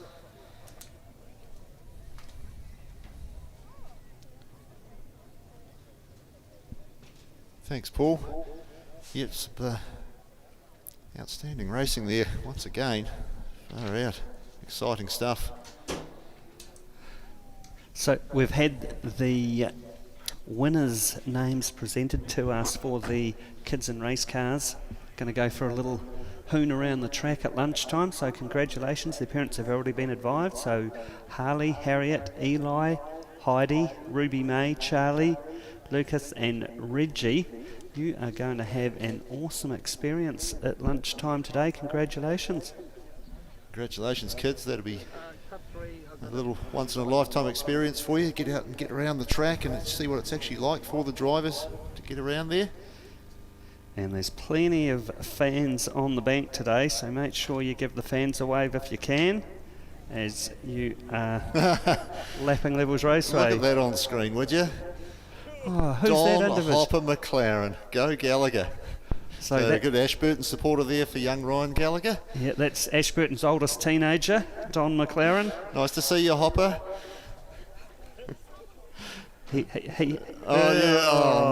the one finger wave. That's a shocker. So behave yourself. So Don had a milestone birthday last year. We won't say what it was, but he was 18 when he got his Mark 1 Escort race car, and he's been racing it for 42 years. So if you can do maths, you'll know how old Don is. Just passing down to Adam in the pits. So I'm here with Johnny Hepburn, P2. You led the race for a long way. It felt like maybe the tyres went off, or? Yeah, tyres went off a little bit. Rod's got a wee bit more horsepower than me. I was getting good drive earlier on, but it just wasn't quite as good later on. And I probably got a wee bit angry with myself because I got a radio call saying that I'd jumped the start, which I'd moved when I put my car into gear in the box, but that was it. I know Rod moved a little bit, so I was pretty angry with the steward's decision on that. So it probably me that caused to lose first place rather than anything else, to be fair. Good race otherwise? Oh, it was awesome, yeah. And Rod and I going around the top there side by side, that's pretty awesome racing. You've got to trust each other to do that. And last year I don't think I would have trusted Rod that much, but this year I certainly do. He's come a long way, which is cool to see, and a beautiful car too. Yeah, awesome driving. I mean, we're watching it on the stream, and she's big cars to get through there, too wide. Yeah, and they're all over the place too. It's not like they're sitting on rails, so they're moving around a wee bit. But no, it was good fun. And hey, thanks to all the spectators and supporters that have come out here today to this awesome meeting. It's really good to see the banks as full as they were in the 90s. And you know, as a club member and you know, as a long-time motorsport racer, it's so good to see the support and the people here. So really enjoy your days and come and have a beer in the club rooms later on. Reminds you of the old NZ V8 days when you were a few years younger. yeah, walked a little bit better than I did now. Or even the Superbike days and stuff. Like, we had big crowds and that then, and it was awesome to see. Even, you know, the early V8s, when I come out here and do motorcycle displays and stuff at lunchtime, this is what it was about. And the kids that are coming into the pits and grabbing posters and that, it's so important, eh? It's so cool. So, yeah, good. I see Rod just floating around in the background, so we'll try and drag him over. Hey, Rod, we're just live, so we'll just try and race over. Great race, mate. We come to you. Thanks. Yeah, very good. It's great to be here again. How was that around the top there with you two? Oh, well, I can trust Johnny, and I know where he is, and he was up for it, so that was it. You know, you had to get in there. And so it took you a few laps, but you had a wee look before you went? Yep, you sort of got to poke your nose in, and then I sort of had a little bit more confidence. So what sort of horsepower you make in your machine there? Bit over 800, I think, yeah. It's in that game, yeah. So you felt you had it just a bit more legs down the end there? Yeah, I had a shitty start. I should have got the start, but I was moving before it, so we got a penalty. But and my tyres are shot. I'm just coming out there, I've got no traction at all. But anyway, look, it's good fun. I love it. Awesome. So the day's going pretty well? Yeah, no, I can't complain. Yeah, that was a great race. crowd would have loved it, and you know, it's good to see a few cars out in the front. All right, so north-south battles next. Yeah, that'll be chewy. Yeah, I don't know. Angus was actually originally from the South Island, so he might come and race with us, with Andy as well. So hey, that could be good. So there's a bit of banter going on already. There will be. Be a lot afterwards too. A couple of beers and a bit of banter. Correct. Awesome. All right. Back to you, Paul. Thanks, Andy. Having a chat to Johnny Hepburn and Rod Hayman. Johnny, as he mentioned, was also quite handy on two wheels when he's a young fella. All sorts of stuff, trucks, bikes, you name it, Johnny's done it. Well, the legend is he grew up at Mangati. The legend is he got kicked off. He used to do the lawns at the golf course, but he was jumping the tractor on his motorbike, allegedly. Allegedly. Only allegedly? Allegedly, Andy. I'm probably lucky we didn't have videos back then. That's right, before they had social media. Anyway, now we have the Kumho Tyres Mazda Pro 8s coming out onto the circuit. They're just forming up on the Pro-Wear start-finish straight. Yeah, it'll be Michael Court and Sam Knight on the front row of the grid. Ben McConaughey and young Ryan Gallagher out of Ashburton there on the second row. Mel Waters and Corbin Sprague. Luke Casey, Caleb Pateman, Jared Pike, Lincoln Brunton, Oakley West and Hamish Evans. And then starting out of that P13 will be our rookie Dean Van Buren. So good to see Caleb Pateman on the podium yesterday. It's his first podium in the Mazda Pro 8 Series, his second season, as he said, and he's loving his motor racing. He's the nephew of Kevin Pateman, who was the club president here for many, many years. Kevin ran in the New Zealand touring cars back when they used to run laser turbos and TX3Is, and then he moved on to the 2-litre touring cars, and he still has that Telstar which he races in classic cars. But yeah, front row of the grid, car 55, Michael Court, Sam Knight beside him in the 444 machine, and young charger Ryan Gallagher, second meeting here at Levels Raceway, and obviously he's got a fan on the bank with Don the Legend McLaren holding up the Go Gallagher sign. Yeah, he had an excellent showing yesterday too, didn't he? Just waiting for the lights. Lights are on. And we're away. Good launch from the 444 car out of P2.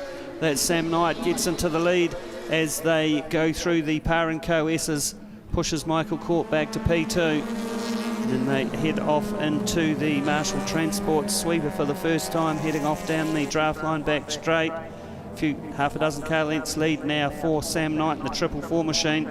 Look at Ryan Gallagher, he's up into P3 already, looking at getting up into P2 alongside Michael Court. As they head down the draft line back straight. Little couple of wheels out in the dirt there. And it looks like Ryan Gallagher will go through up into P2, so great manoeuvre from him as they head around John Jones and up towards McKissick. Is that Corbin Sprague there, just lurking in the background, part of the Sprague plague?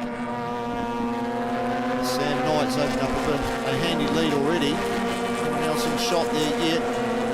Looks like Sprague may have just gotten up the inside of Ryan Gallagher. Corbin Sprague in the 84 car coming out of the card evaluation hairpin left-hand sweeper. Then we've got the right-hand kink.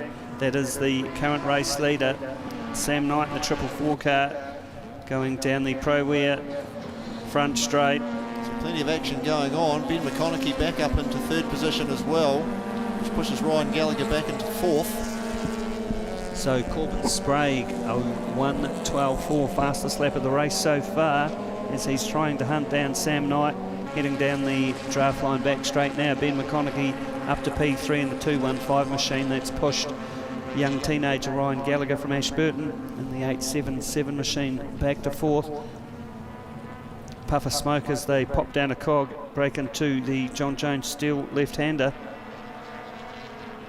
That second, third, fourth position battle, very busy, but that's all going to be playing into the hands of Sam Knight. So young Oakley West's car there, car 85, just popping through the screen, but now Corbin Sprague all over the back of the 444 car of Sam Knight through the left-hand sweeper once again, right-hand kink, and then they'll come down the Pro-Wear start finish straight to reel off another lap. Will be 6 laps left to go for the race leader, who currently at least is Sam Knight. into the hard braking zone. Powering Coesas. Corbin Sprague just having a bit of a look down the outside there, just letting Sam Knight know he's there. He'll bide his time. Still got 6 laps to go. Then we've got the chasing pack.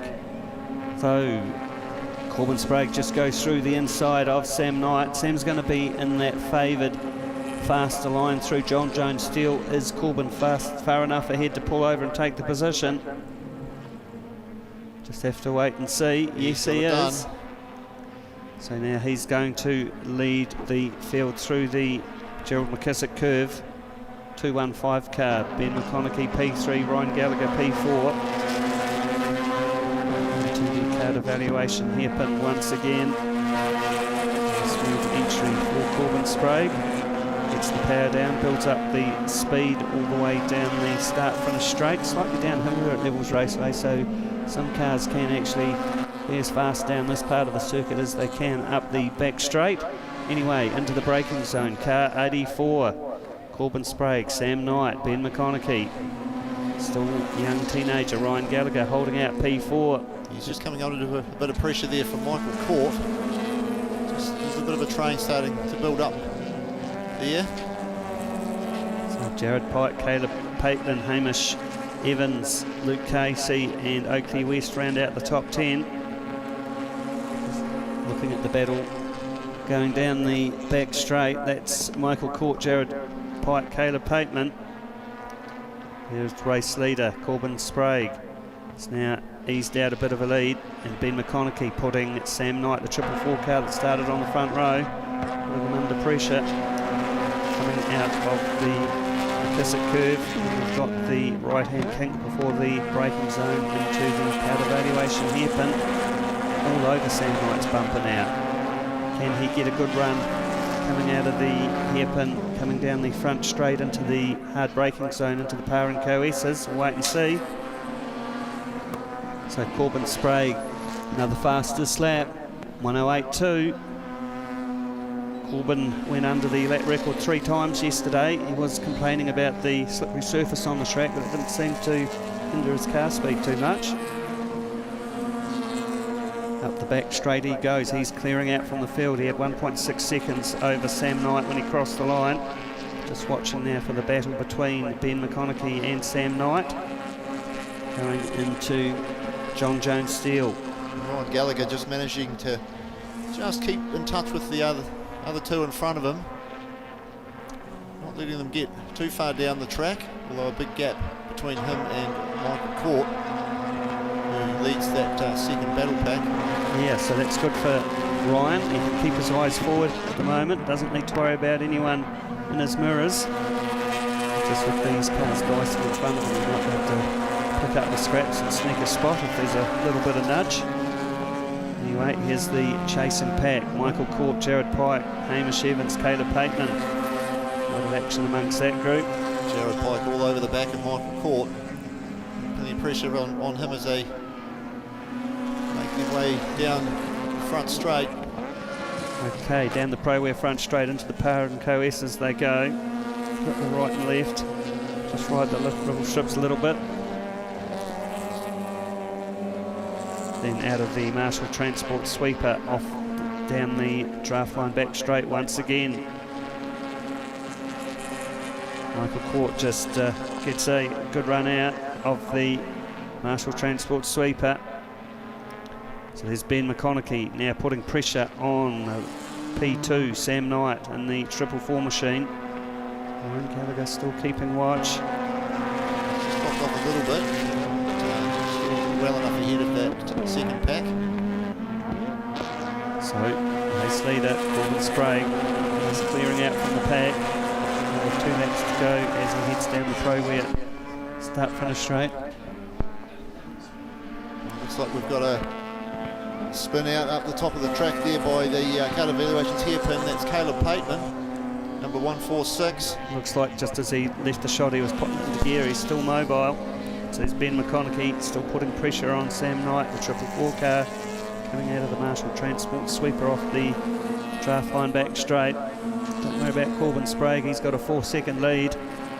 He's got time to change the CDs in the stacker. Off into John Jones Steele goes the race leader. Sam Knight, Ben McConaughey. McConaughey just not quite being able to get close enough around the top end of the circuit there to force the issue. Just a couple of car lengths between them. Ryan Gallagher just get on his shoulders, not taking any risks. Comfortable fourth position. So what can Ben McConaughey do? Just needs to get right up on Sam Knight's bumper, try and boards up. Force a move coming down the front straight. So Corbin Sprague's off on his last circuit this morning. So that second, third battle is going to be the one to watch. Less than half a second between them as they cross the stripe. Jared Pike, Hamish Evans, Michael Courtney back to 7th in the 55 car. Hamish Evans just making up a spot there into 6th. Just watching them now come out of the Marshall Transport sweeper, off down the draft line back straight. Back to the battle, second to third. Sam Knight, Ben McConaughey. Looking all the enthusiasts up there on the bank. Outside the McKissick curve. Enjoying their day's motor racing in the sun. Make sure your slip-slop's flat. And Ben get close. Under braking. Not close enough. I don't think he's going to be near enough to make a run for the finish line. There we go. Corbin Sprague takes the flag for the Kumho Tyres Mazda Pro 8 Series. Sam Knight. Ben McConaughey goes through. Ashburton teenager Ryan Gallagher. He's having an awesome weekend. Second time racing the Pro 8s at Levels Raceway. Jared Pike got past Hamish Evans there. He'll take 5th. 6th will be Hamish Evans, Michael Court in 7th. Young Oakley West will take 8th. 9th place will be Luke Casey and Lincoln Brunton in 10th.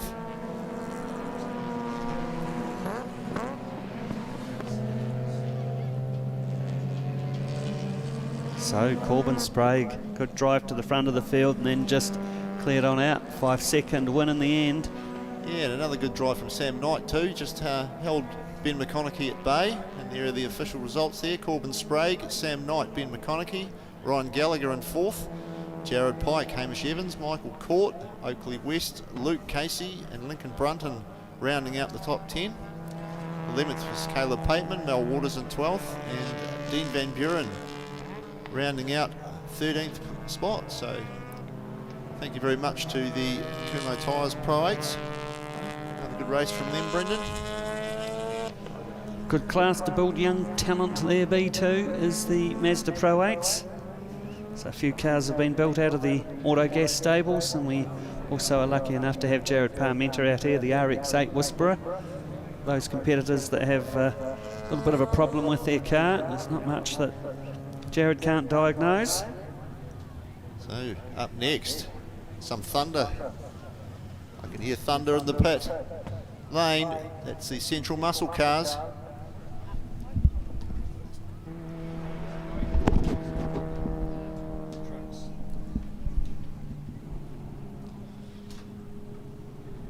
So it's some fantastic hard-out racing from the Central Muscle cars yesterday, Paul. Certainly was. Some real dicey moments, just having a yarn to Angus Fogg down there. I hit him up about his passing move yesterday, and he just closed his eyes and sort of cringed his teeth. He said, yeah, I knew that was a close one.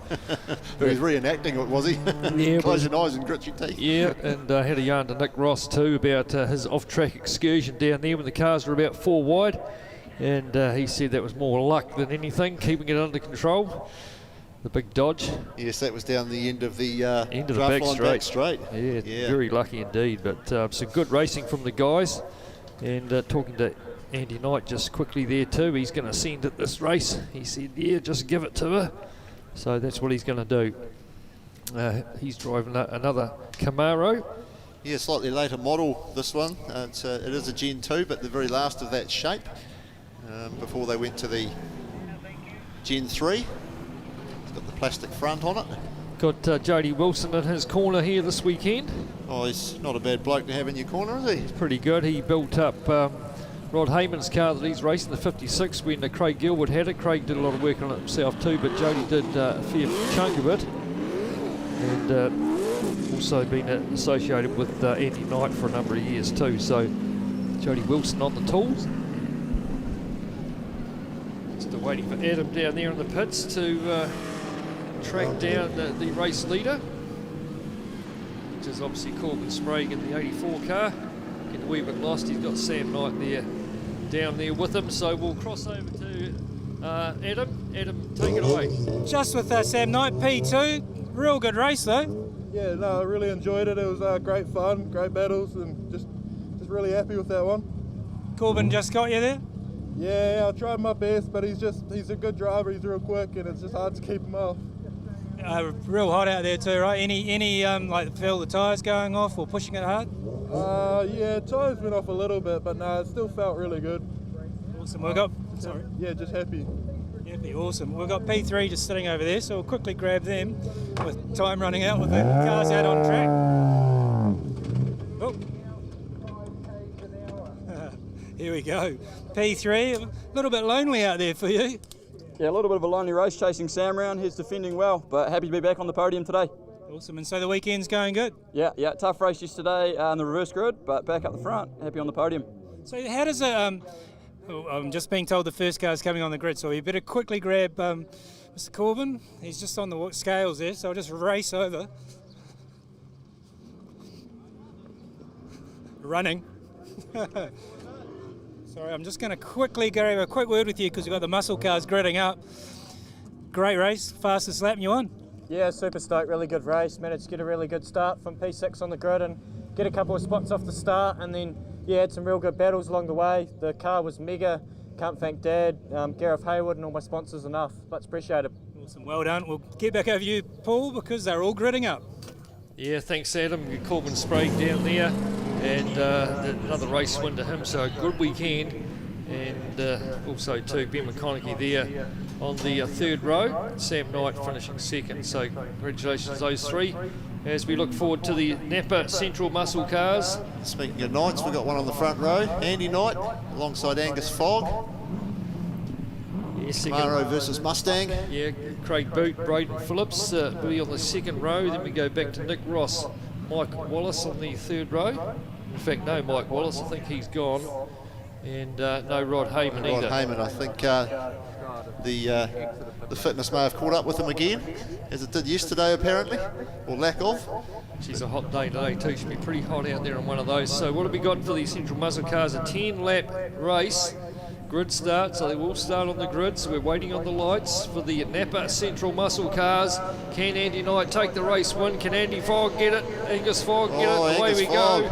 He's just lined it up, Angus Fogg. He's got 3 cars shot past him. Braden Phillips has managed to get through as well. So Foggy back to 4th place, as it's going to be Andy Knight leads them from Braden Phillips. And they head up to the Marshall Transport sweeper. So Foggy just lighting the tyres up on the J.A. Russell Mustang, but he's underway again now, tucked in behind Braden Phillips. Craig Boot up to second, and Foggy straight through on Braden Phillips. Wheel out in the dirt too, I think, but back up to that 3rd place. So good recovery from Angus Fogg, J.A. Russell Mustang, but at the moment it's all Andy Knight. Yeah, well, he would have left a couple of big black lines on the start-finish line there, Angus Fogg. It just stopped. Everyone else took off around him. So he's done well to end up where he is. He's on that dirty side of the track too. So here he is under the car disvaluation here, but opposite Camaro, Andy Knight, opened up a good lead back to the 07 of Craig Boot. And in fact, it's Angus Fogg up to second. He managed to get through on Craig Boot up there at the top end of the track, so Boot back to 3rd. Braden Phillips sitting there in 4th place in the 43 car, the Chevy Monza, and then Nick Ross in the big Dodge Plymouth there. In the 4th place, Lance Hughes. There must be a bit of an issue there with Craig Boot's transponder. It's got to come up as a DNS. He's certainly out there. Certainly out there. On our screen. Must have a bit of an issue going on there. But anyway. Might pick it right itself shortly perhaps, but it's no doubt who's out in front, up through the McKissick curve. Andy Knight has done plenty of laps around here over the years. Of course, ran in TRS for a couple of seasons. A while back in the NZV8s as well. Now, I think he was in. So back into the Yipper is Andy Knight trying to get chased down by Angus Fogg and the J. Russell Mustang down through the kink. Well over 180, maybe 200 odd kilometres an hour down the front straight. Hard on the brakes about the start-finish line. Try and pull the thing up. Here's Braden Phillips having a look up the inside. A boot. The two of them still side by side through Par and Co.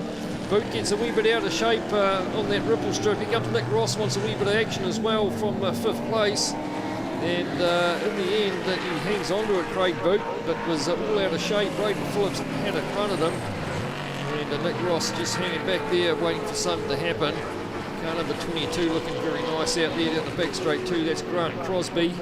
And another one of the Chevy Camaros. Car number 22. Here's the distance between first and second. And United Angus Fogg, big gap back to 3rd place. Here's the battle going on. Craig Boot still hanging on to it from Braden Phillips. That red Chevy Camaro has a wee look up the inside of the right hand peak with the hairpin. No way through there for him.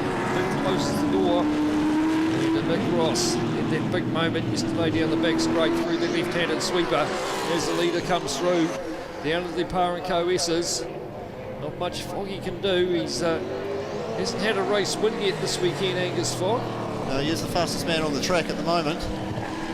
103.07. Perhaps you have to look at the lap record for the Central Muscle Cars. Brendan, you might be able to find that for us before the end of the race. Boot just getting a wee bit out of shape, trying to get the power down. Lifting a wheel there in the Monza. It's not often you see something like that in a muscle car. Having a dive up the inside.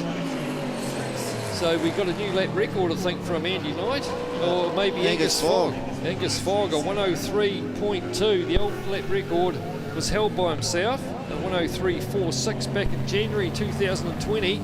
So a new lap record from Angus Fogg, a 103.2.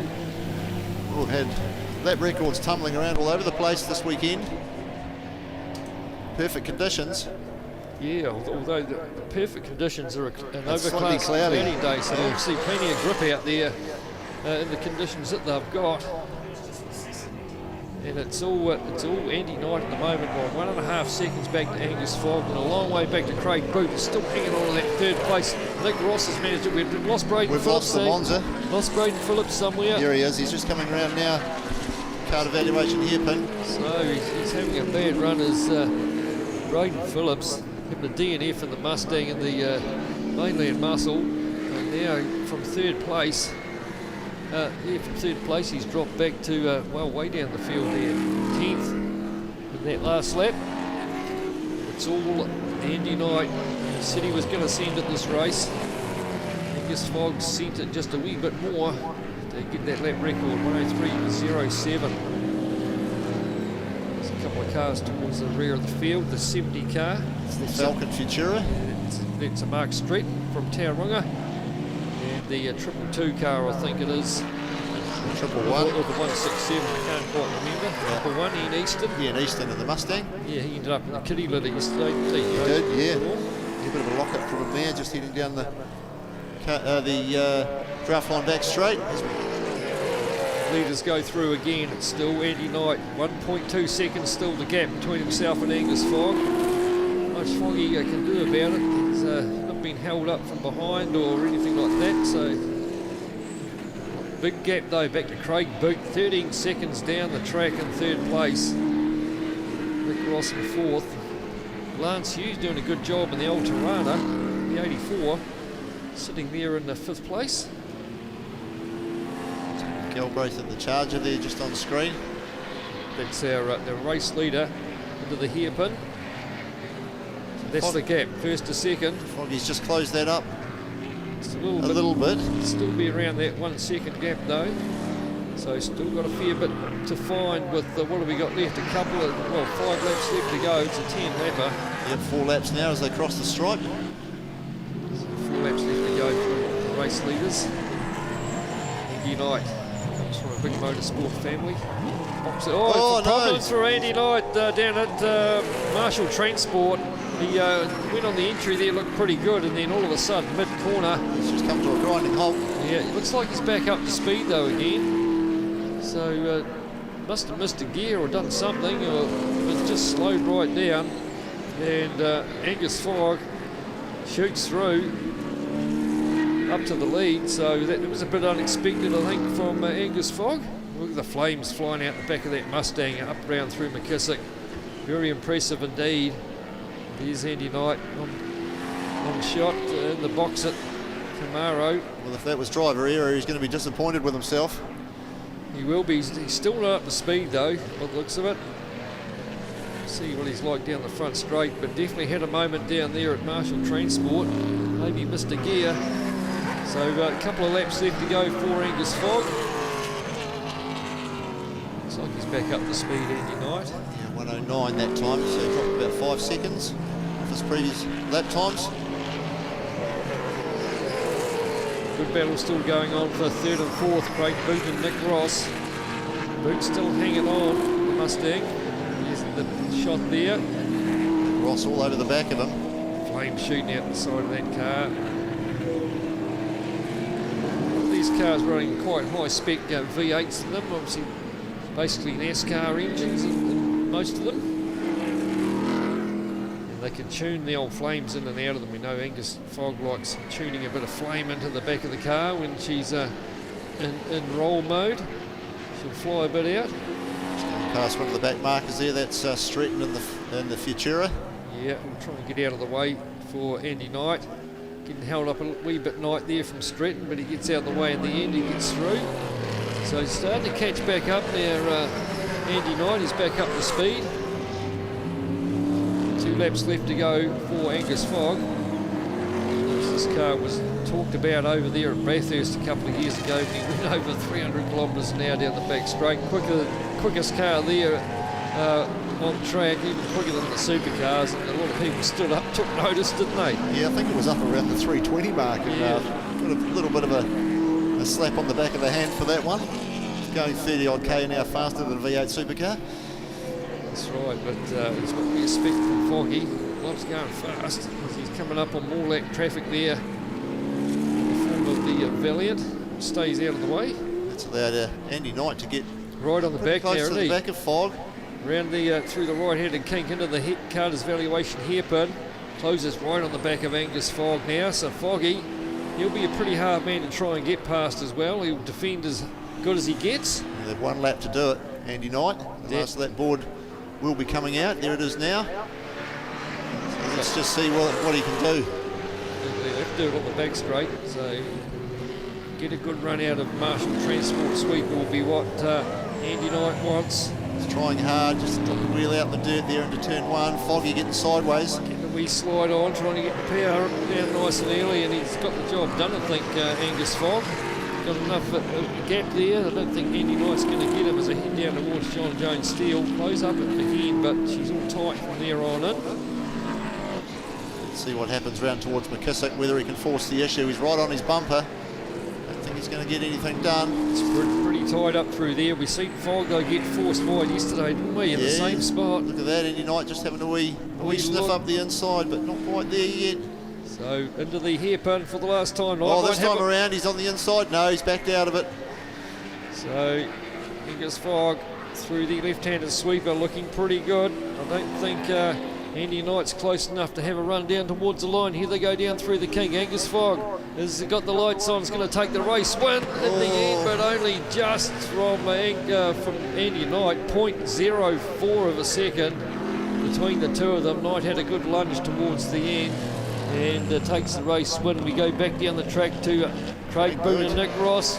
Ross has got a bit of a run, but Craig Boot's going to hang on to that 3rd place. Nick Ross will stay 4th. Lance Hughes a good run in 5th place in the Tirana. Grant Crosby crosses the line in 6th. And back to the next battle. It's Hamish Frew in the end gets through on that Braden Phillips, who was up in the top 3 for the first 2 or 3 laps and must have had a problem somewhere on the track. And Steve Scholes in that number 33 car. Clark Hopkins. Still a few of them left to come. Steve Moyer, the 167 Mustang. The J.A. Russell Mountain Shop car. Dark blue one. HQ number 13. It's Kate Cowie. Yeah. Tony Galbraith, Mark Easton, a couple of DNSs did not start. It's Mike Wallace and Rod Heyman, who of course did the first Central Muscle race yesterday morning and then thought, hang on, I've got to get through the weekend. Double running's probably not for me. In fact, running's probably not for him. He's probably still celebrating after that last win over Johnny Hepburn. Well, I think he's been on cloud nine since getting pole. So, Andy Knight, yeah, good effort in the end, but just that one issue that he had in the car might have been a missed gear change or something like that. Allowed Angus Fogg to get through. So we got Adam Jones down there from Fast Files. I'm sure Andy will let us know in the interview. On standby, yeah. Of course, Andy's pretty straight up. He'll tell us whether he made the mistake or not. But he's out of the car already. And Angus Fogg just pulling in that beautiful Mustang. Very long car, isn't it, standing beside it, and from where he's sitting in the car, he's basically sitting in the back seat, so he's got a long way out in front of him. But we'll cross down to Adam down there with Angus Fogg. Normally I ask the questions first, but Angus had a question for me. What was it? Did he get me? 0.04 of a second, you got it. I didn't even know he was there. Wow. Didn't have a clue he was there. Ah. The start wasn't so good for you, but you came back. No, I stalled the start because I put a taller different overnight and tried the same technique as yesterday, which worked well, but no, just went off the power and stalled. But anyway, got going again. Well, that's amazing that I won because I backed right out to the last couple of corners and didn't even look at my mirror. I thought Andy's broken down, but he obviously just had a little hiccup and then got going again. That thing's fast this weekend, man, I tell you. Woo. So you're having a good weekend, though? Oh, yeah, for sure. Anytime you're burning around Timaru in a nice sunny day and having a proper race, it's great. And Andy's obviously a very fierce competitor and great to race with as well. So it's a pleasure. You guys go way back. We kind of do. I go back a bit further than him, but he's done a lot of stuff over the years as well, which I think helps. The more experience you get in different vehicles and your crew, and it all just becomes second nature. And we have a great time as well as being very hard-fought competitors on the track. So next up, you've got a North versus South. So what are your thoughts on that? Yeah, we've got our Central Muscle Cars handicap race next, and then the North versus South. To be honest, I'm not very happy with the way they've think they're going to run it. I just think it should be simple north south on the grid, but they've got some weird and wonderful handicap drive through the pits thing. But anyway, I suppose it is what it is. I'm just a dumb competitor, so what would I know? Your car's fast though. It's all right. Yeah, it's amazingly it's not as fast as it was here 6 years ago with the little engine in it. So that tells us something, doesn't it? It's not all about the engine.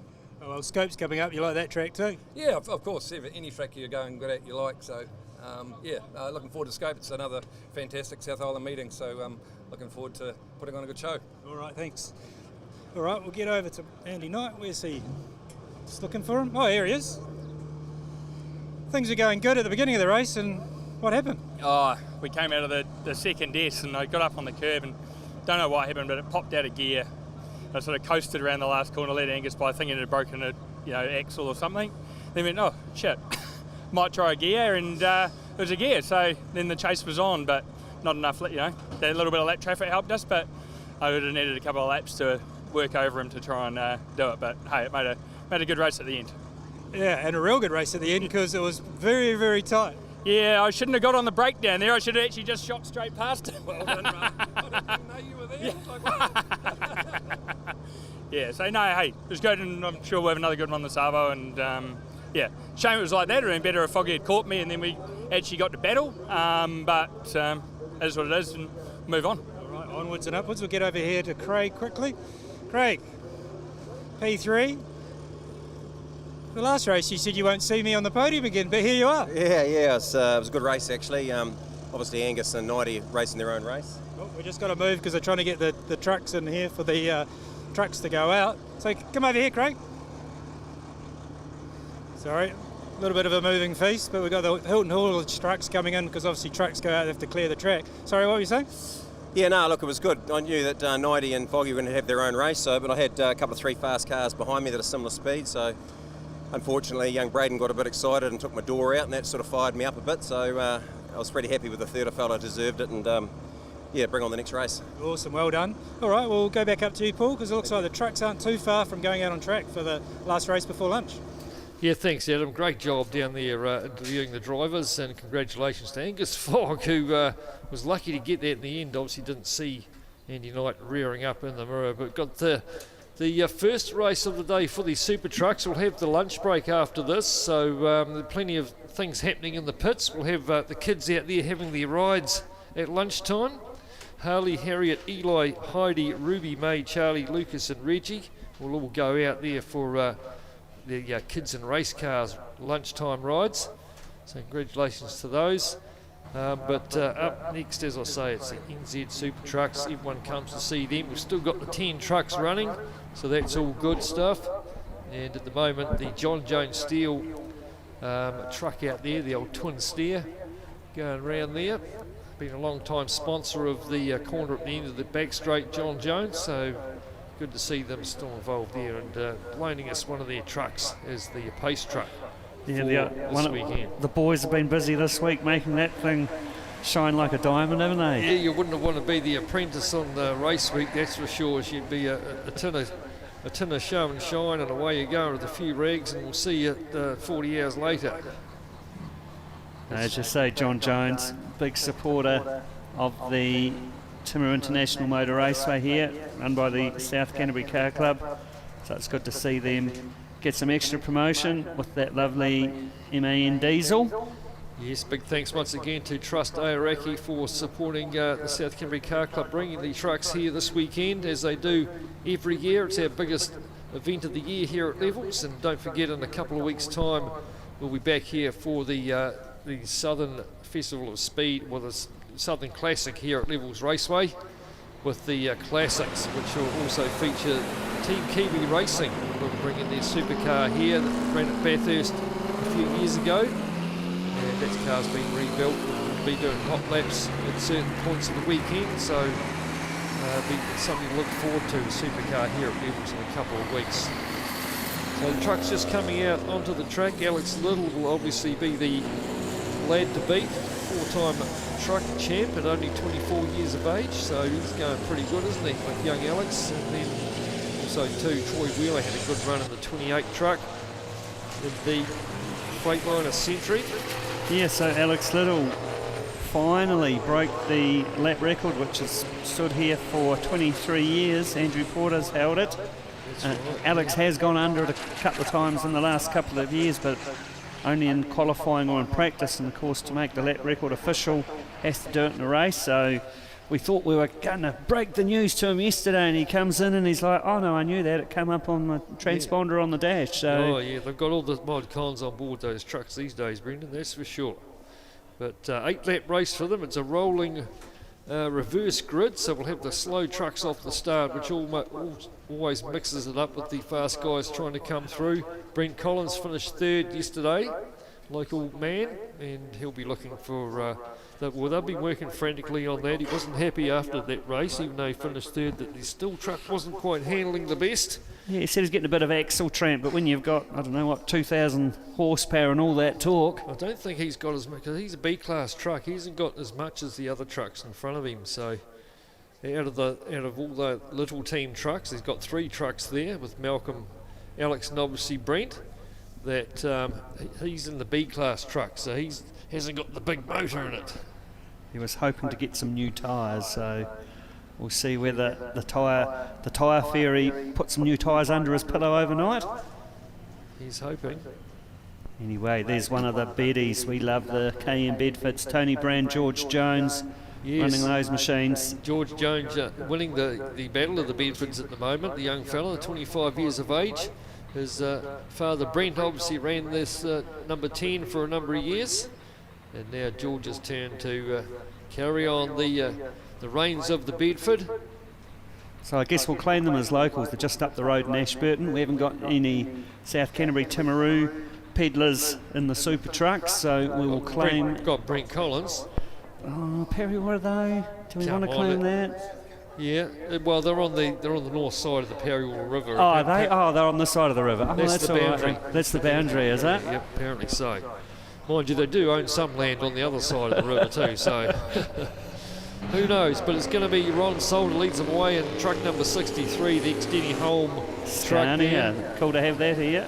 And then beside him, Tony Brandon, the number 8. Wee Betty, a bit of a size difference between the two trucks when you see them side by side there. The second row, Troy Etting beside George Jones. And then it'll be David West, Malcolm Little will start off the next row. Brent Collins will start off row 4 with Troy Wheeler. And then we've got Alex Little and Mark King off the back. Of course, Mark wasn't here yesterday, had someone else driving it. And it's good to see Mark back though in the 24. He'll race it in this race. And then in the development race a wee bit later on, we'll see Ash Hay, the old loose cannon, get back behind the wheel of that thing and no doubt put on a good show for the crowd. And the NAPA Super Trucks also got a good caravan parked up there with all the merchandise. See a lot of truck merchandise being worn around the place. The caps are just $10. They don't break the bank. If you want a nice Super Truck hat, head up there in the lunchtime break and get one off them. They could probably bring a couple up here. Brendan, need one for the collection. Well, their promotions manager was up here earlier with 3 hats, and I thought, oh, that'll be B2, B1 and Paul, but no, it was for the 3 place getters for the Central Muscle Cars. Unfortunately, they ended up with the new hats, but I think I'd look quite smart in a hat like that. It's your job at lunchtime, Brendan, is to add to the collection. As the trucks head up round through the McKissick curve, should be tight stuff there through the wee right-handed kink and then into this hairpin. Know what it's like in a car. It should be pretty much a handful in one of these trucks, as we'll see the lights out in the John Jones safety truck. And it's Ron Salter who will start off that pole position.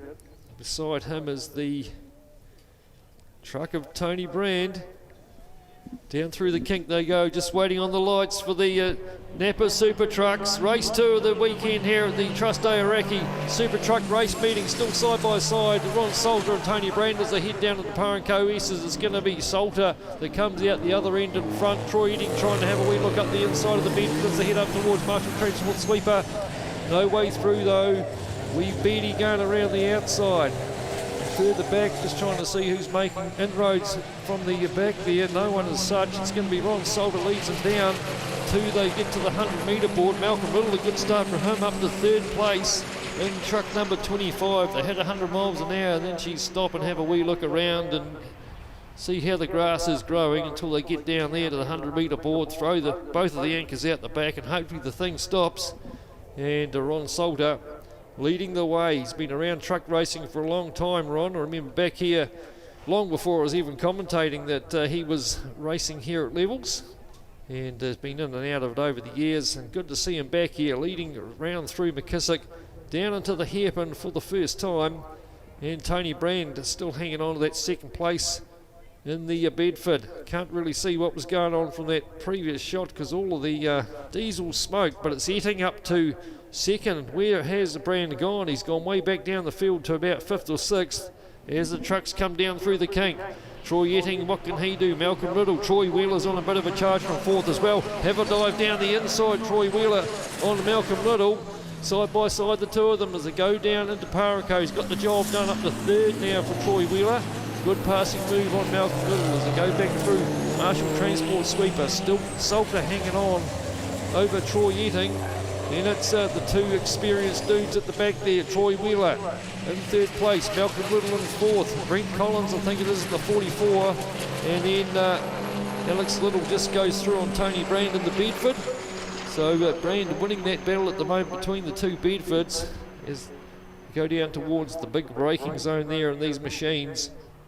And like I was saying yesterday, Brendan, they get to 100 miles an hour quicker than most race cars that are out the back in the paddock there. So you can imagine the torque of them as they go up round through McKissick curve. Salter still doing a good job. Etting coming under some pressure now from Troy Wheeler. And right on the back of him is Malcolm Little. So they come through the wee right-hand kink into the heavy braking zone. Look at them all lining up now in behind Ron Salter. through the left-handed sweeper, still hanging on, line astern. Bones is coming up on the back of them. Alex Little's on the back of this train now as well as they come down through the King onto the front straight. Salter's still doing a good job. 3 laps down.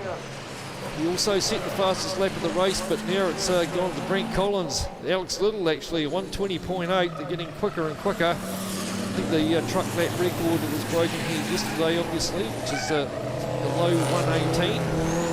I think it was. For 20 years it stood. Andrew Porter had it all those years ago. And here goes Troy Wheeler. Gets the pedal down to the middle. Goes through up the inside of Troy Etting. So up to second place now. Dave West just having a passing move on one of the Bedfords. Hasn't been the best weekend for the West racing team. And have been down in the results from where they'd like to be. Troy Wheeler now up the inside of Ron Salter as they go into McKissick Curve. And he's got the job done. So Troy Wheeler up to the lead.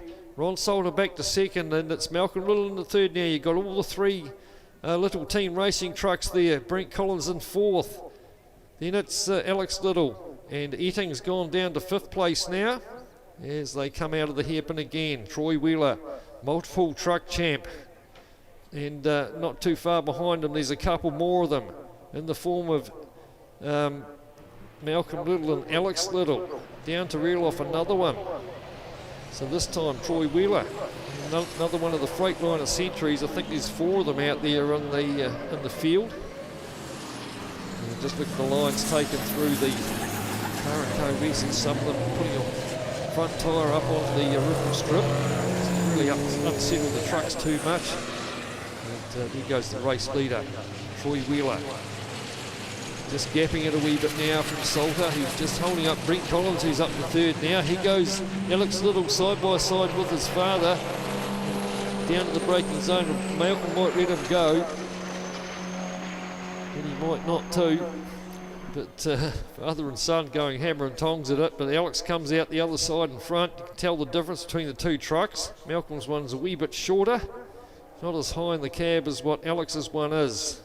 And of course Alex wearing the NZ1, the current New Zealand truck racing champion. And Salter just holding Bones up a wee bit there through the McKissick Curve. He might try and have a dive up the inside. Bones, no. So all those 3 little trucks, line astern, tucked in behind Ron Salter. It's allowing Troy Wheeler to get away. Fastest lap of the race, Troy Wheeler, 120.5 through the right-handed sweeper down the front straight. And still it is Troy Wheeler in the 28 truck. And there we go. Bones Collins finally goes through up to second, up the inside of Salter. Salter back to 3rd, still running in a good position there though. Tucked in behind, he's got Alex Little. Pulls out, has a wee look on the run to McKissick. No way through for Alex. So he's cleared out a wee bit now. Troy Wheeler, 4.9 seconds to lead back to Brent Collins. And a good run from Bones, a 3rd yesterday, 2nd at the moment. Alex Little up to 3rd. Ron Salter though, still got his nose up the inside. And Malcolm Little there just in between the 2 of them. Salter pulls back in and lets Alex go by. So a bit of dust being kicked up the top there by Troy Wheeler, our race leader. And like I said, 4.9 seconds the lead last time through. And with the limiters down the back straight, really you've got to make your time up through all the corners. We'll see if Bones can do anything about that with a couple of laps left to go. In fact, it might be last lap board out this time, Brendan, for the Super Trucks. 3 laps left to go. Oh, you did, right. Yep. So it'll be 3 laps left to go for Troy Wheeler. Here he is in the number 28. And doing it easy. Looking back in the mirrors, here's Bones Collins in the 44 truck. And the gap, 5.5. So he stretched it out a wee bit more there, Troy Wheeler. Malcolm Little just having a dive down the inside of Ron Salter and goes through, but has to take to the grass. He's taking the shortcut there, and also Troy eating out in the grass as well on the trucks. So there's Dave West up the inside, so Westy up another spot. And a couple of trucks starting to get a bit loose as they get deep into the race. And Malcolm Little got the passing move done in the end on Ron Salter, albeit taken to the grass. Race leader up round the top end of the track though. Troy Wheeler. As I say, multiple truck racing championships under his belt. And same with the two guys, well, not Brent Collins, he hasn't had a truck title yet, but Alex and Malcolm, not too far behind, certainly have. So doing it nice and easy out in the front, Troy Wheeler. Diesel smoke coming out the back as the foot goes down, trying to get the power out nice and early. And we heard Alex talk about driving one of these things a little bit earlier on in the day, and he was saying that you can't overdrive them. You overdrive them, you actually go slow. You've got to slow yourself up. And consistency is the key to speed in one of these things. Generally smooth as fast. Smooth as fast. And same with the Super Trucks. So Alex Little just moving up onto the bumper of Brent Collins in the 44 truck as race leader Troy Wheeler heads on down the draft line back straight into John Jones Steel. Then we've got the two Bedfords. Yeah, it's Tony Brand in front at the moment of George Jones, so if Tony can stay in front between him and George, it'll be one apiece for the Super Trucks. Having a good battle now on screen. It's George having a wee look up the inside of Tony Brand, but of course they're both sitting at 100 mile an hour there, so really it comes down to who's got the better brakes down the top end, or who's got the biggest set of undies on, you might say. But at the moment, it's Tony Brand. Comes out of the cloud of smoke, and George Jones tucked right in behind him. So good battle going between those. Have been a crowd favourites though. I know one of those trucks, I'm not too sure which one it is, as the last lap board comes out for Troy Wheeler, but one of those Bedfords used to, the cab was got from Fairley Transport up there so many years ago. So the rumour has it. So there goes father and son having a good battle there. Well, that's Bones and, that's Bones and Alex. Bones and Alex. Well, Bones isn't aware that Alex is his son, so you might have to break that to him gently. Coming out of the Marshall Transport sweeper off down the draft line, back straight. Yeah, Alex moves to the outside, but once they get to 160k, they can just sit there and wave each other through the window. Yeah, of course, Bones in the B-class truck, Alex in the A-class truck. Oh, Troy Eaton going slow down across the line. It's a real shame for him. He was running up here around the third or fourth place earlier on in the race. These battles still continuing between Bones and Alex, heading up through the McKisson curve now. Pretty hard to try and pass a truck up through there, that's for sure. And at the moment, Bones got his truck positioned quite nicely, and the A-class truck in behind him. And hard on the brakes, down through the gears. Mostly automatic gearbox in these things. Checkered flag is out though for Troy Wheeler. Is going to come down and take the race win here for the NAPA Super Trucks. And great stuff from him, emphatically doing it by a long shot. We go back to Brent Collins, going to come through for second. He'll be pretty stoked with that, Brent, I would say. He had no answer really for Troy Wheeler out in front. And Alex Little takes third place. Malcolm Little just comes through for fourth in truck 25. And then the battle of the Bedfords, still Salter managed to hang on to over West. And Tony Brand wins the battle of the Bedfords. That's one apiece for the Super Trucks for the Bedfords. So George Jones dropped back a little bit there, so I'm not sure if he had a moment in the closing stages of the race. Yeah, or he just thought, yeah, no, I'll just leave it there. I'm not going to try and damage the thing. First meeting in the truck, so good effort. So great stuff from the NAPA Super Trucks. Congratulations to Troy Wheeler and the 28 team, and also to the rest of the podium getters there, Brent Collins and reigning champ Alex Little. So that is the lunch break. We will be back here in half an hour's time or so, probably a little bit more. And we're just running probably 5 minutes late, but it doesn't really matter too much. We're going to have some kids going out for rides in the lunch break, so always look forward to seeing the kids' faces when they get out of those cars and the grins on them. So hopefully they enjoy it, and we'll be back here up the commentary box. Brendan Nichols, Paul Lancaster and Brendan Cooney. We'll see you then after the lunch break.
So I'm just here with Alex. So P3, a bit of tough work in the traffic.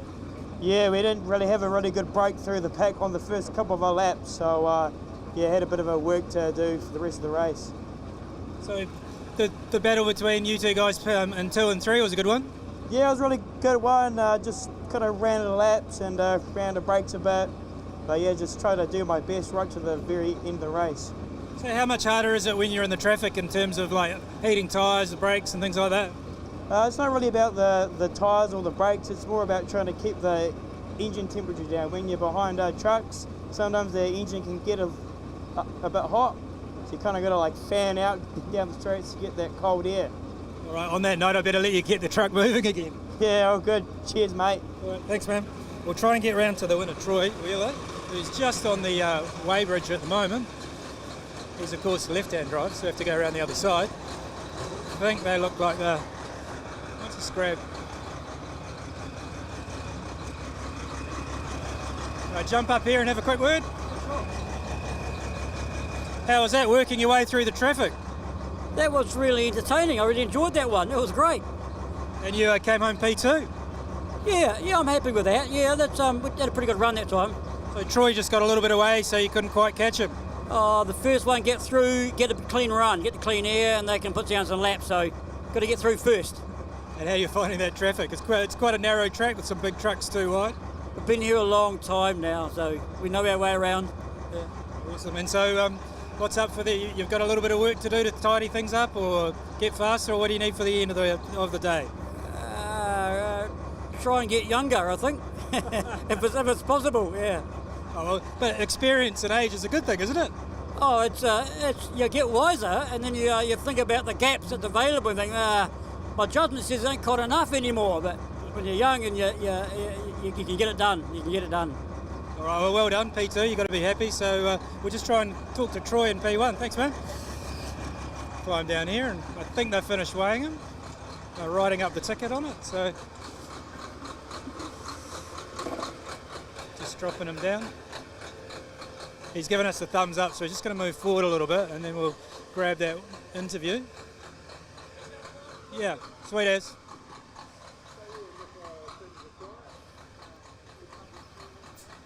So of course all of the trucks have to be weighed. They've got a minimum weight of 5.3 tonnes, which is actually quite light for something that big.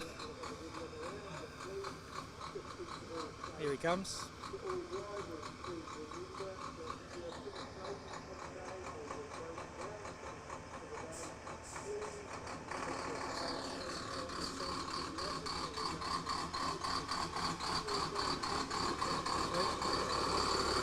I'll climb up to him. I'll just climb up to you. Oh, you want to come down? Okay. He's coming out for us. Still hooked up. Just watch your cord there.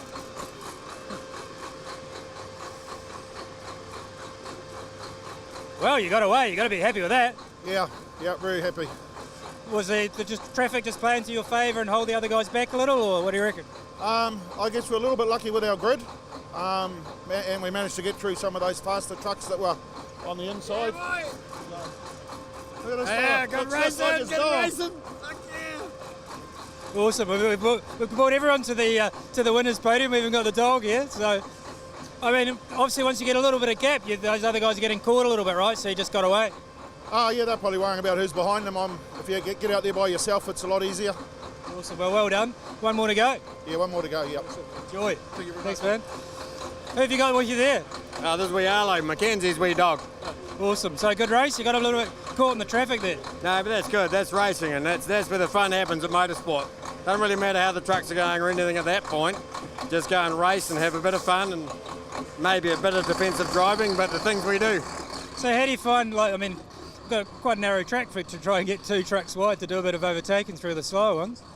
It's quite daunting in the tight stuff, and really you don't want to hit anyone else, but it's sometimes a wee bit unavoidable, but I think we got away with it that time, but it must have been pretty close. There's a little bit of conversation about claiming you as a hometown boy, whether you were where you weren't your hometown, are you? Yep, down the road, Farmer. There we go. So that solves that one. All right, it's lunch break now. So we're just going to take a little break and get our camera guys some lunch, and we'll see you again for the race in about 25 minutes time. Cheers. Thanks.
just with Tony here, and I'm looking at your truck and I'm going, it's got 2 big spouts out the back. It looks pretty cool. Can you tell us a little bit about it?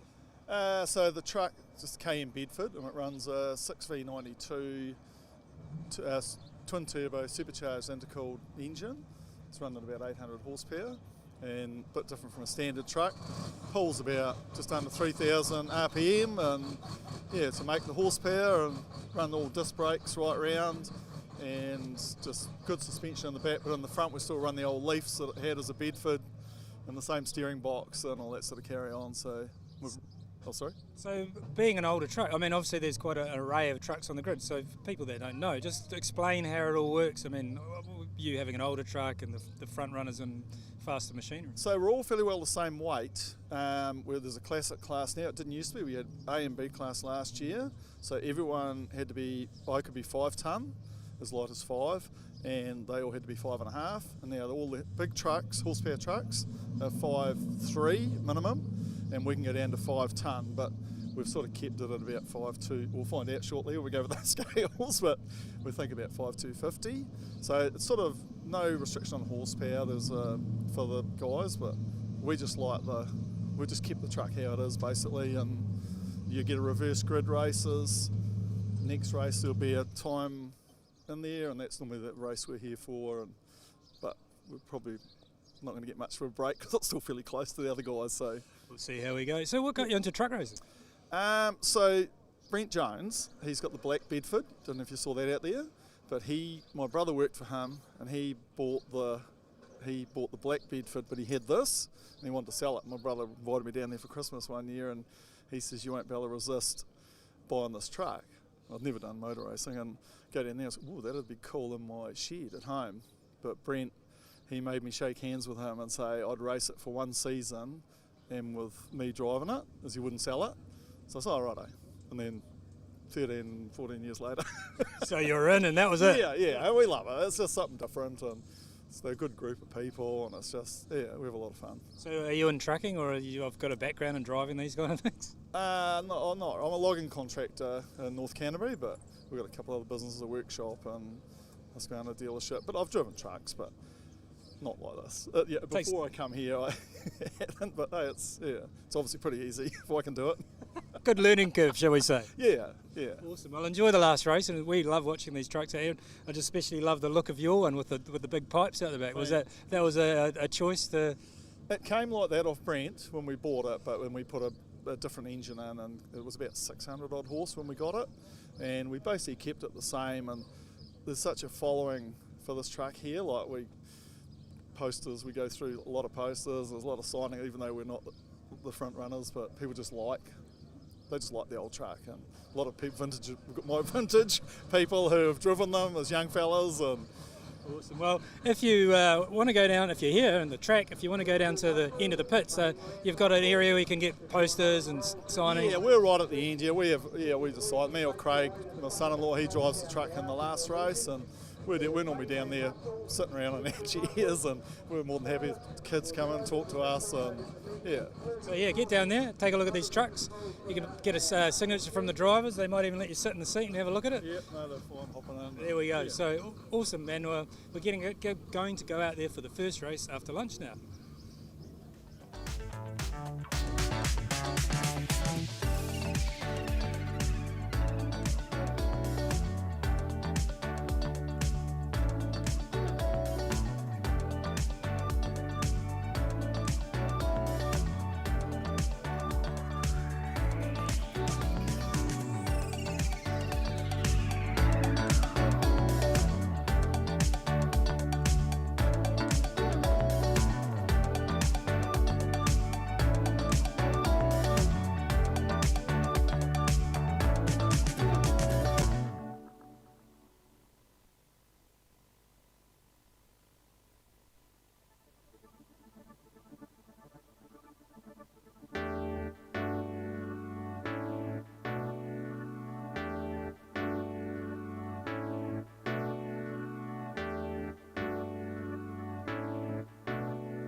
Welcome back, everybody. Hope everyone had a good lunch. Not too far away from getting the afternoon's proceedings underway here at the Thunder Down Under Trust Aoraki 2026 version. Good to see those kids get out of the car at lunchtime and see some of the grids on the grids on their faces. Paul Lancaster up here in the commentary box along with Brendan Nichols and Brendan Cooney. We bring you the action all weekend, and wherever you are around the bank or around the world as we are on live stream, thanks to Premier Installation. Then I hope you're enjoying the coverage from the Fast Files team. Adam and Tristan and the crew down there. Should be pretty hot in the comms van down there, no doubt. Doing a good job down there as well. And as I say, we'll get the action underway very shortly with the 2K Cup, thanks to Digital Fusion, Craig Saunders and all the crew there. The last race for the 2K Cup for the Trust Aoraki Thunder Down Under. Good to see so many people in the pits at lunchtime having a look around and take some photos. Plenty of merchandise being moved and posters and stuff that all the kids are getting. And hope you're enjoying your time on the bank here at Levels Raceway. We'll be back here shortly with the 2K Cup.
Rightio, welcome back to the track. Paul Lancaster, Brendan Nichols up here on the mic with you. And welcome to everybody through the live stream as well.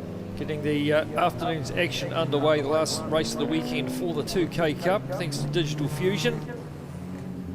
Craig Saunders and the team there once again stepping up to sponsor the 2K Cup South Island.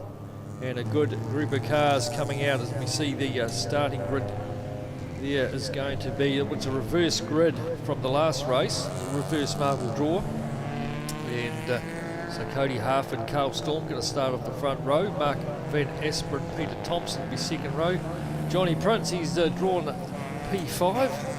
So it'll be interesting to see how he goes from there. And looking down through the top 20 anyway. Ben Gormit starting 15th, so he's been sort of middle of the pack. And came through to, got through the last race, very good from about the same position to finish third, I think it was, fourth. And so he will look to come through a few of the slower guys in front.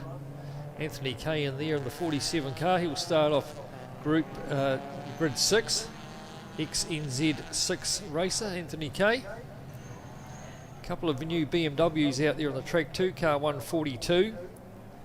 So 3 BMWs out there, of course 2K Cup.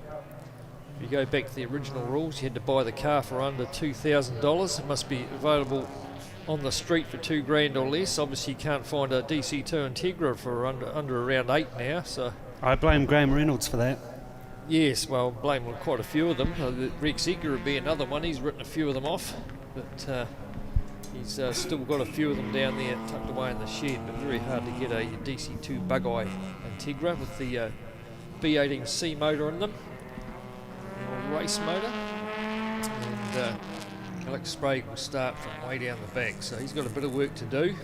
Current series champion, or well, not champion, leader I should say. And but these BMWs will pick them up pretty cheap now. So once the car's been approved onto the 2K Cup list, then that opens the door up for more of them to come in. So they might have been available at 2K a wee while ago, but certainly not now. And I think they've moved the age limit too. It used to be up to 1996, and I think they've gone out to 2000 now for the year of the car. As they start forming up on the grid there. Chopper Stevenson, let's see where he's going to start. And he's coming up to the front there. Not too sure why he's not on our list as being up there. P2. The high-vis Honda number 900. Yeah, I wouldn't call it a high-vis, Brendan. I'd call that more a Karatana yellow. Oh, banana milkshake maybe? Yeah, definitely not high-vis though. But, so Chopper was interviewed this morning by Andrew on the bank as one of the punters. Yes. And said that is one of his favourite classes is the muscle cars. Take a bit of getting these guys all set up for their last race of the weekend. Looking at Alex Sprague to see where he's slotting in. Not too bad. Up there beside, tucked in beside number 2 NZ. Which is maybe... Farron Poulter, is it? Number 2, Honda Integra? Yes, that will be him. He's not on that Farron Poulter, yeah. Number 2, Graham Reynolds. So missing Graham Reynolds, I think, unless he's a wee bit further back. So we'll be waiting on the lights for the 2K Cup, thanks to Digital Fusion. Hope you're enjoying the coverage wherever you are. And make sure you hit a like or share it or do whatever you do on Facebook. And get everyone, as many people watching it as we can. Digital Fusion, away we go. Bit of a slow start there from the 999. Cody Harford, half asleep there off P1. There's Chopper to get away nicely in the bright yellow Honda, the 900. So Chopper out in front. Then it's Harford from Jeff Poulter. Mark Van Asperen, Warren Reynolds up there in the mix as well. And runs through Power & Co quite nicely. 3 wide in a couple of spots. But all through there and through Marshall Transport nicely. Down the back straight first time, Chopper Stevenson. He goes up Warren Reynolds in the 129. Having a wee look on Mark Van Asperen in the 4. In fact, it's not Van Asperen, it's Jeff Poulter he's having a look at. And he goes through, so it's been a lightning start for Warren Reynolds. 5th up to 3rd. And a good start from him in the Honda Integra. Now he's looking up the inside of Harford, up to second place there now for Reynolds. Trying to chase down another one of his cars up in front there, the 900. Got a whole car yard of DC2s up there. They have the Reynolds family. And around through the right-hand kick, bit of dust being kicked up the top end. And into the Carter's valuation here, but the first time for some point local Chopper Stevenson will be looking forward, hopefully not looking back, because he's got a mirror full of Warren Reynolds. And keep an eye on where Alex Sprague is, and Ben Gormack's another one that's trying to make up a few spots. Come through to reel off lap number 1. And Nicole Beardsley will be another one to watch. He's up to 4th place in the BMW, number 325. Alex Sprague up to 6th, so he's had a good first lap. The young guy from back there in about the 6th or 7th row of the grid. And onto the Honda Integra. Here goes Reynolds now having a look at Chopper, and goes through in the car, number 129, 2 DC2s out the front. And I think Chopper might have just said, look, it's your car, mate, away you go. And I'll look after you from behind. And could be a good race for Warren Reynolds to win. Got a bit of back up and behind there. Chopper might try and keep a couple of these Toyotas a little bit further back, or Carl Beardsley will be the one he's trying to hold back. In the BMW, we know Carl's very, very quick, and has won plenty of races too in that Beamer, number 325. Round through McKissick, through the wee right-hand kink, into the Carter's valuation hairpin. Not close enough to force any sort of move into the hairpin there was Carl Beardsley. Left-handed sweep. It's Stevenson from Reynolds. Reynolds coming under some pressure now from Cody Harford of the Toyota. Trying to have a look around the outside as they go through the kink. And still side by side, the two of them. But here comes Beardsley, going to have a look up the inside. Is he down in the braking zone? Beardsley, no, not enough room there, but he'll go through on Harford. So he goes up a spot. Chopper hangs onto it. Bit of a brake block up there further back in the pack as they start to compress. And young Ben back there getting held up by a couple of the slower cars. Ben Gormack as we're back to the front. It's Warren Reynolds. Got a good lead at the moment. Here goes the BMW trying to go past Chopper Stevenson. As they head down towards Par and Co. John Jones, he's got the job done already. So up to second now. So Warren Reynolds, we have to just keep the hammer up it, and he'll see that Beardsley's already got the job done on Chopper. Chopper still got Harford all over the back of him in the 999 car. And then Alex Sprague. Here comes Sprague up the inside of Harford. As they go through Kissick Curve, he'll get side by side with him, and if he can stick with him through there, he'll have the left-hand run through the left-handed sweeper. Stay side by side through the hairpin. His nose up the inside, is he? Still side by side. You've got the job done, young Alex, up to 4th place. It's a great passing move from him already this early on in the race. As I said, he started back in about the 7th row, and now he's going past Chopper. So he's up to 3rd place already, the young fella. And one of the Haas ambassadors here today, Haas House of Sports Simulation in Timaru down there. Alex does a lot of sim racing down there, and in fact cleans up most of the leaderboards down there. Been in, make sure you get down there in the Royal Arcade and have a bit of a look. Here goes Graham Reynolds. Oh no, that's Gabby, isn't it? Gabby Thompson.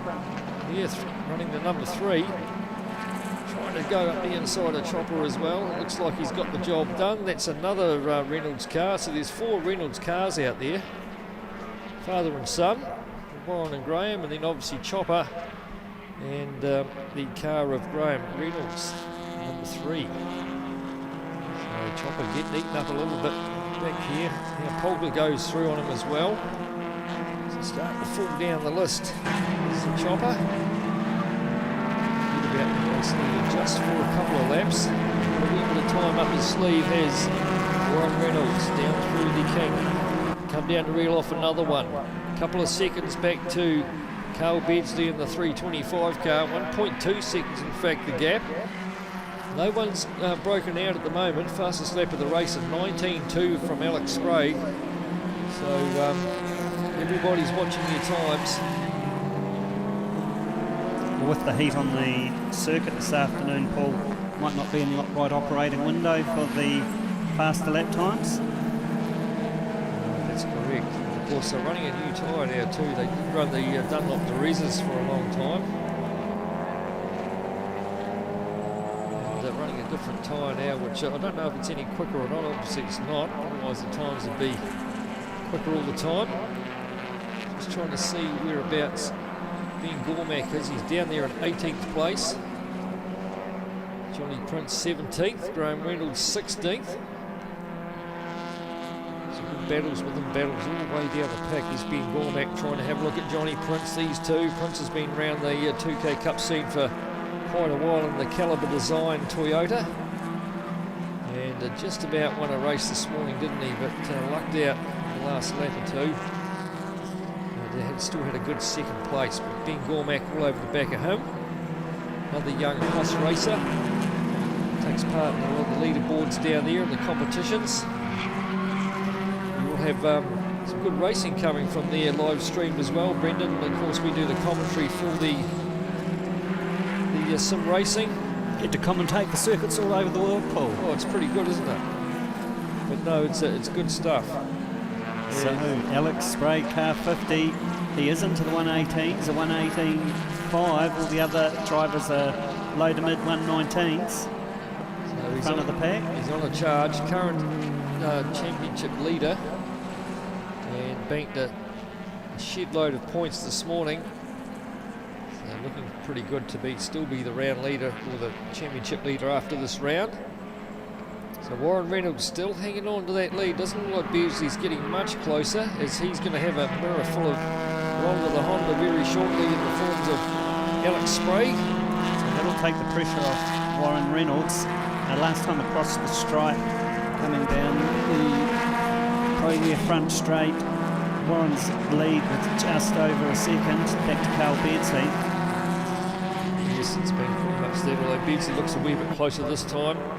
Not close enough to force a move though at the end of the front straight as they come down to reel off another one. Sprague there in third place. It's been a Sprague plague all weekend, isn't it, with Alex and Corbin getting towards the front of the pack and winning races everywhere. So get back to Gab Thompson now in fourth place.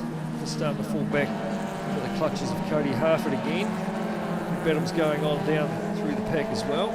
So that lap it was a 1:19.6 for Warren Reynolds in P1. Carl Beardsley a 1:19.0, which has allowed Carl to close the back to a gap to half a second, just as they go into John Jones Steele now and right on his tail. Just looking to battle off down the back straight. Bit of a Toyota ruckus. Certainly is. And if you're looking to get the 2K Cup, there are a few cars lying around for sale. You know, you 4 or 5 grand to pick you up a decent car that's ready to go. And, you know, you pay a bit more, obviously, for a Integra or something like that. But if you're looking to get an entry level, that'll get you. They get all the safety gear underway. Carl Beardsley trying to have a go down the inside of Warren Reynolds through the left-hand sweeper out of the card evaluation hairpin. Across the stripe they go. Yes, he moves to the inside, as does Alex Sprague. Sprague up the inside now of Beardsley for second. Still side by side, the two of them. Beardsley's got the inside line though on the Exeter Par & Co, but Sprague still hanging there out wide. He might try and do the crossover or stay out wide there, but either way, he's on a charge. These top 3 guys out in front. Reynolds still hanging on. If you're looking out the window, here goes the power of Ron to the Honda. Just gets his nose in front of the big BMW and up to second. So good passing move there around the outside from Alex Sprague. Now he's going to have a look up the inside of Warren Reynolds down into the braking zone of John Jones Steele. And is he going to go through? Still side by side. They come out the other side. Sprague might have the inside line. Beardsley puts a couple of wheels out in the dirt. And Sprague's going to go through in the number 50 24 Red Racing Integra and up to the lead for the young fella from Timaru. And hopefully we should see him start gapping away a wee bit from Warren Reynolds, who should hopefully hold Beardsley up a bit in that just as quick BMW out of the Carter's valuation hairpin now. Sprayton's out for the first time. Reynolds still hanging on to second place. Beardsley looking racing in the BMWs. They come through the left-handed sweeper. Down through the kink. Might eye Reynolds up down at the end of the front straight here. Sprague starting to pull away with a good wee race lead, but Beardsley's not close enough to force any sort of move on Reynolds. A bit of a gap back to Gabby Thompson there in the Integra. He's seen the light and went Honda in Gav Thompson. And good to see Gabby back. He had a hiatus for a couple of seasons and then couldn't take it anymore and had to get back into it. As now we've got Beardsley attacking the back of that 129 Honda Integra of Warren Reynolds. In fact, should get the job done around the outside. Got the job done before they get to John Jones Steele, up to second place now, so he's on a charge to try and catch up to Alex Sprague, who's disappeared out of shot. There he is there. So he's already a couple of seconds up the road. Young Alex, able to get this one out of the way and sit back and relax. And I wouldn't say crack a cold one afterwards, Brendan, because he's only 16. He might allow himself a Coke with sugar rather than an unleaded. That's right, but he's out of the hairpin, looking pretty good. The 24 Red Racing Honda Integra. There goes that's Gabby Thompson. Last lap board is out for Alex. One to go for the weekend, and it hasn't broken out. No one's broken out in this race. In fact, the fastest lap is Alex Sprague in 18.5, so a long way off the 17.4 or whatever was done in qualifying by Ben Gormack in the last race when he broke out. So last lap board coming through. Gormack's only managed to, well, he's still 15th, tucked in behind Johnny Prince. And Greg Mitchell won 13th, and Greg won the last race. They've had a bit of a struggle trying to get through on some of these slower cars. Down the back there. So it's all about the track position, isn't it? As the you see on screen here, the 711 and the 212 having a go. It's Eddie Watson and Chaz Frew. Carl Storm tucked in behind them in the 97. So last lap for them, but looking good for Alex Sprague again. Second and a half over Beardsley last time, a wee bit more dust kicked up at the top end of the track. It's Farron Poulter just sitting in front of Jeff in the 78.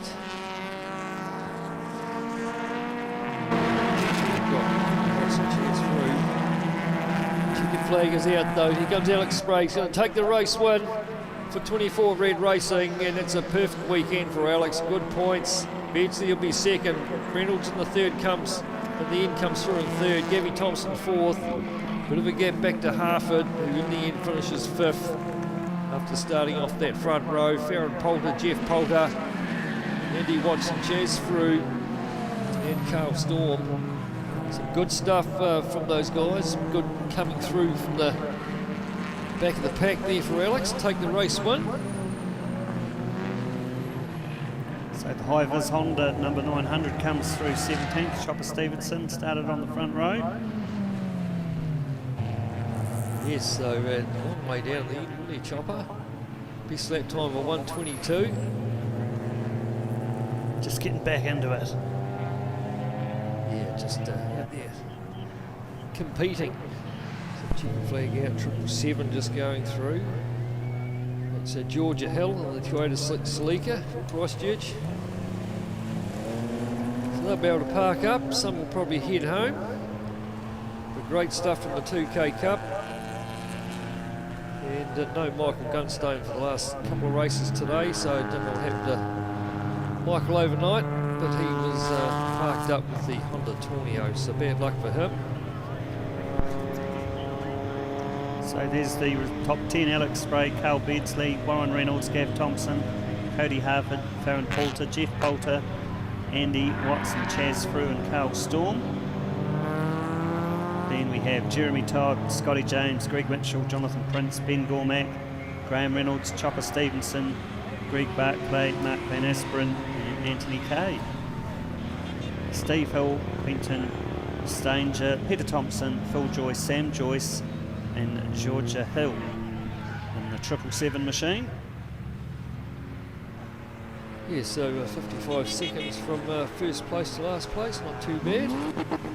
Up next though, it is the Oscars. Looking forward once again to the Oscars. Always puts on a good show, good huge field of cars.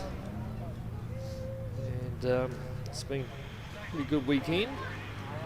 Obviously not for Andrew Gibson yesterday, getting punted out of the race.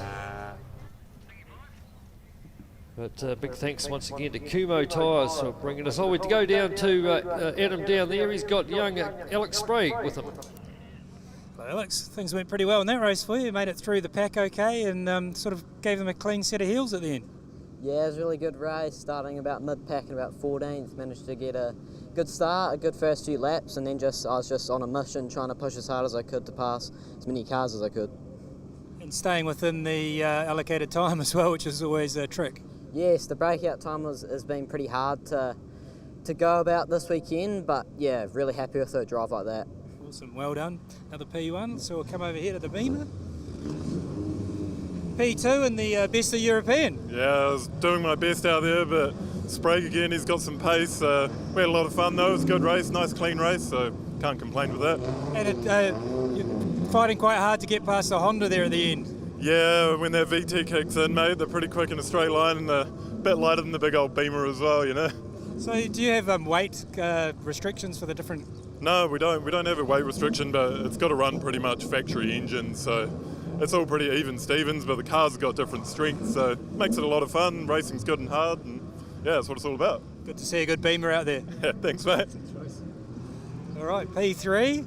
Yeah. You happy with that? It was a pretty tough race. Yeah, I'm pretty stoked, really. First time out on the new Nanking tyres, so yeah, still getting to grips with things. Through the midpoint of the race, you were probably feeling quite confident? Yeah, feeling pretty confident, but Carl and Alex, they're another two quick drivers, and saw them approaching, thought, here we go. But no, it's hot and fast out there. Awesome day. So good battle with the Beamer near the end of the race for you? Yeah, good battle. He was pushing me pretty hard and, made his way through. But yeah, Come home nice and clean, car's good? Yep, car's going good, all clean, back on the trailer home with no damage, which is nice. All right, well, a great weekend for you. Awesome, thank you. Thank you. Sure, so back over to you, Paul. Yeah, thanks, Adam. Warren Reynolds down there with Adam, and then Carl Beardsley, the deep, gravelly voice of Carl Beardsley, and then the young, fresh voice of Alex Sprague. It's a great weekend for the Digital Fusion 2K Cup. They put the cars on the trailer, and some of them might crack open a cold one. But anyhow, it's back to the Oscars, Super Saloons, thanks to Kumho Tyres.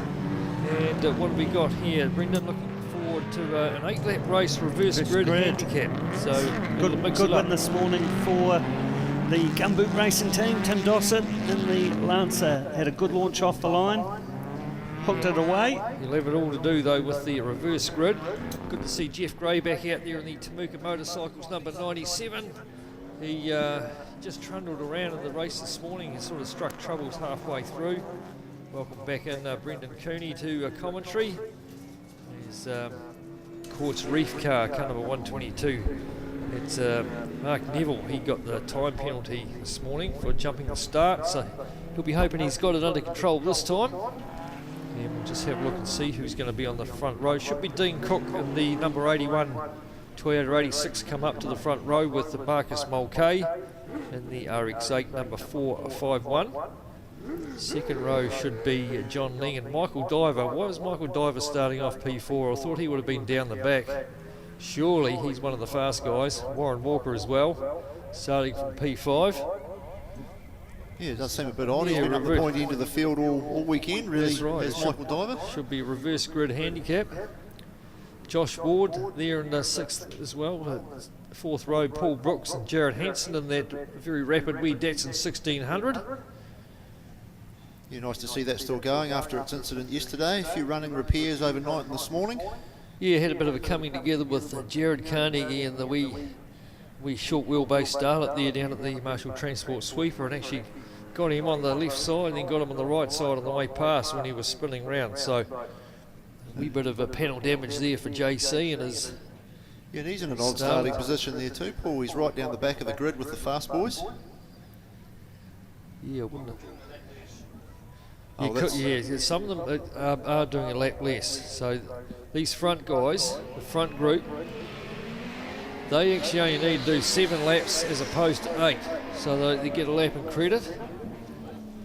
Oh, cuts the corner there. Does Diver, sorry. Ling in the next group. He'll be looking at getting away to a good start there, Michael Diver. It could be a good chance for him to take a race win, but I question the starting position. But it's Marcus Mulcahy leads him down the back straight for the first time in the RX8 from Diver. And then it's Dean Cook in the second of the 86s. So the next lot go. See, I thought the NZ6s would be off the front for sure. Yeah. Someone locks a brake up there, one of the Holdens, the 24/7 Ryko Filbers car. Chris Brown in an odd starting position there too, I would have thought. And here's the next two. Getting the power down. Looks like Steve Ross is going to win the drag race between himself and Timmy Dossett. Well, Dossie did chuck a wheel off the side into the grass. That wouldn't have helped the start. Not at all. See Cam Davies back up to speed in the RX8, obviously fixed whatever issue that he had a DNF in the race previous. As the race leader comes through, Marcus Mulcahy in 4.51.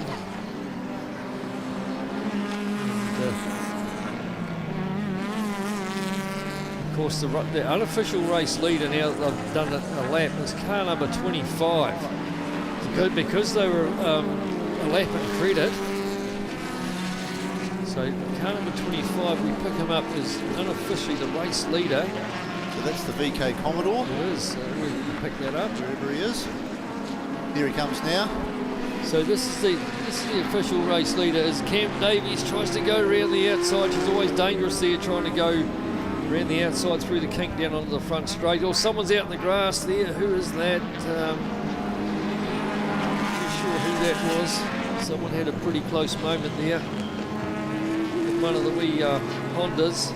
There is our race leader on screen, Darren Harding in the V6 powered VK Commodore. Marty Russell tucked him behind him in second place, going down the back straight now. Marty Russell lining him up, the old VL Commodore. Steve Ross is coming through now to unlap himself, so even though he goes flying through on Mick Ross in that Holden, he's just unlapped himself, so he's got a whole lap to get around to get back up to that lead. He's only got 7 laps to do it.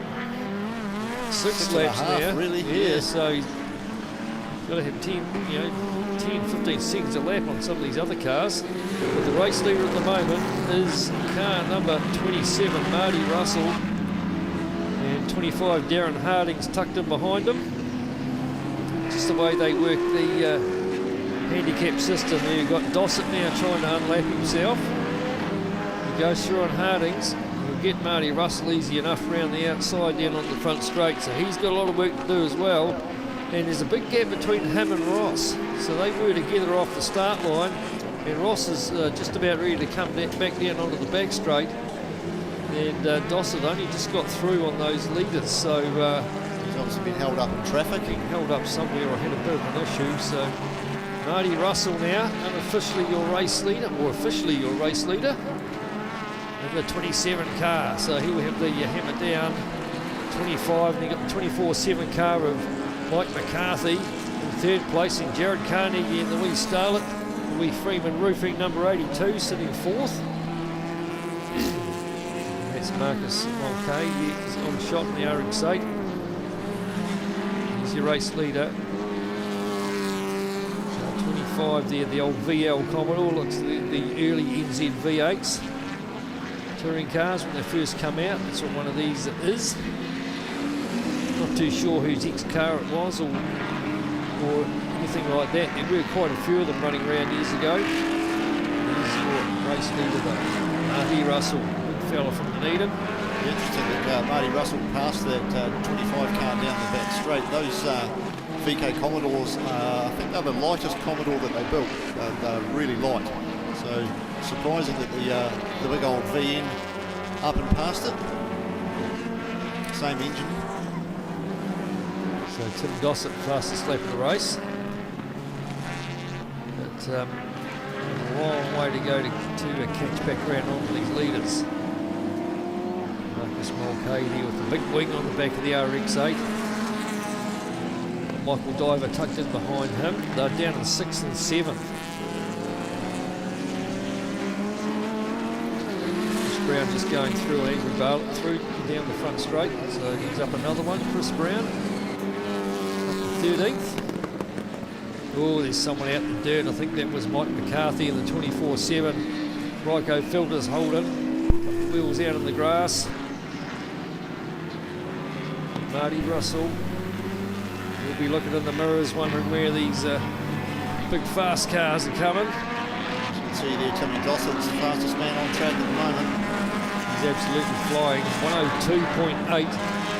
Still a long way off that lap record time of 59.99 from Cameron Jones. A couple of years ago here. The Liqui Moly RX-7. Jimmy Lindbergh just putting some pressure on Callum Stocker. Trying to get through on him. But no way through there either. Dossie not too far off the back of them. Jeff Gray.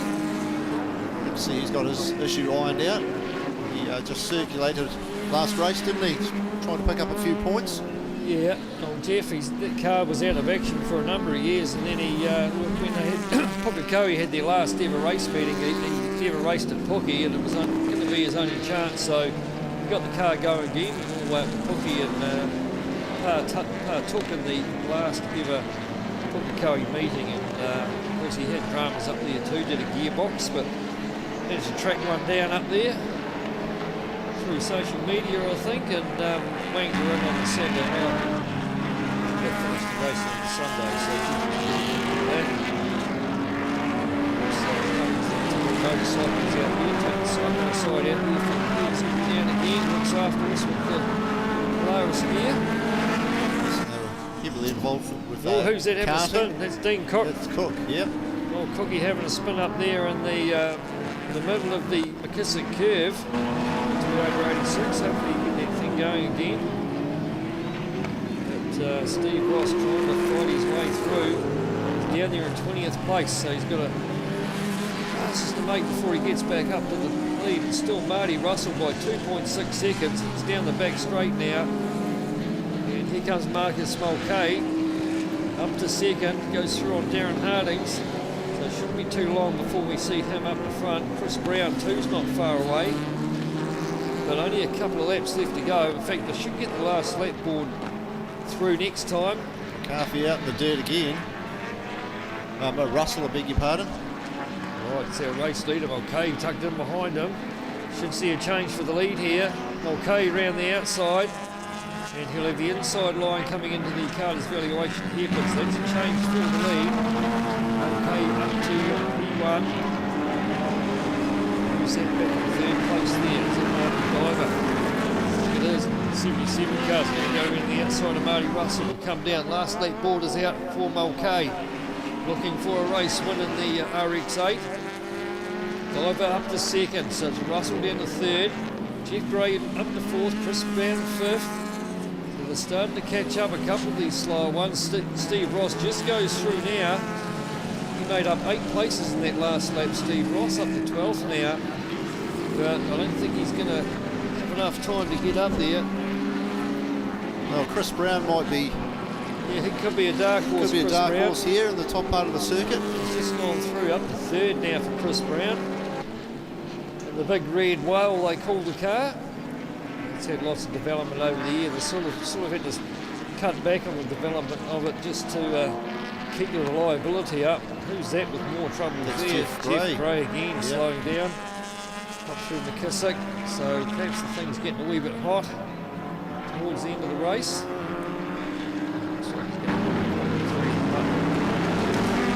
The race leaders out through the left-handed sweeper.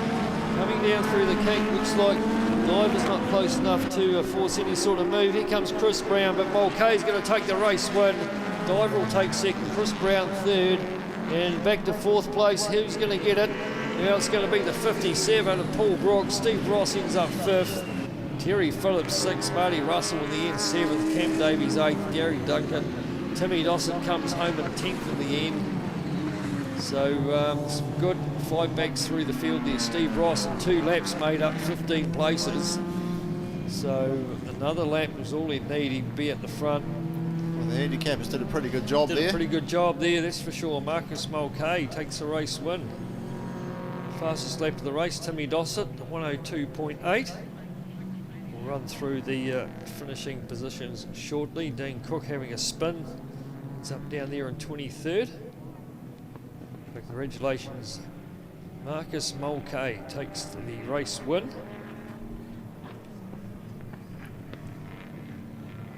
That 451 car. Marcus all the way from Ashburton, another car out of Ashburton. So a bit fun to disappoint the Oscars. They can park up and get the cars on the trailer, and no doubt the Oscars, there'll definitely be one or two of them opened up. A nice hot day like today.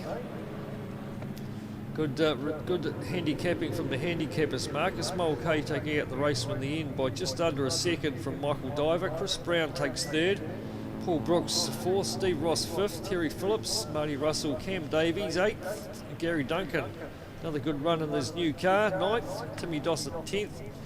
Yeah, Andrew Barton 11th. Mark Neville, Darren Harding, Mike McCarthy, Warren Walker, Jimmy Lindbergh ends up 16th. Jared Carnegie, Callum Stocker, Josh Wardley on Fox. And then Matty Cronin in the 86, Jeff Bray. Dean Cook after that spin ends up 23rd. And Jared Hansen, John Leang, Tony Hubert, and Mick Ross not making the start line. So, bit of a shame for those guys. But that's it for the Oscars. Thanks to Kumho Tyres. And we will catch up with them next time at Levels. Up next though, it's the NAPA Formula Fords. The young fellas, and hopefully Dylan Peach's team has got that car sorted out. Well, let's head downstairs to Adam Jones, and he's got Marcus Mulcahy with him. Hey Marcus, he's just taken his helmet off here, so we'll just give him 1 second. That went pretty well for you, right? Pretty good, mate. Pretty stoked. New engine, it's pissing oil out everywhere, and we just all got there. So pretty happy. Thanks very much. Good run through the traffic, yeah? Auto gas, White Horse Motors, my wife, and the car. Good run through the traffic, yeah?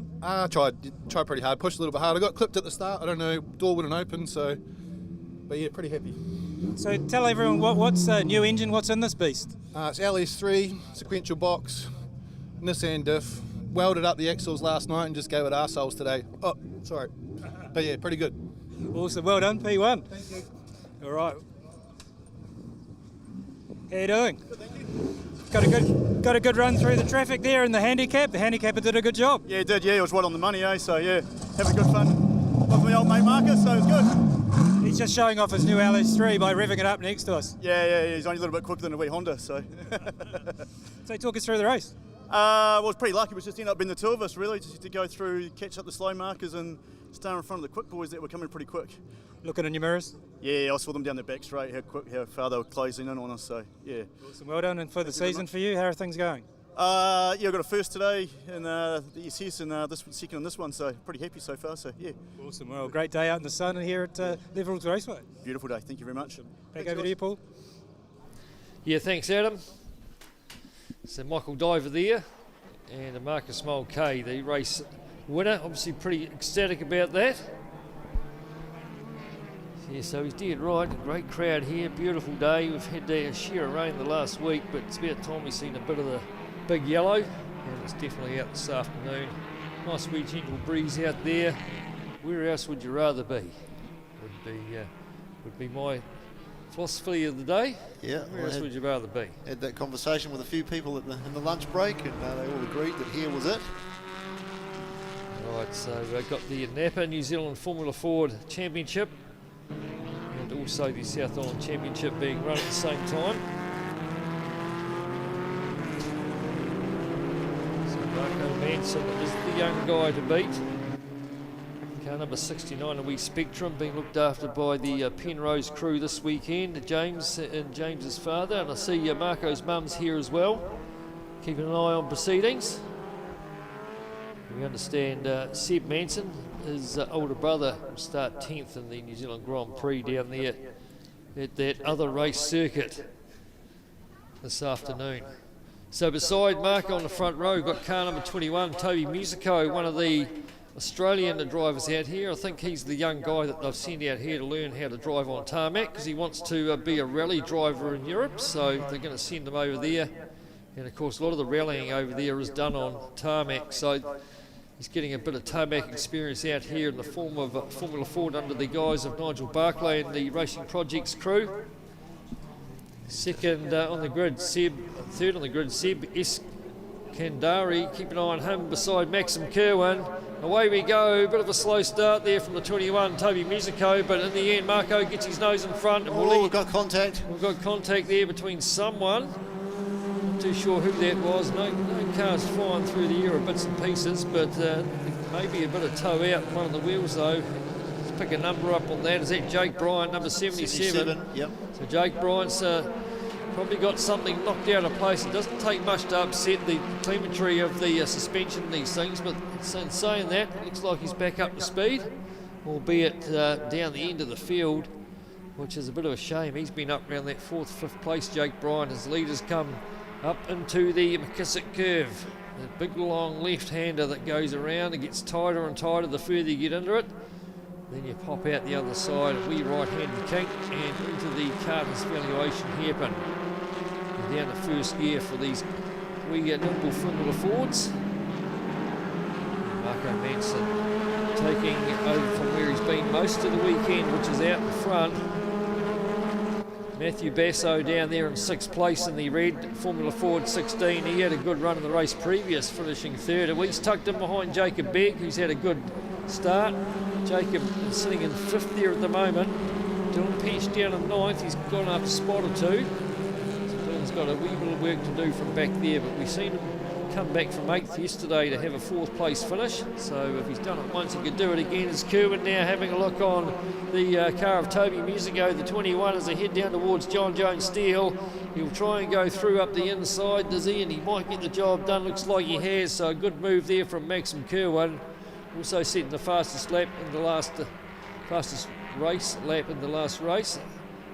Last lap, 100 minute 8.6, I should say. He's the race leader, young Marco Manson, putting the yarn with them at lunchtime. Young fella, and I said, what are you going to do in the future? He says, I don't know. He's a wee bit too young to go to a TRS just yet. So we'll see what his future holds. Whatever it is, it's going to be pretty bright, I would imagine. The young fella comes through to reel off another one, 2 laps down in the NZ South Island Formula Ford Championship. Once again, thanks to NAPA in Yokohama, bringing them here this weekend. Peach still down there in 9th, having a mid-pack battle down there, because most of these cars are within a couple of tenths of a second to one another, so really it's all about that position. And he's got the 35 of Isaac Feature tucked in behind him. Maxim Kerwin still the fastest man on the track, that previous lap as well, right up on the tail of Marco Manson there now. He is, didn't he? He did a great passing move there towards the end of the race this morning, where he went right then left and really left Marco wondering where he was on the track, and where he was up the inside through to first place. But Marco come back strongly and took that position back next time through. So down through the kink they come again, still Marco Manson. Kerwin nowhere near fast enough to force any sort of move. Bit of a gap back to the 21 of Toby Musico, having a good run here, same as Seb Iskandari there in 4th place. Matthew Basso, so the 3 Aussies line astern, tucked in behind Kerwin. And it's Jacob Begg sitting there in 6th place in the number 18. This is the battle for the lead though. 69 Marco Manson. Kerwin, is he going to try the same again? Go left or right? This time he goes right, try and goes around the outside down into the braking zone, but Manson's still got that nose in front and will lead them out the other side. So he comes across the middle of the track defensive. Up the inside goes Kerwin. Once again, he's got the job done. Up the inside of young Manson.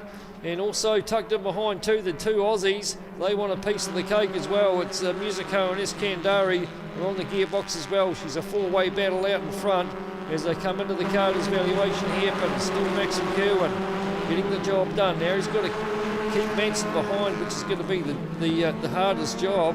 Getting past is only one thing, but still a few laps left to go in the race. Down across the stripe to reel off another one. This time Kerwin in front from Manson, Musico, Iskandari, Basso a little bit further back there in the red car. Into the Marshall Transport sweeper they go. And who gets a toe down the back straight this time? Keep your eyes on Manson there in second place. Also third place Musico's been looking racy all race as they start to get a bit of a toe down towards John Jones Steele. Kerwin goes defensive, middle of the track. Manson tries to go around the outside, side by side with them. Coming out the other side, Manson's got the job done, gets the lead back again. Great stuff from the young fella. Goes through to the race lead again, up through the McKissick curve. It's still all 4 cars line astern though. The 2 young Aussies tucked in behind with Musico and Iskandari in the Napa number 44. But Manson leads them out of the hairpin through the left-handed sweeper. Kerwin still sitting in second place. Is he close enough to do anything down here at the end of the front straight through the kink? Manson holds centre of the track. Kerwin has a wee look down the inside, has a look on the outside. No way through though, stays in line. Great stuff from the young fellas. Still back there in 5th place, it's Matt Basso in car 16.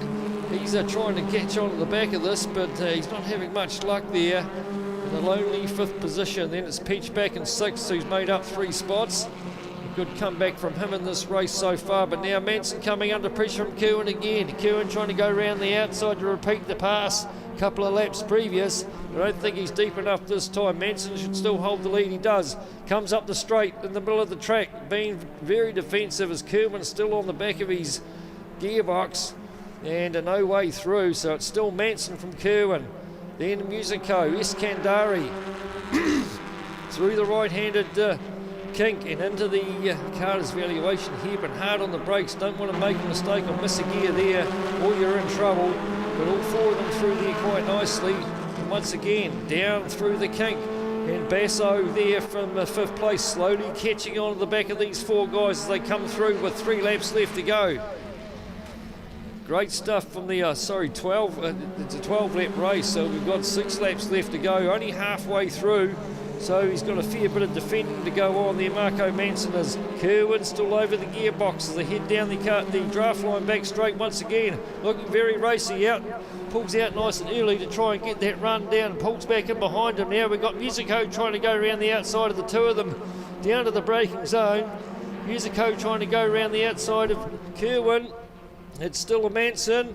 It looks like Musico's up the inside. He's side by side with Kerwin. He should have the pass done. He has. Musico up to 2nd. Now Iskandari having a wee sniff up the inside as well. Trying to force Kerwin back to 4th place. And he's got the job done. So Kerwin now 2nd down to 4th. The 2 young Aussies work their way through. And now we've got Marco Manson. He's got a couple of young Aussie guys trying to take the mantle away from him for the weekend. Down through the right-handed kink. Onto the front straight. No one close enough to force a move, but it's a 5-way fight for out in the front there as they closing under brakes. There's Dylan Peach now. He's going to try and get on the back of him. He's got plenty of time left to catch these guys up, perhaps get another couple of spots. But once again, down the draft line back straight. And all to do there with now we've got that's Iskandari coming under pressure from Kerwin to take that position back. Kerwin back up to 3rd. Great pass once again from young Maxim Kerwin. And passing going on all through the field, in fact, if you look all the way down through. But these guys out in front, some great stuff with young Basso now getting onto the back of this lot. But it's Marco Manson still hanging on. Toby Musico in car number 21. Seb Iskandari in the 44 Napa car. And through the hairpin they go. Nice composed drive out in front from Manson at the moment. He come under a wee bit of pressure earlier on from Kerwin. Just keeping a nice wee gap between himself and the 21 of Musico at the moment. Down into the hard braking zone, through Power and Co, sliding the wee chassis around there. See Basso getting a nice wee slide going on as well. Track's obviously slipping up a wee bit. Fastest lap of the race on 1:05.9 from Maxim Kerwin, which is the record's at 1:05.2. Still a wee way off, but still a fast time indeed. There's a Dylan Peach down there, a 6.5, his quickest time. So Jacob Begg having a good drag as well with Toby McCormick and Isaac Fletcher, who's ended up down there in 10th place. But these top 5, she's all on. Manson just starting to clear away a wee bit from this chasing battle as Musico's coming under pressure once again from Kerwin. He wants that second place back. From second to fourth that last lap, another one back. But it's playing into the hands of Marco Manson. He comes down with 3 laps left to go. The young fella from Auckland, car number 69, and Musico now. Kerwin all over the back of him. Then it's Iskandari. Basso. So we've got 3 Aussies in there.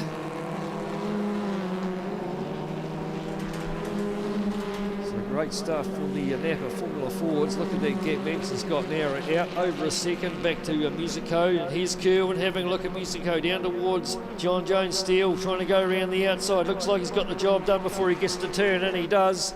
So up to second again for Maxim Kerwin from Auckland. And he's got a bit of a chase now to try and catch up to Manson again, second and a bit, as well as still having Toby Musico hanging out the back of his gearbox. And back into the Carter's valuation happen for Manson. Look at the battle behind, 4-car battle going on there. Matt Basso in car 16 on the back of the slot. Down through the kink, and it's still Manson. 2 laps left to go. So Kerwin, can he hang on to that second place?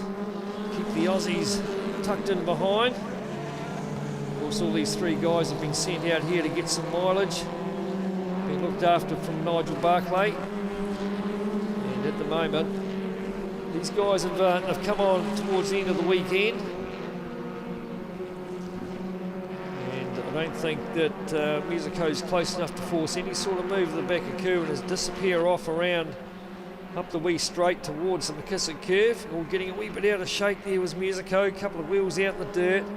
He's got Iskandari still tucked in behind him, the Napa sponsored car.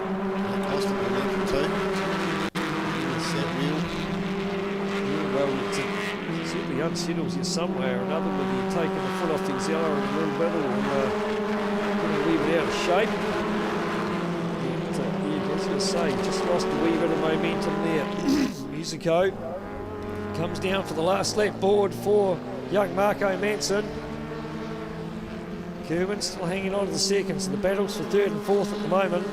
The 16 car just getting a little bit out of shape there as he got into the entry of Par & Co. Nat Basso, but he's back there in 5th, and a pretty good run too there for 5th, as they all freight train now down the back straight. No one really close enough to force any sort of move between those top 4 or 5. And in the end, Pitch not too far off the action. Could have done with a few more laps to catch on the back of these guys. But that's the battle there, is between Musico and Iskandari. A couple of teammates out of Australia. That's for the 3rd and 4th placing. But the race leader out of the Carter's valuation here, but for the last time for the weekend for young Marco Manson. He's going to come down through the kink, and checkered flag will be out for him. Take another race win. Excellent weekend for the young fella. And Kerwin has recovered to 2nd.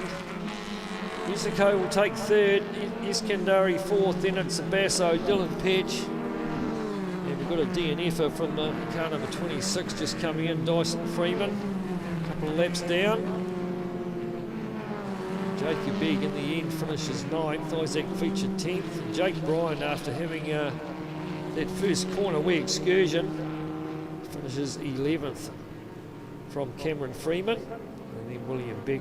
Olivius Lawrenson did not start the race. But a good, clean weekend for this young guy, Marco Manson. And I think we'll see a bright future for this young guy. And just such a young, fresh-looking guy today, talking to him. Skinny, if he stood sideways, you wouldn't see the fella. But there we go, Marco Manson, Maxim Kerwin, Toby Mexico is in the top 3. I think it's the first time we've seen one of the Aussies in the top 3. Seb Eskandari 4th, Matt Basso, Dylan Petch recovers to 6th. Campbell Owens, Tope McCormick, Jacob Begg 9th, then Isaac Fletcher. Jake Bryant, Cameron Freeman, William Beck. Dyson Freeman just pulling in with the lap or 2 to go. As I just said, Olivia Lawrenson did not start. So that's great stuff for the NZ Formula Fords. And that'll do them. They'll be packing up. Up next we've got the Mainland Muscle Cars 8-lap race. And it's a reverse grid handicap. Always mixes it up. We'll pass it over to the commentary team. And Brendan Nichols and Tony Johnson.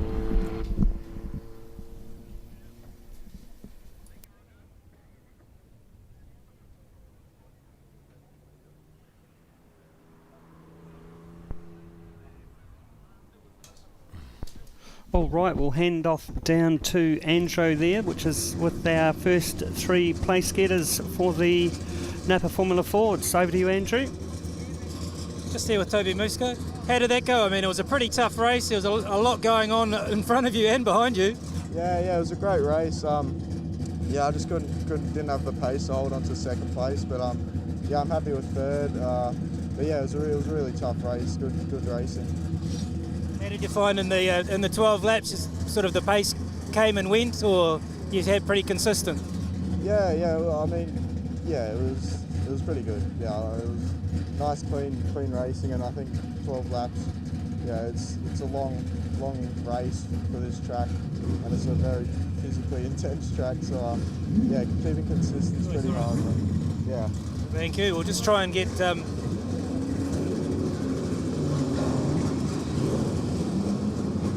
So, talk us through your race there. You got to the lead, but then you went all the way back to 4th, but found some good composure to come back through again. Yeah, a little bit disappointing there in the end, only getting 2nd. Fell back through, but I was able to get back up to 2nd, so not too bad. So a lot of that overtaking opportunity here seems to be off the back straight. You probably made some, be happy with some of the moves you've made down there for the weekend, yeah? Yeah, some of the moves down the end there were pretty solid. Got around them, and I was able to try catch Marco somewhat, but not enough. So what's the next round for you, and how are you feeling about things going through the season now? Next round's at Hampton Downs, which should be good. So yeah. Awesome, well done P2. So we'll just get Marco coming through now. Here he comes. Just been weighed. Great race. You had really good composure to come back after you got overtaken for the lead there, and then you sort of shot away. Talk us through the race. Yeah. Well, I led for a little bit at the start, and then dropped down to 2nd, and then managed to find my way back to the lead and just pull a little bit of a gap through the race. So, really happy. So the car came to you at the end, or? Yeah, the car did come to me at the end. It was a pretty well set up car, thanks to Tom, and yeah, it had really good pace. So, yeah, really happy. So how do you find that the end of the straight there? That seems to be where all the opportunities were. How were you finding that fast corner? And obviously you had to take the lead back there. Yeah, with a little bit of a headwind, it mean draft was a pretty big thing. Making a move there was one of the only spots you can, so made the most of it with a good draft and managed to go around the outside. So yeah, really good. So great weekend for you. Yeah, really good. I'm pretty happy with that. Almost a full clean sweep. So your season's going pretty well, obviously going into another round now. How are you feeling? I'm pretty confident. Hopefully I can do as good as this weekend or for the rest of the weekends, but we'll wait and see. Hampton Downs a home track for you, is it? I don't really know. I mean, I kind of always drive at Ruapuna, so I'd say I'm home in North Island, but probably home track is probably Ruapuna. All right, well, congratulations, great weekend, and look forward to seeing you racing throughout the rest of the year. Yeah, thanks, yeah. Back over to you guys. Thanks, Andrew. Yeah, young Marcus Mance, I'm going to be looking out for him in the future. Surely big things to come, but now we have the Allied 24/7 Fuel Mainland muscle cars. Have Tony Johnson back up here for expert comments. What's been happening in the downtime, all that time you've had since the last race? Well, for the last 5 minutes, Brendan, I've been watching the timing screens in that Formula Ford race, and to my horror, those young blokes and those slow-looking cars are recording exactly the same lap times as the fastest of our mainland muscle cars. Do we tell you it's a 1600 Cortina motor at the back of it? No, let's ignore all that stuff. Ignore the details. Gee, they're fast. Hey, they don't look it, but they're incredibly fast little cars. Smooth as fast. That's why they are fast. Smooth as fast. Those young fellas have a bright future ahead of them. So now we've got a reverse grid handicap race. We've got the good old GTR XU1 there, 071 on the front row of the grid. David King. And when you've got 14 or 15 or 1600 kilograms underneath you, smooth is a little more difficult. And it was good. We saw Rod and Sandra out at lunchtime taking the kids for rides. That would have been a buzz for a couple of young motorsport enthusiasts. Sure would be, wouldn't it? Gee. Or it put them off completely because it's so hot and uncomfortable and noisy. Maybe the parents will be grateful it's put them off forever. Yeah, let's go get a mountain bike. All right, so we're just waiting for the grid to form up, just letting, well, Mike Small, he's the president, we'll give him any accommodation he needs. Yep. You'll see Braden Phillips is not driving his blue Mustang. He actually blew the engine in that last race. So here he is on the back of the grid in his red Chevy Monza. So good to have a backup, isn't it? Wouldn't it be? Boy. Most of us would love to have one car. So you don't have the Commodore sitting in the shed anymore? No, well, I do, but that's exactly it. It's sitting in the shed. Alrighty, and we're away. That's number 71, leading the reverse grid field away. David King in the GTR XU1 Tirana. He's the 6-cylinder machine out there with all the V8s. And then 216 is away. Tony Dempsey, the 44 car there beside him. Gary Shaw in the Ford Falcon. Got the next group away. 55 car there on the outside of the circuit. Barry Morgan looks like he's had a little nudge from someone earlier on today. Yeah, that was yesterday afternoon. Was it yesterday? Remember when we saw the reverse grid handicap race yesterday and there was a bunch of cars stacked up behind Barry? Yeah. All right, getting the faster cars starting to roll off the line now. Now we're just waiting for the fast three at the back. Johnny Hepburn hooks it up well. He gets the HQ number 52 off the line. Braden there in number 43 in the Chevy Monza. And here they go again. The president of the South Canterbury Car Club and the vice president of the South Canterbury Car Club fighting tooth and nail going into John Jones. That's been a familiar sight all weekend. Here we go. Race leader David King in the GTR XU1 Tirana. And there's Braden Phillips has just gone by Johnny Hepburn, so that puts Braden in front of the fast three at the back. Only race at the moment for race leader David King. What are they, 3.3 litres? Yeah, it's the old 202. Yeah. Obviously Bathurst dominant in their day. The rain helped, didn't it? Rain helped. It certainly did. Yeah, so Kingy's not going to get any of that today. No, there we got the Scott machine running across the line, doing a 108.8. Brian Scott in the Chevy Camaro. Steve McLaughlin's on his tailpipe. There we go. Braden goes through in the Monza. So how do Braden's times compare Mustang to Monza? The Monza's a lot faster car? Yeah, maybe not a lot faster. It's probably a second or a second and a half quicker. So the Mustang is actually a perfect car for Braden for mainland muscle cars. It just fits in really nicely, whereas the Monza is really a central muscle car. You would say just that little faster in amongst the top half. But no, we're quite happy for Braden to jump out of the Braden Mustang into the Monza. He's a great young boy, and it's neat. It's really neat, because there's so many of us in mainland muscle cars are old buggers, to be honest, and it's just great having young Braden. He is less than half of the age of the next youngest driver in mainland muscle cars.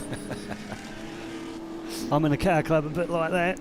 All right, so we're just looking at Colin Campbell there. He had a race win in the reverse grid yesterday in the number 4 Tirana. He's come all the way down from the North Island to see how the mainlanders do it. He's having a good time while he's here. Yeah, he's loving it. He's leaving the car here. It lives down here now, and Colin flies down from Tauranga to race in the South Island. How cool is that?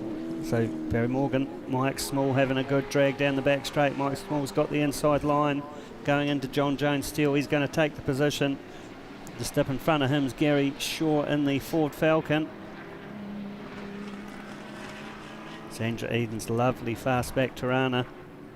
Yeah, that's the prettiest car in the grid according to many. It is beautiful.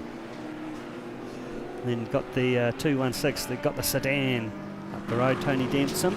Just going through the card evaluation hairpin now, that pack being led by the number 4 car of Colin Campbell. He's second on the track at the moment as the race leader. David King goes across the line. So I'll tell you who's moving up the field really well. Keep an eye out for him. Number 27, it's the blue 4-door XP or thereabouts. John Smolenski is a bit of a sleeper. He is, and boy, he's going good. That's a pre-65 car. In pre-65 spec, all he's done is switched to a limber slip diff, which of course we allow, and gone to 17-inch wheels, which enables him to have grippier tyres. And suddenly he's gone from high 111s to mid 109s, and he's fitting in really well with our mid pack. It just gets past Tony Denson there, going down the draft line back straight before they turn left into John Jones Steel. That pack has the 44 car Gary Shaw at the front of it. And we've got Mike Small trying to go through on Tony Denson just as they head through the Gerald McKissick curve. And then they've got the right-hand kink before they get into the slowest part of the circuit. Card evaluation happen. We can see race leader Dave King. He's getting hunted down by Colin Campbell, who was the winner of the reverse grid race yesterday. I don't think he'll have the same run of luck though this time. The handicappers are onto him now. Yeah, Colin's got John's Blue Falcon coming up pretty rapidly. Mike Small's coming at him. I wouldn't be betting on Colin Campbell today. Okay, so fastest lap of the race currently, number 52, Johnny Hepburn in the red Monaro, doing a 106.0. Just looking at the Scott Camaro go down the back straight now. He gets past Tony Denson in the 216 numbered Trana. He's going to be followed through that's a big by the Mustang. It's going to be big pack at John Jones now. Look at them all. Getting a little bit busy going through John Jones. It's not so bad when you see the Mini 7s go through there, that many cars, but the muscle cars take up a bit more circuit. Well, Braden's not doing too badly in that Monza either, is he? Yeah, it's a fast car, and he's a heck of a good driver. He really is a talent, that young guy. So he's just looking through the card evaluation hairpin now. With the race leaders coming through, new leader, car 4. It is yesterday's reverse squid winner, Colin Campbell, in the yellow Tirana. 44 car goes through. Mike Small gets past David King as well before he throws out some anchors to pull up through the Par & Co S's. Yeah, Mike Small will be on this back pretty quick. Mike will get past Gary Shaw in the white Falcon pretty easily as soon as they get onto the back straight. There he goes. He's past Gary Shaw, and now he's flat out hunting down. There we go. Also, Tinnelly's coming through in the Monaro. He's just sitting on the inside of John Smolenski as they break to go through the left-hander at John Jones. So, current race leader, car 4, Colin Campbell. Mike Small running P2 in the Mustang. Then we've got the 44 car, Gary Shaw. Johnny Hepburn just going around the outside of some competitors there, trying to make some progress. John Smolenski doesn't give any support. Just sort of stays where he wants to be, regardless of what Bruce Timley's been trying to do, getting around the outside of him. Okay, so it's going to be 2 laps to go for the race leader as they come down the start-finish straight across the line. It is Colin Campbell, but Mike Small is closing him down. Braden McKenzie coming through in the Chevy Monza. Very smart-looking machine in red. Okay, through the Marshall Transport sweeper as Mike Small got the netties in a straight line to get past that Tirana. Not this time, he doesn't. Down the back straight they go, the draft line back straight once again. Oh, 3 wide, gee, that's brave. Wonder if Gary Shaw breathed in as that happened. Yeah. Into John Jones Steel, they'll make it safely though. Yep, great to see. So Mike Small just trying to go through the inside. No. Who's that? Tinley pushed out into the grass. Yep. Somebody's out and kicking up a whole lot of dust. Looks like he hasn't ended up on the sand trap though, so hopefully he can get going again. as Mike Small takes the lead. The inside line going through the McKissick curve into the out evaluation hairpin. He's slowly pulling away from Colin Campbell in the number 4 Tirana. There's the front runner though. One of the fastest men out there, Braden Phillips. So last lap? Last lap board. Okay, my money is on Braden Phillips to take this one. Ooh. Oh, he had a lock up approaching turn 1, I think. Yeah. So maybe not Braden Phillips now. I take that back. You want to take your $20 back? Yep. Okay, so Mike Small is the race leader in his lovely 67 Mustang. Braden's not going to do it now. Colin Campbell, Braden Phillips, He'll Johnny Hepburn in the HQ. The spirit of Shore Street, I suppose it is. Down there from the Timaru Metal Recyclers. Braden will get Colin Campbell, no problem, but he's not going to catch Mike Small. Okay, is Johnny Hepburn going to get through on Colin? He certainly is. Hangs him out to dry through the left-hander. Then Rod Heyman, Scott Camaro, Steve McLaughlin in car 69. Oh, Braden's gone around again, I think, is it? Is that Braden Phillips? I wonder if he's got a soft tyre or something. Yeah, maybe. Anyway, the race winner is going to go to the South Canterbury Car Club president, Mike Small. Johnny Hepburn goes across the P2.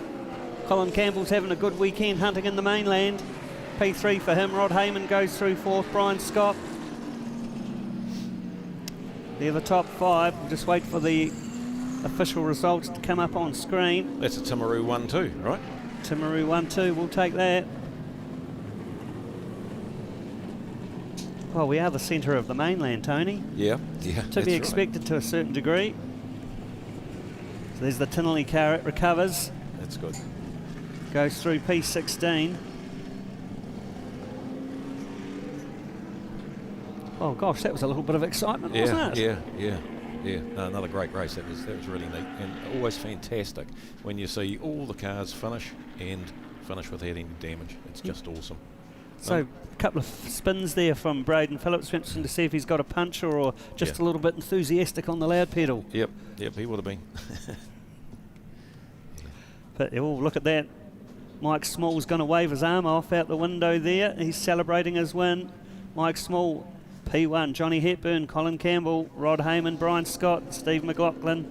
Braden Phillips had a couple of spins there but managed to come through in 7th. Gary Shaw, Hamish Frew, John Smolenski in the Falken.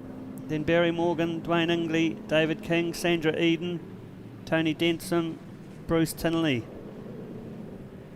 It's not a bad little bit of excitement there, and we're looking forward to seeing these cars out again for the North versus South Challenge. So that's going to be a little bit more complicated than a normal race. Do you understand the rules, Tony? Are you able to explain them to us? Yeah, the basics. So the first thing to remember about the final race today, the North versus South, is it is not Mainland muscle cars versus Central muscle cars, right? That's the big thing. It's a state of origin challenge. It's a state of origin. Yep. State of origin, absolutely. And of course, interestingly, some of the fastest Central muscle cars drivers are South Islanders. So South Island is going to have Andy Knight on the side. Yep. And so all the normal rules don't count. It's just an all-in reverse grid handicap race. Okay, we've got Adam down there with race winner Mike Small. So I'm just here with Mike. He's just getting his helmet off there, but he's looking pretty happy. You can take your helmet off. You've got a minute. I'll jump out, mate. You'll jump out. He can't hear anything, so he's going to jump out of the car. We'll just give him a second.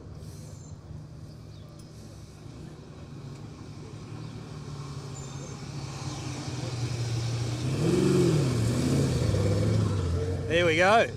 Here we go. Yeah, well done. Thank you, mate. Thank you very much. Wow, I certainly didn't expect that, but it would appear that even at 68 years old, you can still win a race, so I'm over the moon. How were you feeling when you knew they were coming and you got that lead? I had a couple of really lucky breaks. There was a gap where I needed it, and I took advantage of that, of course, and I did quite a few manoeuvres under braking, and it just handed the thing to me on a plate. So, hey, couldn't be happier. Did you see Braden coming, or? I was very, very well aware of where he was. Oh, yes. He had a wee slip and slide at the end, though. I thought he had disappeared. Yep. Well done. You seem pretty happy on that warm down lap. Gave the crowd a good wave. Well, I'll tell you what, being the president of the South Canterbury Car Club, to see all those people here today is so fantastic. So I just gave them a wave to say, hey, thank you very much. Well done. The car's nice and clean. You're going to do one more. Nothing to do to it. Oh, well done. All right. Congratulations. We'll just go see Colin over here. Third. Well done. Yeah, hung on there. Braden overdrove, which was lucky for me. He fell off the track a couple of times, so managed to stay in front of him. It was good. So you got out front there for a bit, but they sort of came at you? Yeah, I didn't think I had as good a handicap this time. They didn't want me to win twice. Well done, though. You've got to be happy. I'm delighted. Look, mate, the car's going well. It's doing exactly what it should do, so you can't ask for more. Beautiful day. Put it on the trailer straight and still running. So you're not going to do the last one? No. I've got 3 more meetings to do in the South Island before we can go home, so look after it for that. Fair enough, well done. Cheers, mate. Good to see you, and we want to see that Escort back out soon. Yeah, a couple of years. Well done. Just looking for Johnny Hepburn. I think he might have gone through already. So we will go back to you guys upstairs because everybody's coming in and filling the pits up with trucks and stuff. So back to you guys. Yeah, thanks very much, Adam Jones down there in the pit lane, doing a great job, and looks like old Collie there. He needs a brew or two or a bit of water or something. Be pretty hot in those cars, no doubt. But in the end, a great win to Mike Small. Yeah, he was pretty happy about that too. The arm was out the window pretty much all the way around that warm down lap. And even when he come into the pits and driving past the pits, it was still outside the window waving. So happy man. He will be. So up next, it's the Super Trucks. Race 3 for them. 8 laps. It's a rolling reverse split grid. So they'll reverse them up again. And to set them off at different times as well. We'll give them a bit of gap is what they'll do. So 10 trucks still running as far as I know. Yeah, and the handicappers have been on point today, so hopefully they've got it right for these guys as well. Doing a very good job. Brent Collins finishing second in that race this morning. See what he can do from a wee bit further back. And great crowd out there, just went outside for a bit of a look round and bumped into the old cousin Tony Meggett down there. He's been looked after by the South Canterbury Toyota crew down there. Free beers apparently. Wouldn't mind a couple of beers up here if a couple of spears going. Okay, we're going to go down to pit lane again briefly for Adam Jones. So we've just got the end of the weekend winners for OSCA here. We just missed the shaking of the champagne. We're going to try and make you do it again, but you'd finished with that. Yeah, we got that over and done with. Yeah. So you happy with the weekend? You won it for OSCA? Yeah. No, we had a good run, but yeah, we had no third gear today, so we had a few problems, but that's life. Awesome, and so we'll see you back again for the next OSCA round. Yeah, for sure. Yep. Well done. Congratulations. So P2 for the weekend, Tim? Yeah, pretty good. Can't complain. I saw in that last race you've made pretty hard work. You had a few little moments through the grass. Oh, it's all right. Yeah, sometimes these fellas don't see you, and you just got to stay out of trouble as much as I can. So, but a good old Steve, yeah, he went all right for an old pensioner. All right, we got some. There's some champagne for you there, and you got Mike's just presenting the awards. Oh look, we got more champagne. They get to do it twice. I'll just move back here a little bit. We'll get the P3 once they've done their thing with the champagne. Here we go.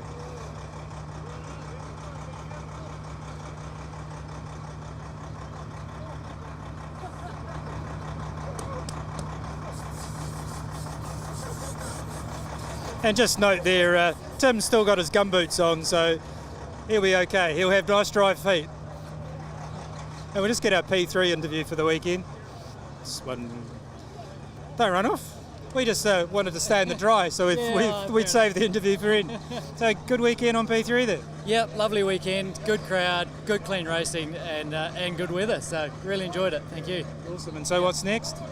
I guess we do it all again in a couple of weeks. Yeah. Yep. Great. Love the retro Goodyear hat too. Yeah, got to bring it out. It's Dad's old hat. Yep. Great. All right. Congratulations. So that's the 1, 2, and 3 for OSCA. I think we might have More awards, Howard? Oh, we've got to go to the other end. Okay, 2K Cup awards. So that's happening down the other end. So I'll just go back to the commentary team as we reposition.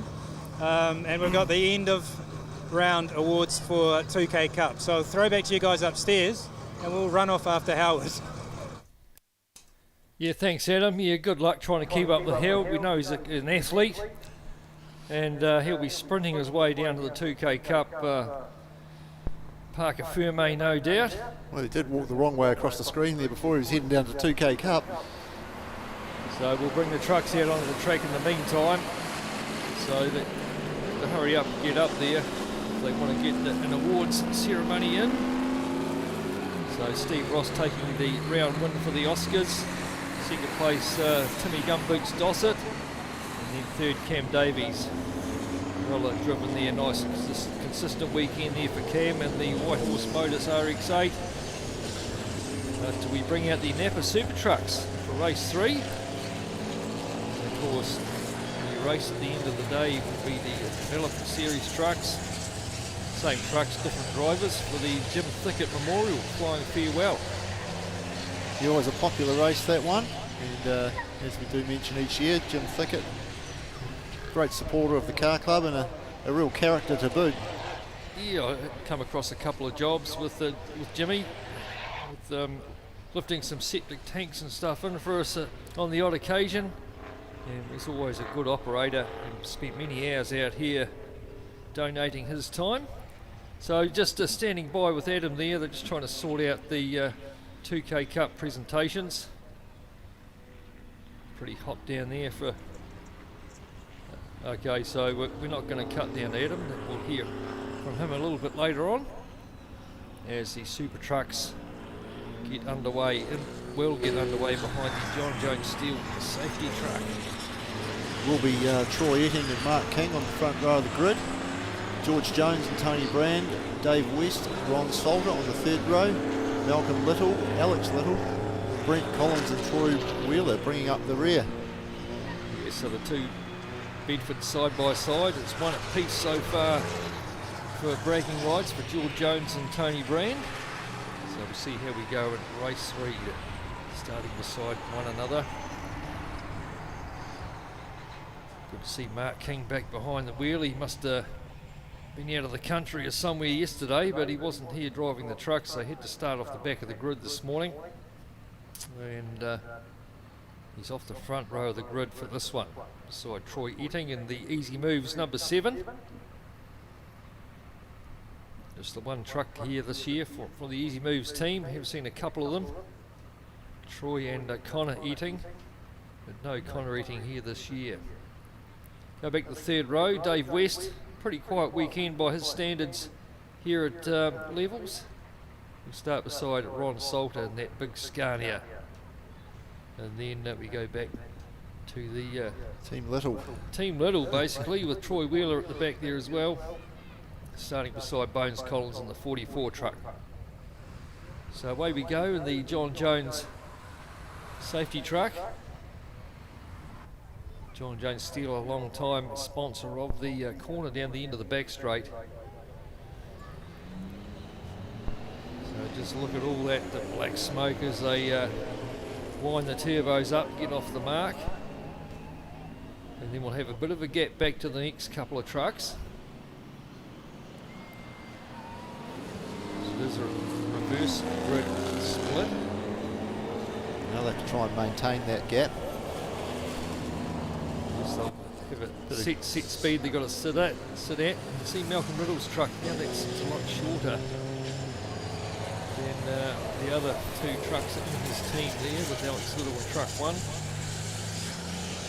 And Bones Collins in the 44 truck, Troy Wheeler there in 28. Winner yesterday, Troy was.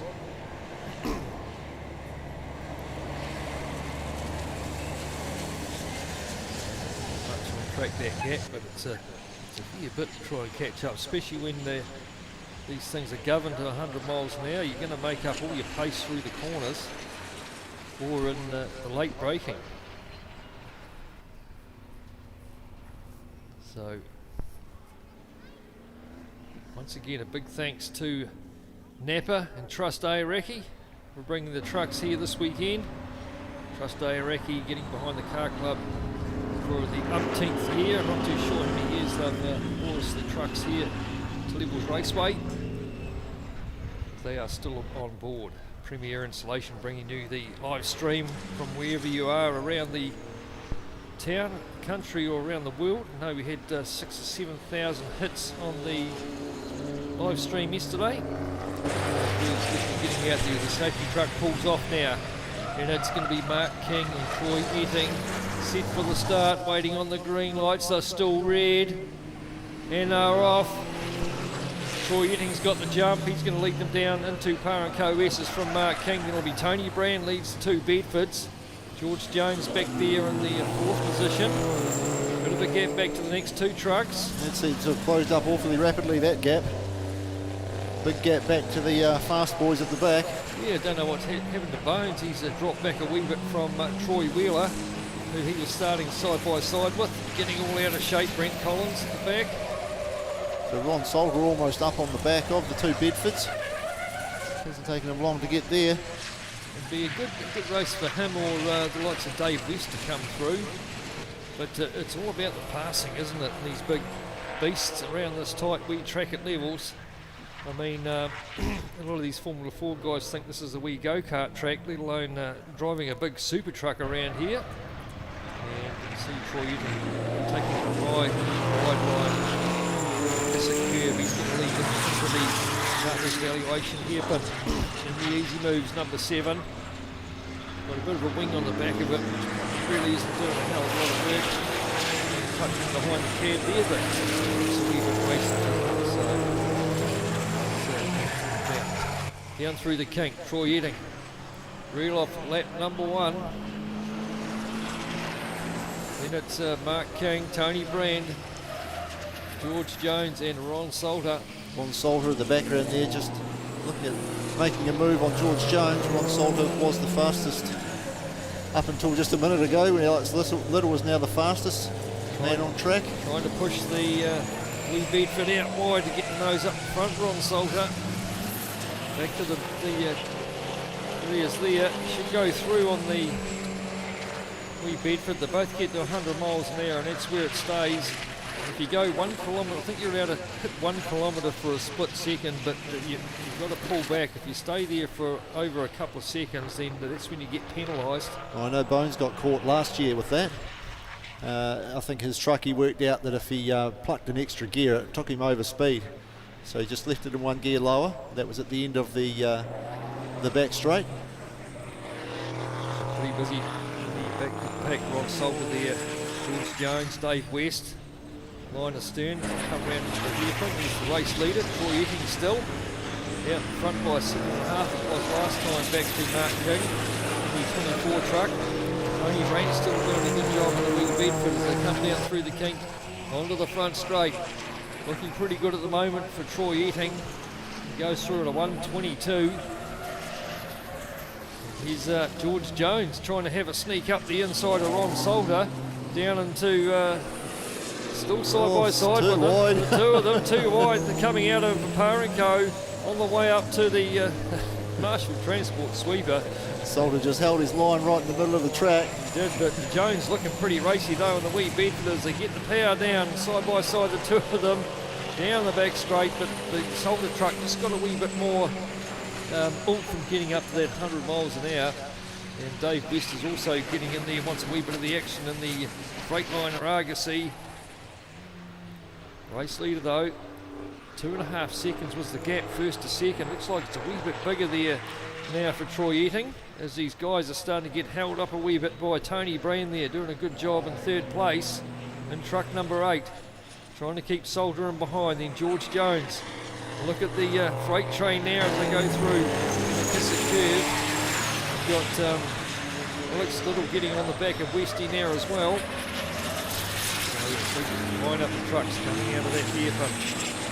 This is all going to help the 2 guys out the front. Of course, everyone will be screaming for a Bedford to get on the podium. So we'll see what Tony Brand can do. He's got Salter all over the back of him, trying to have a wee look. Salter goes wide. Here goes Jones up the inside, trying to go through on Salter. down in the braking zone like he did last time. They went too wide through there and not quite a touch, but looking very racy. And was that Alex Little up the inside of Dave West? Yeah, too wide once again through turn 1. So it's eating still. 4 seconds the gap was first to second, so he's clearing out a wee bit there over the 24 truck Mark King. And we've still got Tony Brand hanging on to that third from Salter. And Jones has cleared it away a wee bit now, and Troy Wheeler. So where did Troy come from and all of that? He's managed to get through on Dave West. So he's come from nowhere, Troy Wheeler. Well, he was in 8th. He was. He's jumped up. So it must have been a bit of an excursion there from Alex Little and Dave West. And somewhere Troy Wheeler's got through. Must have been down at the sweeper. There's our leader, Troy Eating. And the easy move number 7. 4 seconds the gap. Back to Mark King in second place. Bedford, Tony Brand still hanging on the third. Everyone's got their fingers and toes crossed, hoping he can keep it there. Salters in behind him. Then it's the second Bedford, George Jones, who's had a great drive so far in this race, being very defensive and attacking at the same time. He's got Troy Wheeler trying to go around the outside of him as they head down to the braking zone, but still Tony Brand hanging on to third place from Salter, and still we've got Jones hanging in there in that 5th place. Got Wheeler having a wee sniff up the inside now as they go into the Marshall Transport sweeper. It looks like he's pushed him out wide, has Troy Wheeler, so he's got the job done. So Jones now down to 6th. Here comes Little. Yeah, Little's having a wee look at him as well. Getting up side by side with him. And it'll come down to who's better under brakes. It looks like Little's going to go through on the Bedford. So he couldn't hang on to it, George Jones, but look at Tony Brand. He's got a big truck either side of him. Wide there. Troy Wheeler trying to go up the inside. He's got Salter trying to go around the outside, but still hanging on to that third place is Tony Brand. Ron Salter's gone down the spot now as Tony Wheeler sneaks his way through. Troy Wheeler, I should say. Sneaks his way through up to 4th. Little's gone with him, so Little's up to 5th. Eating's long gone, not even in shot. There's the second place truck, number 24. Bit of a touch between Alex Little and Troy Wheeler. Troy Wheeler comes back at him, gives him a wee nudge in the side, Alex Little, and hangs on to that 4th place. There's our race leader, Troy Eating, going through Parenco now. 6.2 seconds now.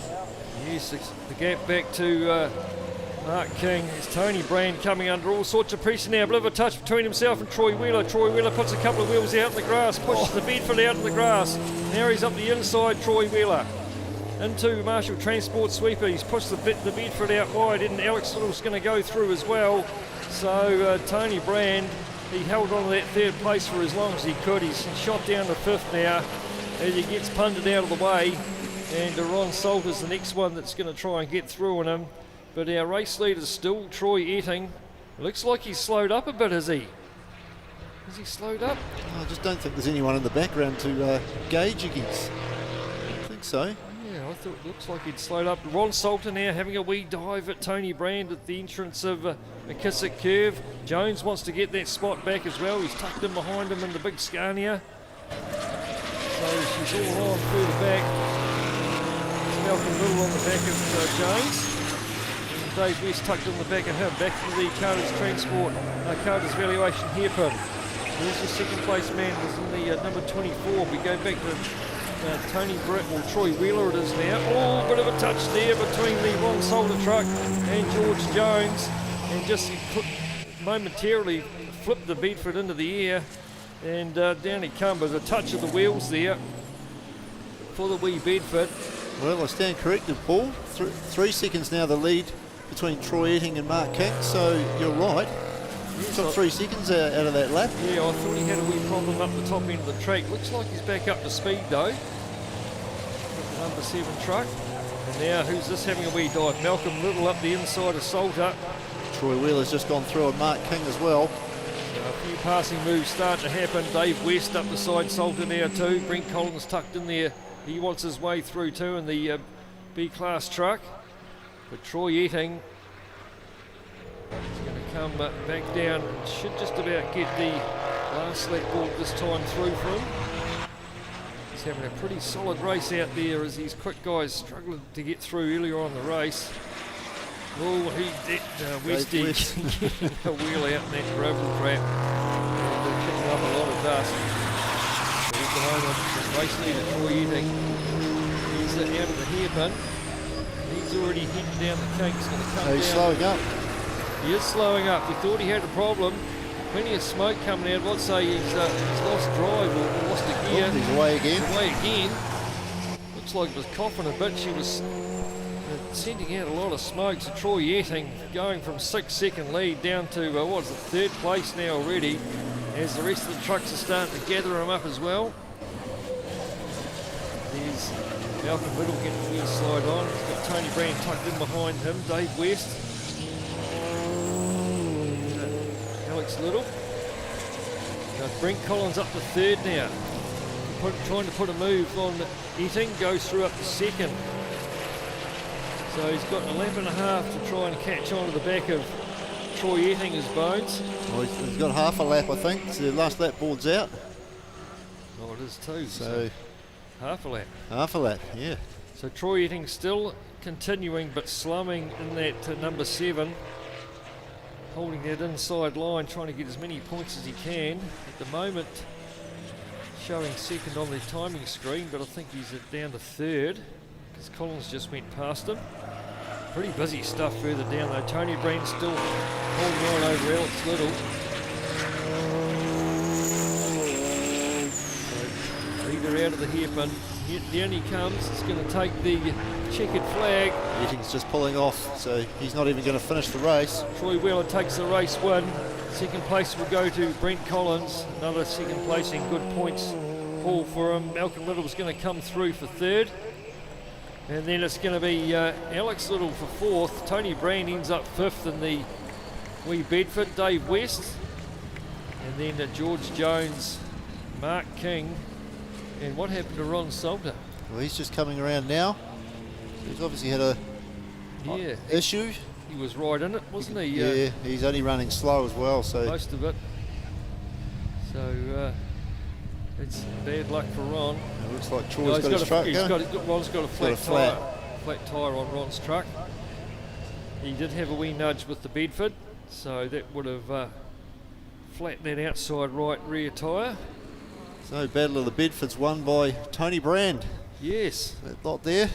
2-1 to him at the moment from George Jones, but George put on a good show as well, I must say, and held his rhythm for quite a while until too many of these big trucks got on top of him. And congratulations once again to Troy Wheeler, another win over Brent Collins. Malcolm Little 3rd. Good to see Malcolm on the podium again. Alex Little 4th.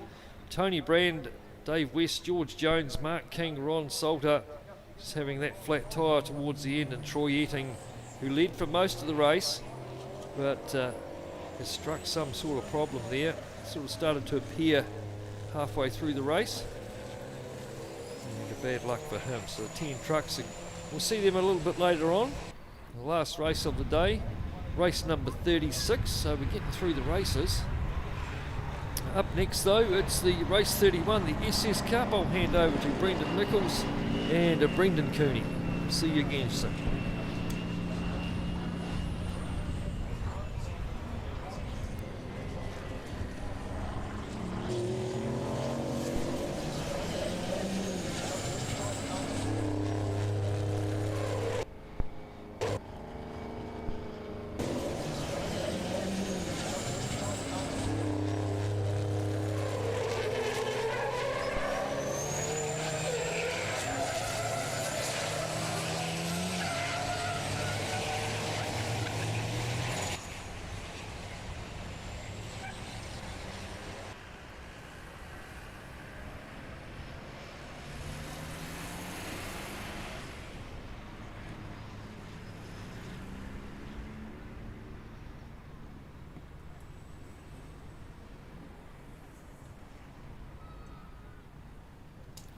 So as the Super Trucks roll into the pits, we're just waiting for the 24 Red Racing SS Cup field to get out onto the circuit once the marshals and recovery vehicles are back in place.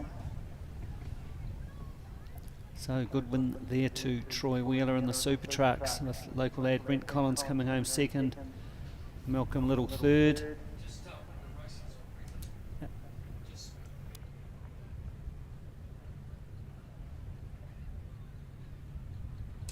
Alec.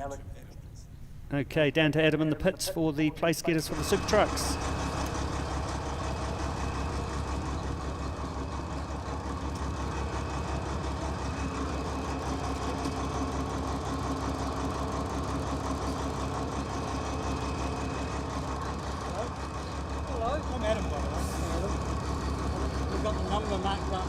Yeah, I know. Yeah. Brett was the second. Yeah. Oh, okay, here we go. So we're here with Malcolm Little, P3. It's a bit of work then. Keep my wits about me, be careful and just run through the field nice and easily. It's kind of like the Southern Motorway for some of that race. Oh look, the guys are really good when they know you're on the tail. They give you a little bit of space. You can pass nice and cleanly. So no, good race. We really enjoyed that. Awesome. So good weekend for you. Yeah, great weekend. The trucks are all in one piece. No damage to deal with. So we're happy with that. Yeah. So now you hand it over for the development. Yeah, we'll put the fast kid in the truck now. See what he can do. Yeah, it's a bit embarrassing, but I guess he'll get it done, and he'll shave a whole lot of time off mine. So. All right, but good weekend for everyone. The truck's nice and straight. Go home and have a beer. I think so. Yep. Well done for everybody. Thank you. We'll just try and get through forward to P2 and P1 as they're getting away. Oh, here's Troy behind us.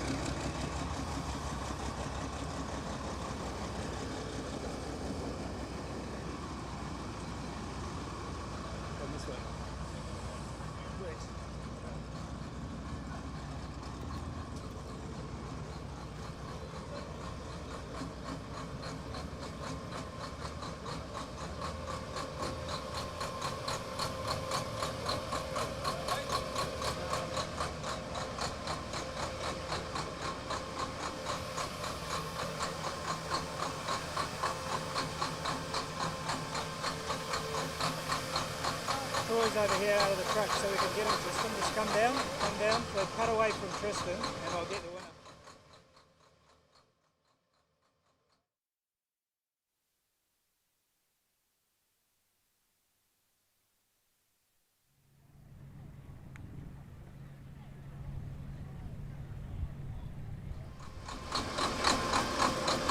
Pretty good weekend for you? Yeah, not too bad, thank you. Good, got the work done in the traffic? Yeah, we got through. There was a bit of argy-bargy amongst a few trucks there, but we got through. I just got the comms in my ear.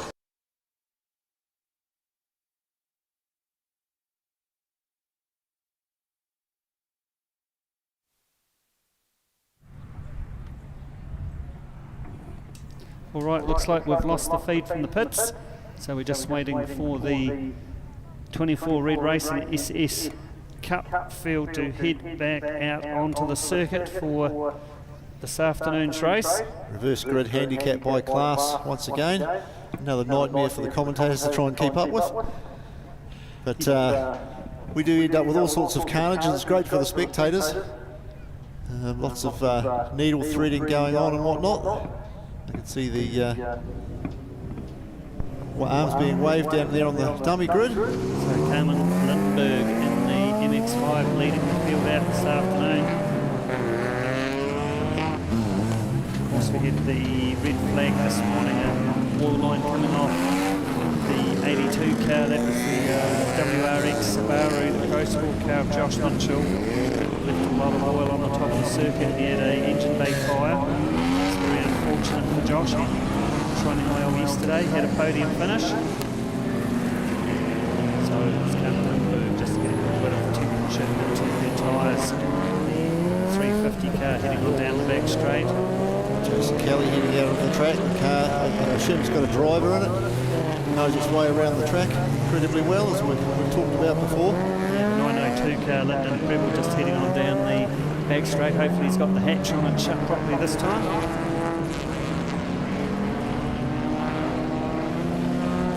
So it's going to be Africa Barker and Tony Herbert on the front row of the grid. Mike McCarthy and Mike Hammer in the Super Sixes. Marty Russell and Corey Ashworth on the next row. Ben Van Heeswick, Ross Jones, Glenn Wendelbourne and Andrew Brunton. First 5 rows of the grid. So Andrew Brunton has been running a Mazda RX-8 in the Pro 8 class, but now he's let Lincoln do that. So Andrew's now running a GT86 Toyota, number 25.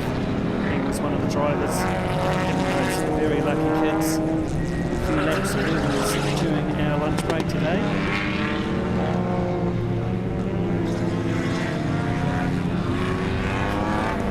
So yeah, we did have that car and Mike Small with the Mustang, and there was a Commodore as well, Oscar Commodore.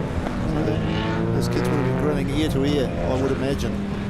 Yep. Thank you very much to those drivers for making their cars available to give those young motorsport enthusiasts a rather remarkable experience.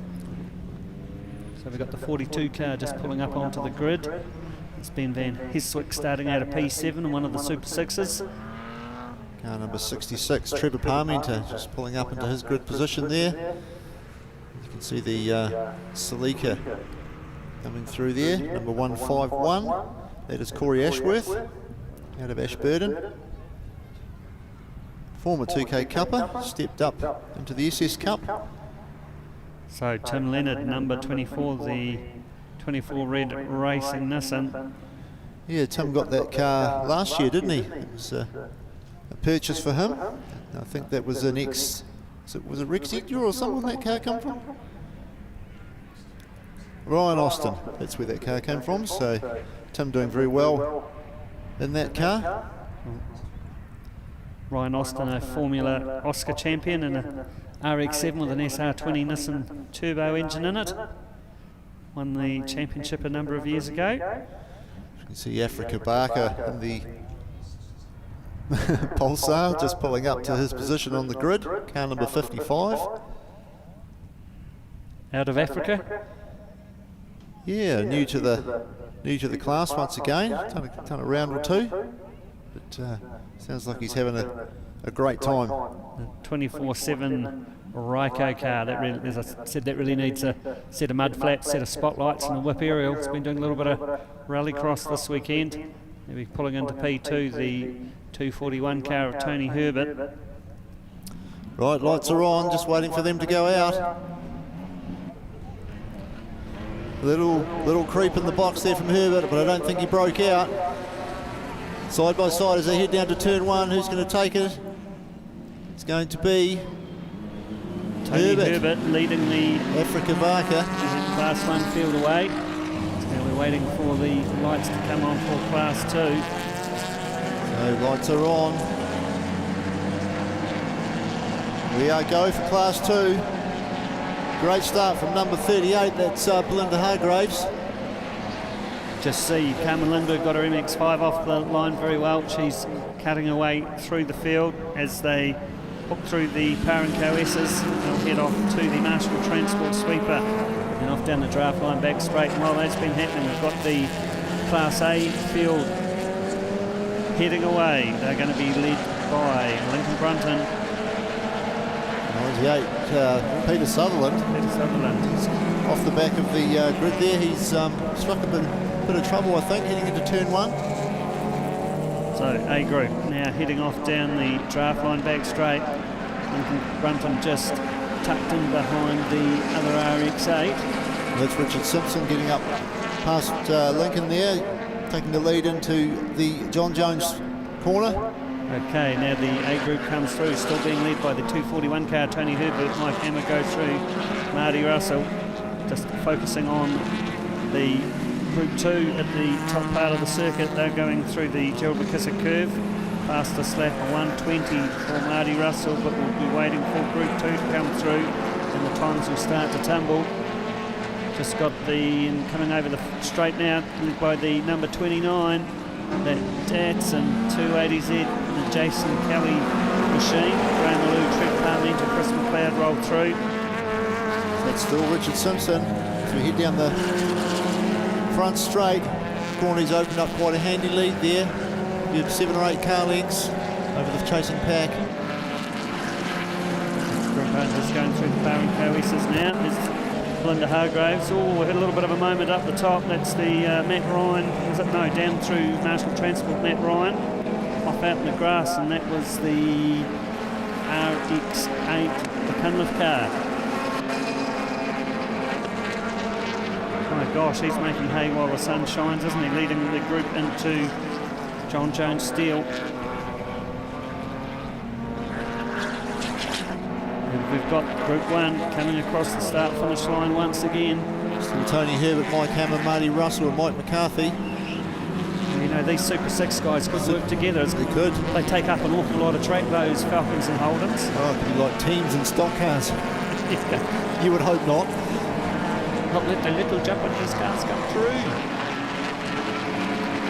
There's 5 Super 6s, and then the 510 there's Glenn Rendleborn in the Volkswagen Golf, just at the back of that lead group.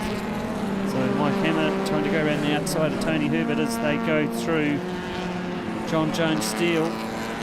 He's going to take the position. Herbert may even lose a couple of spots there.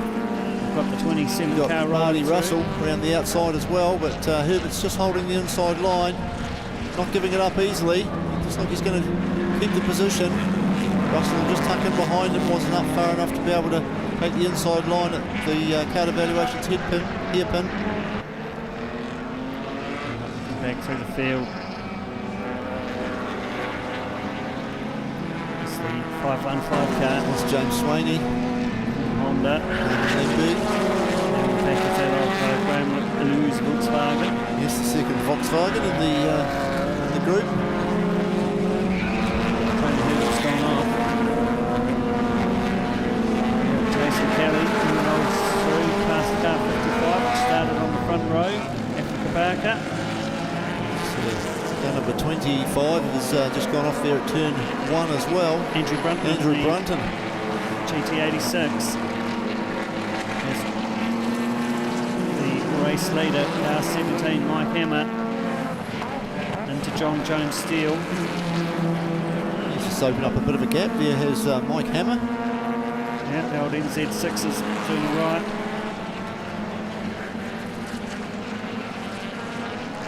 Oh, so we've got a flag out too for cars 137 and 65.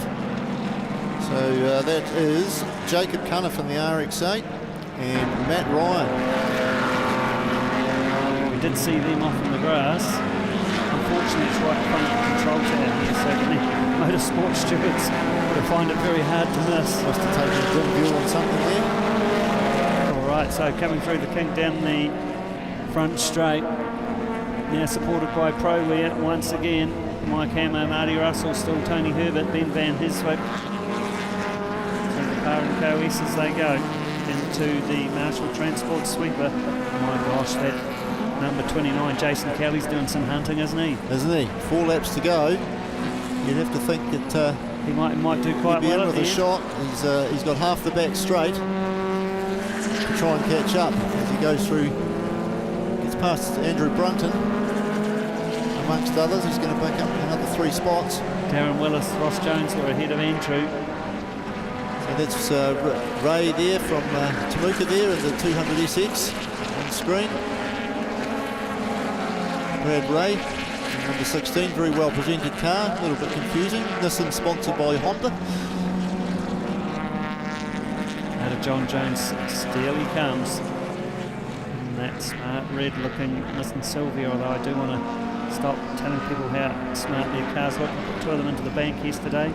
There is Swaney, was his dad was one of them in the Altezza. The fastest man on track at the moment is Dave McLean. And the number 158. That's the black Honda Integra. He was looking very smart in the practice sessions on Friday when I was sitting at the north end of the circuit. So no change at the top. Still Mike Hammer, Marty Russell, Tony Herbert. Herman Lindbergh coming into shot there. Brad Ray. Good shot of them coming down the ProWear front straight. Richard Simpson now under a whole heap of pressure. He's got a gaggle of cars behind him. 7 or 8, 9 cars. The pressure's on. Someone's been pushed out into the grass. Was that Mr. Alou, was it? Graham Alou in the Volkswagen. Out of the Marshall Transport sweeper off the draft line back straight once again.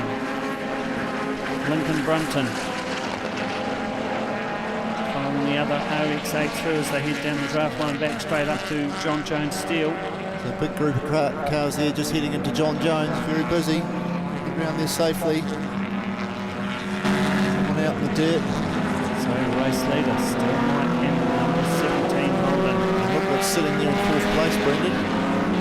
Is it that missile of a Datsun? Certainly is, about to be 3rd place by the look of it. Sitting around the Volkswagen. All right, so Jason Kelly takes car 29 up to P2 and the Pro rear front straight into the Par and Co S's. So 2 laps up his sleeve to make that lead and then hold it. He's hunting a couple of Super 6s now up in front. Coming out of the Marshall Transport sweeper off down the draft line back straight. Good old Datsun pretty quick in a straight line compared to the Super 6s. You'll get at least one of them, I would think. Slightly later braking. Oh no, he's backed out of it. Let him go through. That's Marty Russell. So Kelly right on the tail of the 2 lead Super 6s, Mike Hammer and Marty Russell. Kelly goes up the inside of Russell. Heading around towards McKissick. He's now going to get right up on the back of Mike Hammer. Move to the other side of the circuit, get onto the inside going into the braking zone. Out of evaluation, not this time. So good run out of the hairpin. It's a tight line around the hairpin. It's the trigger. Coming down the Pro rear front straight once again. He's going to go around the outside and take the lead. So new race leader. He's going to get the last lap orders. Jason Kelly, he's looking pretty good at the moment with those Super 6s and the Volkswagen number 53, Alan Garnett. Behind him, a little bit of a wheel lift there. Who was that? Marty Russell getting up over the curb in the Super 6 as the rest of the pack comes through the Par and Co S's. So Jason Kelly already stretched out a 60 or 70 metre lead. Got the 158 car coming through. There's Trevor Parmenter, goes past Herbert. Down the draft line back straight into John Jones. Big brake lock up there by Marty Russell heading into John Jones. Mike Hammer, Russell. That's Alan Garnett, Ben Van Heswick. Ben Van Heswick, is he able to get on the podium? He's looking pretty racy. All over the back of that Volkswagen of Alan Garnett. Anyway, there's our race leader coming out of the crowd evaluation hairpin. Left-hand sleeper, right-hand kink. He's going to be on the Pro rear front straight. Jason Kelly and car number 29 is going to take out the checkered flag for the reverse grid race for the 24 Red Racing SS Cup field. Congratulations to Jason. And here comes Van Heswick. He's not quite going to do it. So, it's a little bit tight. He was close. A little bit tight on the line, wasn't it? Yeah. Here comes the rest of the hunting pack. Trevor Parmenter, Carmen Lemberg in 8th, Tony Herbert, Corey Ashworth round out the top 10. Right, so great racing there from the 24 Red SS Cup. Once again, the handicappers done a sterling job. So Matthew Ryan, Jason Cunniff have a little bit of a moment there. Oh so no, that's Brad Ray on screen there. Oh, that's all right. You're the one that mentioned that one, B2. That one's on you. Oh well, you know, take a bit of heat off you, mate. So good result there. Jason Kelly, number 29 in the 280Z. Well, he had a win last time we were here too, didn't he? Yeah. So he'll be stoked. I think those Kellys, they must have quite a big wall in their garage of trophies they've collected over the years in that machine. I would say so. Paul thinks that the Kellys might have a house just for the trophy cabinet. Anyway, Jason Kelly takes the race win for the SS Cup field. Mike Hammer, Marty Russell, Alan Garnett, Dave McLean, Ben Van Heswick, Trevor Parmenter, Carmen Lindberg came through in 8th, Tony Herbert, Corey Ashworth round out the top 10. Then we have Richard Simpson, Ross Jones, Warren Walker, Flynn Mitchell, Lincoln Brunton, Jacob Cunniff, Mel Waters, Andrew Brunton, Darren Wills, Mike McCarthy, Lyndon Preble, James Swaney, Glenn Wendelburn, Graham Alou, Chris McLeod, Tim Leonard, Africa Barker, who started on the front row, and then Matt Ryan, Brad Ray was a lap down, and Belinda Hargrave, she must have had a moment, 4 laps down, and Peter Sutherland, Steve Parker, Michael Dover not classed. Alrighty, down to the pits to have a chat to Adam.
Okay, so up next it's the Central Muscle Cars 10-lap race.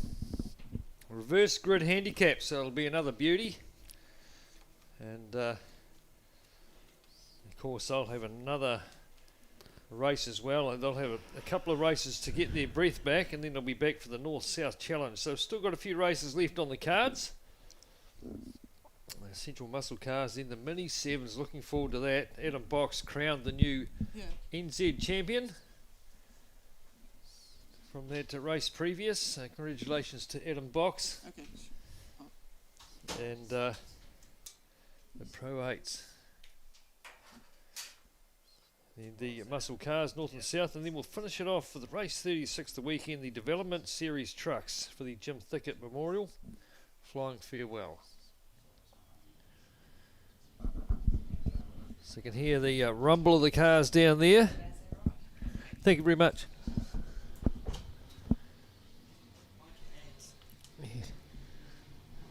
How you going? Minis? Yes. Inside info? Yes. Patterson's.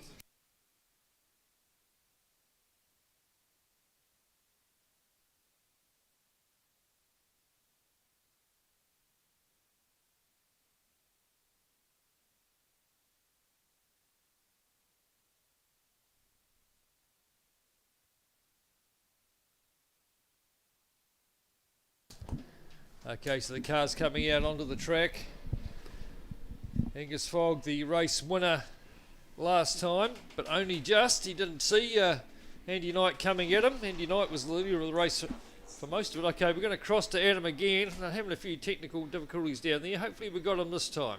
Here with Brent Bones Collins, the final race of the day.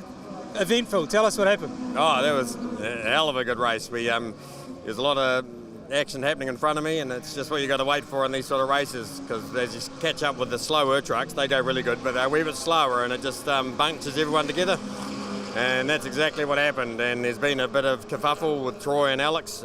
Troy at his old games again hit Alex off the track, so we're not sure what's going to happen with that. We had a good battle, come off it. It was a great race, and we did this one for Mum. She passed away. That's it. Well, that's really nice to be able to do that, yeah? So 2 P2s, and you should, looks like you might have the weekend. Yep, hope so. Right on. Good one, man. Yeah, thanks, Adam. Thanks, Brent. That was Brent Collins, just getting emotional as you'd expect. His mother Bonnie passed away a couple of weeks ago, so thoughts and prayers go out to the Collins family, and quite understandably their Bones quite emotional about that one, finishing second, and very good indeed. So, a couple of seconds he'd be pretty happy. Looks like we've got Mark Stretton in the 70 car already got stuck out there in the grass, so a bit of a problem for him already before the race has even started in the Ford Futura. So it might be a little bit of a hold up perhaps what they get him, but we'll go back down to Adam anyway. He's got a few more drivers down there. Okay, we're going to have to go really fast, so I'm going to get the guys to introduce themselves and say where they came in the race and how it went. Yeah, I'm Jason. I started 22nd, got my way to first, and yeah, I'd like to thank my sponsors, Paigey, Sam and Gary. Awesome. Yeah, Marty from Dunedin. Yeah, just thank you for the sponsors, Hughes Automotive. Who else have we got? Omeg, Nash and Ross, and Absolute Asphalt. And I your got second. Yeah. Well done. And your friends out there yelling out the sponsors' mate, we're names. all yelling out. And P3. Sponsor. Yeah, I'm Mike Hammer from Dunedin, come second. Sponsors, Nash and Ross, Absolute Asphalt, club sponsors obviously, and yeah. Awesome. Really fast interview. Back up to you guys. Hi family. Yeah, thanks Adam. Yeah, they're all excited down there. A few of the NZ6 guys, and congratulations Jason Kelly bringing the old wheel home in first place there, the old 280Z. Righto, so reverse grid. Brendan on the front row there. Looks like we've got the car of Ian Easton down there from Palmerston North. The Ford Mustang's going to start off the front row. Mark Stretton was going to start there with him, but no sign of him. Then we go back to second row, car 13. That's Caton Cowie. So, and he's from Auckland. Quite a few of the North Islanders here with the Central Muscle cars, obviously. And no Mike Wallace. You'll see his name on the list for the Central Muscle cars, not racing. Yeah, he's out, car broken. He's gone home to fix it for Scope. Heyman was running with them yesterday. Rod Heyman, he's opted to just race with the Mainland muscle cars. And Phillips has had a problem with one of his cars, so he's now just running the Monza with the Mainland muscle cars. Gabriel Athatsa with a mechanical. So the Napa Central Muscle cars always putting on a good show here at Levels Raceway. 10 laps, reverse grid handicap. So we've got the fast guys off the back. Angus Fogg and Andy Knight down there, and the Box It Foundations Camaro. Being looked after by Jody Wilson here this weekend. Jody also had a fair bit to do with Rod Heyman's car, with the ex-Craig Gilbert car. So just the way the start's been delayed while we get rid of that number 70 car, Mark Stretton. Mr. Two Pies down there. He's had a pretty busy weekend. It'll be pretty hot and steamy in that cab, no doubt. Right, just waiting now for the start. There'll be a flag drop to get these cars away.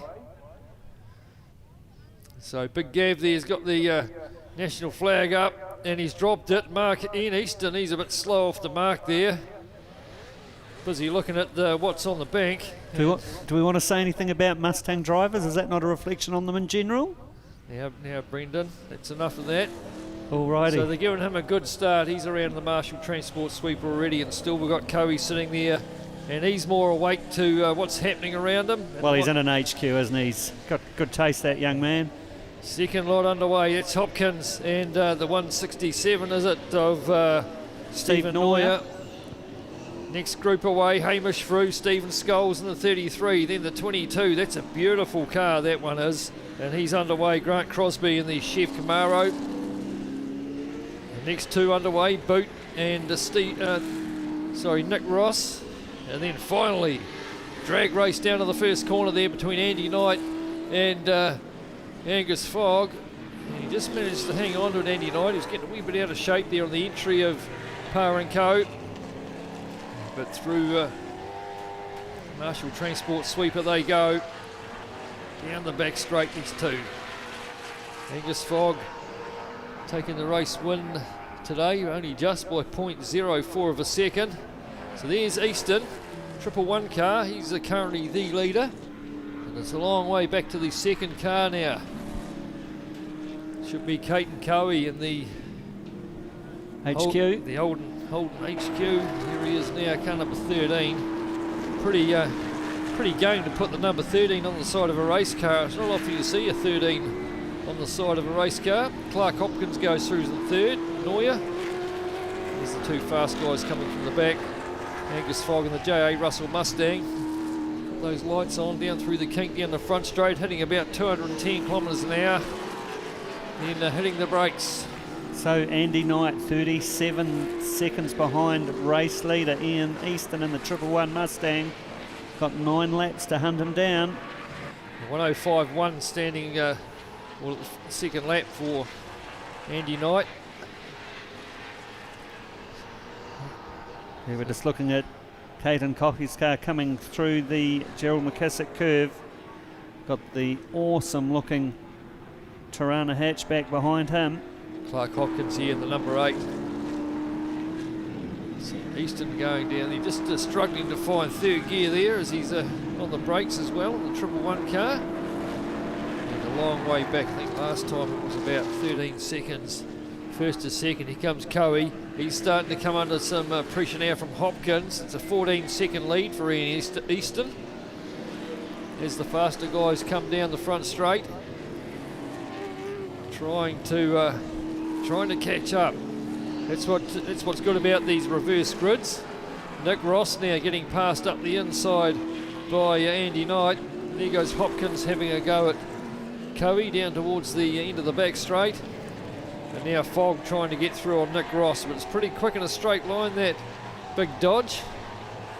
Quite a long car, isn't it, when you see it going past you, but so is that Mustang. Well, yeah, you stand beside the J.R. Russell Mustang in the pits, and it's not a small machine, but it's dwarfed as it goes past the big Dodge. So he gets the job done, Angus Fogg, up the inside of Nick Ross. And his hunt is on to stay with Andy Knight, try and work way through some of the slower cars. But race leader goes through again, 111 of Ian Easton. We reel off another lap as we look at these two fast cars. Coming up on the back of Craig Boot in the 07. So Clark Hopkins goes through in second, Caden Coffey back to third. Still Steve Neuer, Hamish Frew, Steve Scholes, Grant Crossley, Lance Hughes. It's the race leader, Ian Easton in the 111. He had a DNF yesterday. So you're looking hard in the mirror. 10 seconds. They lost 4 seconds in that last lap to Clark Hopkins. Coe still hanging on to third place, but Craig Boot starting to close up on the back of him. Sorry, Steve Neuer, I should say. So Clark Hopkins doing 107s, and Andy Knight and Angus Fogg are in the 104s that are chasing. 7 laps to go when they last crossed the stripe. Boot, then Knight, Angus Fogg sitting in there as well. Nick Ross just a wee bit further back from this 3-car battle. Leader comes back down the kink to reel off another one. It's very 10 seconds to gap, first to second. Here goes Hopkins through, gaps down to 6 seconds, first to second. Coe still hanging on to that third place where he was. He still is from Steve Neuer, I should say. So the leader's a little bit slower that time in traffic. Andy Knight, Angus Fogg now in the 105s. Andy Knight just heading down the back straight now, down the draft line back straight. He's all over Craig Boot's 07 car, goes to the inside as they go through John Jones Steele, takes the place. Angus Fogg doesn't get through though. He's sitting in behind him as they go across the straight at the top end of the circuit. He gets through now though. So Boot sort of had the inside line, let Foggy through. So Foggy did follow Andy Knight. She's getting busy up there in the hairpin now. The race leader slowly getting reeled in. Ian Easton, here he comes down through the kink, gets a big slide on. Oh, it's been a bit of a pucker moment there for sure. As he crossed it up through that kink onto the front straight. We've seen a bit of carnage there over the years, but he managed to hang on to it. So Clark Hopkins now got the lead down to 1-2 seconds. Now Coe coming under pressure from Hamish Frew, Steve Neuer. Looks like Frew's through. Neuer's going to go through as well. In fact, gets a wheel out in the dirt. There it is, Coe, and look how he just gets swamped by 3 or 4 or 5 cars all at once. Boot's going to go through as well, and I don't know if Ross will get him by the time they get down through John Jones Steele, but put a wheel out in the dirt there and all of a sudden lost a bit of traction, and 3 or 4 of them went flying through. There goes Clark Hopkins. So he goes through to take the race lead. Through on Easton. Be a good race for Clark Hopkins to win. But he's got 2 or 3 seconds back to Caden Coe, who's actually gone down a wee bit further now as the gaggle of cars gets larger. Coming out of the hairpin. Oh, who's that? The smoke coming out. The 111 car. 111 car of Easton, yeah. A lot of smoke out the side of that as the leader comes through. Clark Hopkins in the number 8 car down into Parico. Here comes the rest of them. Frew having a dive down the inside. He'll go up to second.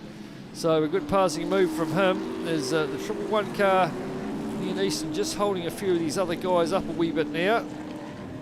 They all get around him without too much worry. And the fast guys are now got an open space as Andy Knight goes through on Hamish Frew. Foggy will go with him. So Foggy's doing a good job of just sticking on the back of Andy Knight, letting him do all the picking of lines through these slower cars. Just slowly getting nearer the front. Into the hairpin they go. Andy Knight in the Boxing Foundations. Chev Camaro. Up in front of him, Grant Crosby in the 22 car. Down the front straight comes the race leader. In fact, they're up to second and third now as Hopkins comes through with a couple of laps left to go.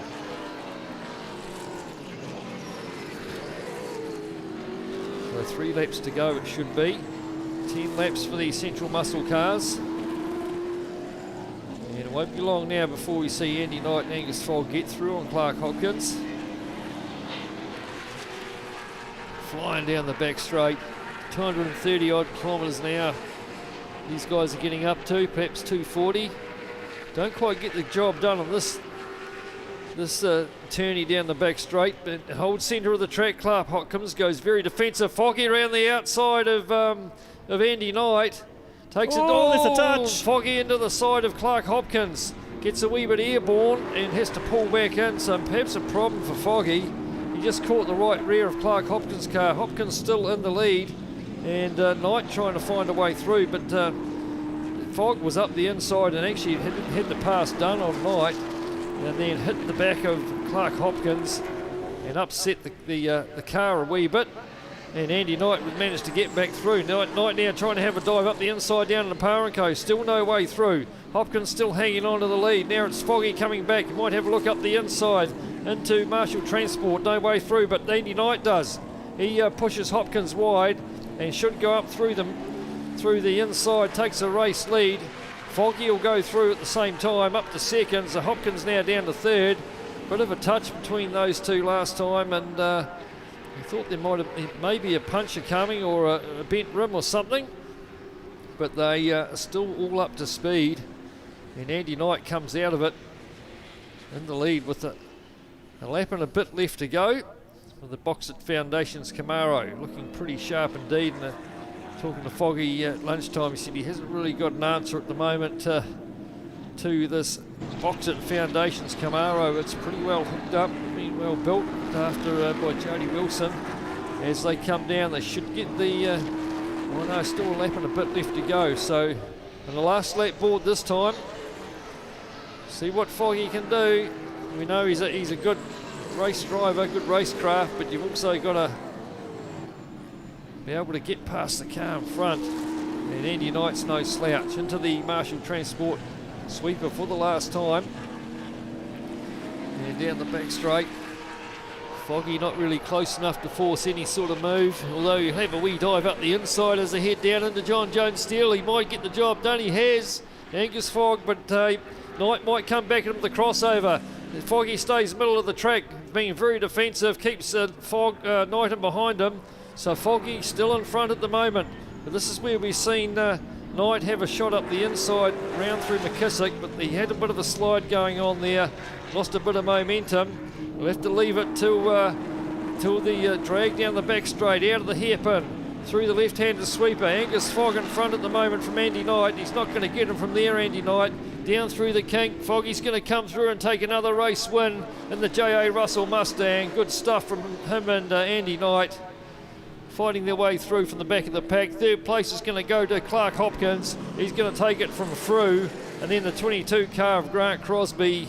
Craig Boot in the end finishes 6th, Nick Ross 7th, and Lance Hughes, Steve Scholes and Steve Neuer rounds out the top 10.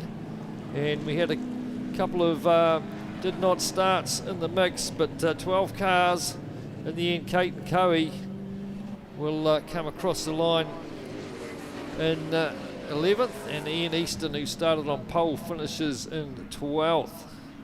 So some good racing from those guys. A wee bit of coming together though between Hopkins and Angus Fogg, but Foggy taking out the race win by half a second over Andy Knight. Then Clark Hopkins third, Hamish Frew, Grant Crosby fifth, Craig Boot, Nick Ross, Lance Hughes, Steve Scholes and Steve Neuer finishing inside the top 10.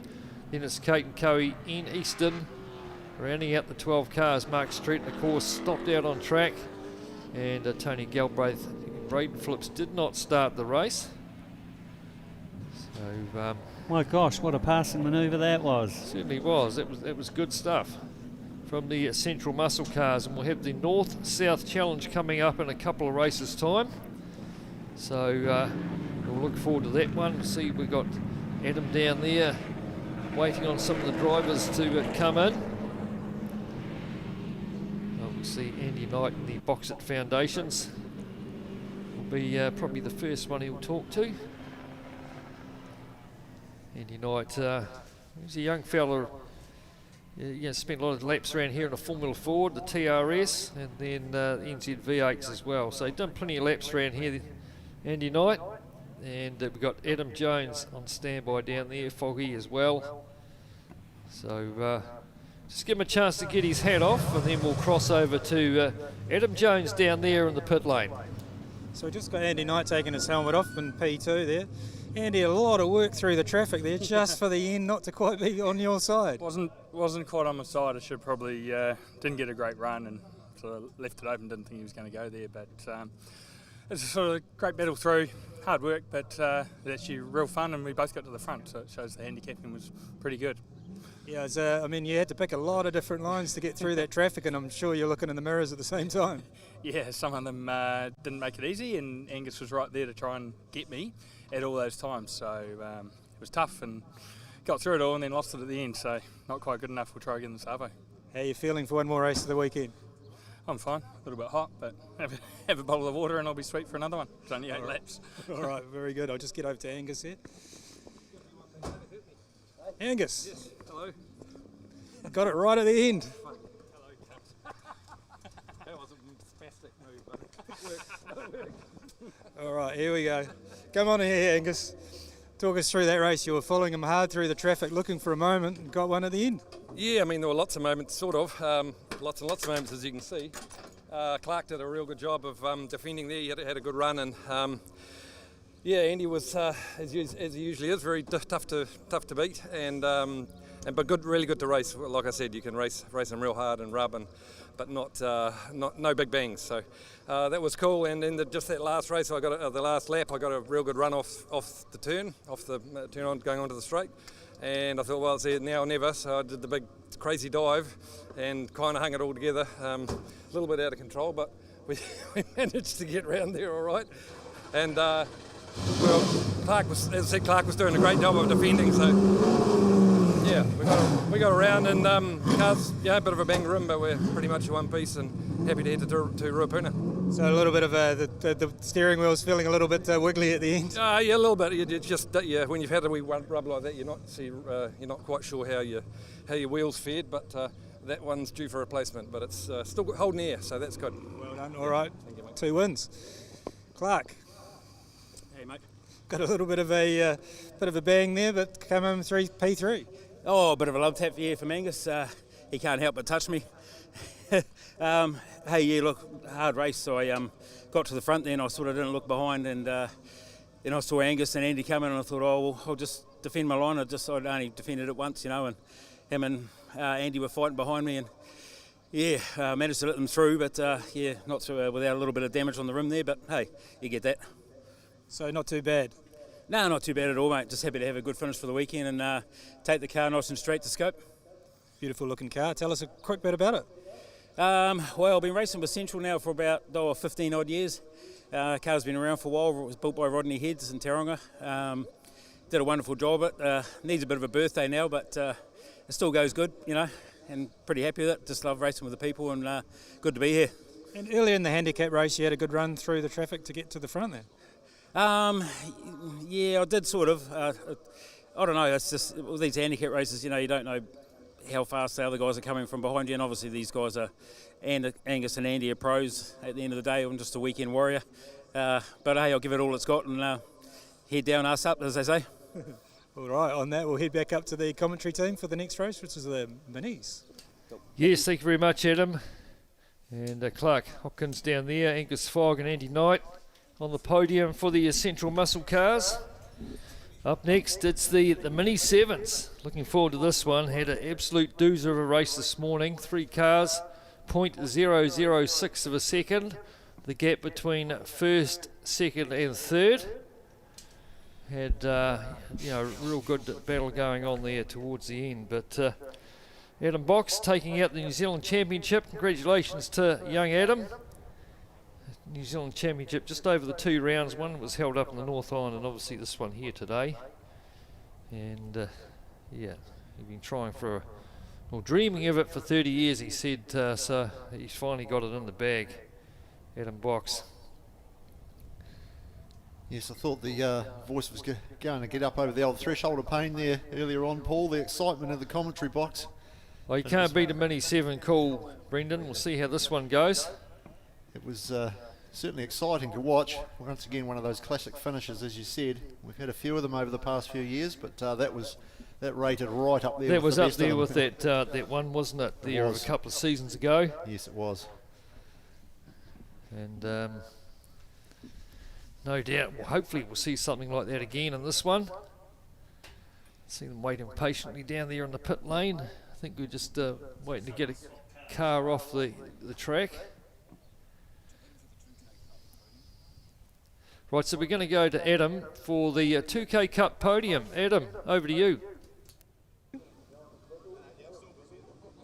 Okay, so I'm just here with Craig Saunders, and we're about to do the final awards for the weekend for who won in the 2K Cup. So I'll just hand the mic over to him so he can do a quick interview with everyone. Alrighty, thank you very much. Congratulations, guys. This has been an awesome weekend of very intense close racing in 2K Cup. If you want to have a crack at motorsport, I recommend you come and look at 2K Cup. These guys have been dueling it out, neck and neck. What do you got to say for yourself, Gav? Gav was third, Gav Thompson. Great weekend, stoked to be here. Very good. Gav is punting around in this Honda Integra, doing very well, keeping it clean. What about you, Carl? What do you got to say for yourself? I want to say thank you very much to the 2K Cup committee for organising it. Thank you very much to my wife as well for holding down the fort at home and watching the baby for me. It was a great weekend. And, thrilled to come away with second. Extremely close racing, well done. You better get your ass home. Can I say that? And Alex, congratulations, beautiful driving. What do you got to say for yourself? Yeah, thank you. It's been a very good weekend. Lots of fun, and the weather's been awesome, which is a bonus. Yeah, it's been a fantastic weekend weather-wise, and good to see you all keeping it nice and clean. Thank you very much.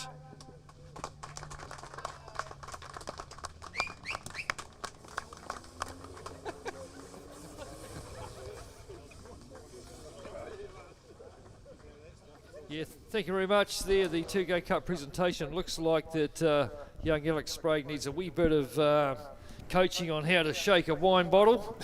Definitely didn't win the champagne spray there. Beardsley, I think, would take the honours in that department. But back to the last race of the weekend for the Mini 7s. Thanks to Falken Tyres for sponsoring them. They'll come out on the grid. And we should see Shane Gray out there again in the 73 car, I think he is. He had that brake issue last time. Oil cooler issue. So he's bypassed that, don't need an oil cooler. And hopefully the thing holds together for 6 laps for the Falken Tyres Mini 7s. Justin Neal, car number 68, he'll be the man to beat. He's been on fire all weekend. He couldn't quite do it though for the NZ Championship, but we'll see how he gets on in the South Island Championship. Of course, this round counts for both. The NZ Championship all done and dusted though, with Adam Box taking that out. Car number 15, the Sleek and Shine entry. Car number 5, Bailey Patterson there. I think that's been driven by Scott Patterson in this race. Bailey had a good run in that race previous, finishing second. So Scott, his brother, has jumped in. And we'll see how he goes. Yes, and that sleek and shine entry there was the car that Brendan was talking about earlier that has the chameleon graphic on it, so pretty easy to spot. Yeah, when you walk around it keeps changing colours on you. Yeah, it's unreal. Wouldn't want to see it first thing in the morning after a big night, that's for sure. But these Mini 7s, a lot of them, the wraps on them, they're beautiful wee cars. And as you were saying, that you can eat off every part of most of these cars. They're very well prepared. And got some trick gear in them too. When you have a look inside the cabs of them, you know, they're not just your standard road going Mini 7. And what's his handle? Well, Tony Johnston was saying earlier on that these are doing the lap times of a lot of those mainland muscle cars. So see how they get on in this race. It'll be a grid start. There'll be no reversing up of anything. Chris Armitage in car number 36 will be up the front, no doubt. Well, we've got the good positions here, Paul. Justin Neal and Adam Box on the front row. Logan Pelling and Scott Patterson on the second row. Lachlan Penrose and Mike Pelling. Paul Benison, Daniel Burberry. And P9 and 10 will be Chris Armitage and Barry Wilson. Shane Gray and Bailey Patterson and Paul Hughes rounding out the field. So we've got Bailey Patterson in car number 86, so we've swapped them up. We have swapped them up with two Pattersons out there and his brother as well, as you said. Yeah, they've swapped cars. Starting in P4. Yep. So Scotty in 5 and Bailey in the 86. But New Zealand champ on the front row there in P2, sleek and shine, Adam Box. Beside him, the man to beat, car number 68, Justin Neal. And for a wee mini, he's quite a big, tall lad, is Justin Neal. As we wait for the lights to go out, away they go. A pretty good start from everybody. Logan Pelling off the second row got the jump on Scotty Patterson in the number 5 car. Lockie Penrose 2 up the inside of Mike Pelling in the 21. But it's going to be Justin Neal leads the way from Adam Box. Then it's Scotty Patterson. Lead them up through the Marshall Transport sweeper down the back straight for the first time. Only 6 laps for the minis. So early on, as they start freighting their way down the back straight already, Adam Box out having a look around the outside of Justin Neal, and looks like he's got the pass done. Here goes the 17 car having a look as well. Down the inside of Justin Neal, Logan Pelling. Try and go through, he had to back out of it at the last minute and to let Justin Neal through. These cars carrying most of their speed through that corner at the end of the back straight. So Adam Box, a great passing move early on. Logan Pelling looking racy too, but he just had to pull out at the last second on that move on Justin Neal as they go round through McKissick, through the kink, back into the hairpin. He's opened up 3 or 4 car lengths already, Adam Box. Through the car evaluation hairpin. Early on in the race though, remember, even though it's only 6 laps, to get yourself right in that position for the run towards the, who's that with the problem? Scotty Patterson in the number 5 car is slowing down and has issues, and got a bumper hanging off the 86 car. That's Bailey Patterson in that one. So both of those cars in the wars, the Patterson brother Tyres Mini 7s in the wars, as we come back onto the back straight. It's still Adam Box. It's a flare. 3 or 4 lap car lengths back to Justin Neal. He's not quite getting a tow. Logan Pelling having a good run in 3rd place. Then it's Bailey Patterson, finds himself up to 4th. He started way down the bottom there of the pack as they head up towards John Jones Steel.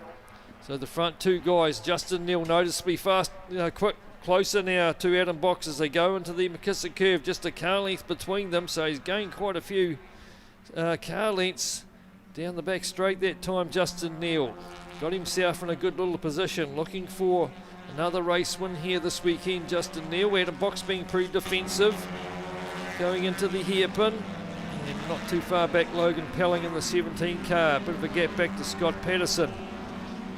And the 86 got that flare hanging off. Shouldn't be too much of a problem though as they come down the front straight. It's still Adam Box just opens up a nice wee gap as they come down to the braking zone. He'll know he'll be pretty safe there, not have to worry too much about getting dive bombed by the 68. Sliding through the corners, the little minis, lifting the rear wheels as they go through. The wee slick tyres holding on for dear life as the rest of them come flying through there as well. Mike Pelling there in the 21 car, putting some pressure on Chris Armitage. Sorry, it's the 19 car of Benison. So Armitage has fallen back. It was up further, I should say, on the back of Penrose. And now Mike Pelling in the 21 might have a wee dive on Benison. But he's not close enough. Daniel Bearbury tucked in there in the 85 as well. Barry Wilson goes round the outside of Bearbury. Barry Wilson's car is for sale, the number 9, if anyone's looking at joining the mini fraternity. As the leaders come back into the Carter's valuation hairpin. Just happy to sit in behind, I think, Justin Neal. He's going to be counting the laps down, Brendan. He's probably ripping the bits of tape off the side of the door every time he goes through. Just so you know what lap you're on. And at the moment it's still Adam Box. Got 3 or 4 car lengths on Justin Neal. No way Neal's going to get through. I'm down Power and Co at the moment. All Neal has to do is just stick on the back of him. That's right. Wait till the last lap. Lord comes out and then have a dive on the last lap. Is what will be on the doctor's orders. And the flare still hanging out on the back of Bailey Patterson's car, number 86. So now Justin Neal trying to get a toe down the back straight. Starting to close up on the back of Adam Box. Probably pull out to the right hand side. Adam Box holds middle of the track. No way through for Justin Neal. Lockie Penrose looks like he wants to have a go at Scotty Patterson as well. So that's the gap from third place there back to this group of cars, which is Scotty Patterson, Lockie Penrose and Chris Armitage in that battle for 4th, 5th and 6th. But the leaders coming back in the hairpin. It's still Adam Box in the sleek and shine, number 15. And gets a good drive out there, holds about 2 or 3 car lengths back to Justin Neal on the 68. And he just keeps that gap quite nice down through the kink, and if you're not right on the bumper there, you're really not going to have a dive down at the end of the front straight here. So pretty safe at the moment for Adam Box. They're starting to drop Logan Pelling back a wee bit there in a lonely 3rd place. Patterson coming under all sorts of pressure though in the form of Lockie Penrose and Chris Armitage for 4th, 5th and 6th. That flare still hanging off the number 86. And it's Bailey Patterson behind the wheel this time of that 86, not Scott. Here's the leaders. They've opened up about a 2-second gap back to 3rd place man, Logan Pelling. I should say lad. Young lad, Logan Pelling. And good to see number 5 car back up to speed, Scotty Patterson. Just having a bit of a drag race down the back straight with Barry Wilson. As we go back to this battle for 4th, 5th and 6th. Penrose still hanging back in behind the 86 car of Bailey Patterson. Leaders just coming out of the hairpin. Noticeably closer this time. Justin Neal knows he must be getting down in the laps. And it should be the last lap board this time. We'll see as they come down. Last lap board is out, so Justin Neal's got himself in an excellent position. A car length behind Adam Box as they come down into Power and Co. What can he do from here? He'll be wanting good drive out onto that back straight. Adam Box will know this. He's a sitting duck there at the moment with the Justin Neal only a car length between them. He'll try and go centre of the track or go left for a start. Anyway, Adam Box, he'll try and shake him out of the draft. He goes left, then he comes back across to the centre. Justin Neal hasn't quite got the toe to work just yet. Now he starts to close in a bit as they head down towards John Jones Steel for the last time for the race weekend for them. He's going to try and go around the outside, but Adam Box is still hanging on in that little 15. Goes defensive, stays middle of the track. Justin Neal has a wee look around the outside. No way through. Will try and force Adam Box up high. Box comes across tight down on the bottom line. Still on his bumper, Justin Neal. Just about giving him a bit of a nudge as they come back up towards the wee right-hand kink. Back into the hairpin. Still Adam Box. Trying to go around the outside now, Justin Neal. If he can keep it there, he'll have the right line coming it down to the front straight. Still got his nose up the inside, Justin Neal, as they come round the sweeper. Coming down towards the kink, side by side, the two of them. Adam Box just got his nose in front as they come down on the run down the front straight. Bit of a touch between the two of them. Who's going to get it? I think Justin Neal's just going to get it on the line. 0.021 of a second between first and second. Logan Pelling takes third. Lockie Penrose takes fourth. Chris Armitage fifth. Scotty Patterson sixth. But some great stuff there as the next group comes through. Benison, then Mike Pelling, and Scotty Patterson there in the number 5 car. But some great racing there from those front two. Adam Box in the end did a great job defending, but in the end it came down to right on the line, and 0.021 of a second between Justin Neal and Adam Box. That's another rip snort of a race. Justin Neal takes another race win from Adam Box, and Logan Pelling, good to see him on the podium. And Lachlan Penrose, 4th place. Armitage ends up 5th. Paul Benison, Mike Pelling, good run from him as well. Bailey Patterson ends up 8th. And then it's Barry Wilson, Daniel Bearbury round out the top 10. And then, of course, Shane Gray there and Paul Hughes in the 83 car. Scotty Patterson a lap down. Obviously had a bit of an issue there in the number 5 car. But congratulations, Justin Neal and Adam Box, some fantastic racing. Once again from the Mini 7s, you can see why that's the closest form of motorsport, and it's one that we love calling up here in the commentary box, that's for sure. And as we come down from that race, I'm going to hand over very shortly to Brendan Nichols, B1, for the Mazda Pro 8s, last race of the weekend for them. And then we've got a couple of races left after that, the muscle cars, the North-South Challenge, and then the Jimmy Thickett Memorial Flying Farewell. So I'll be back after this next race. I'll hand over to Brendan Nichols.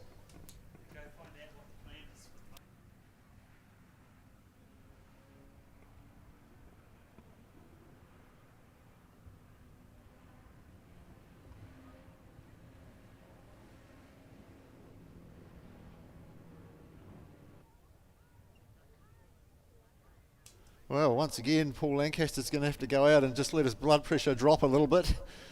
The excitement's just about overcome him. He was just about passing out on the chair here. He's got to be the only racer now in New Zealand circuits that sounds like he's doing a horse racing commentary. But it's understandable. Outstanding racing there from the Mini 7s once again. It's just unbelievable how close they are. And Justin Neal once again pretty much must have had his transponder in the end of the bumper overrider. Alrighty, down to Adam in the pits with Justin Neal, race winner.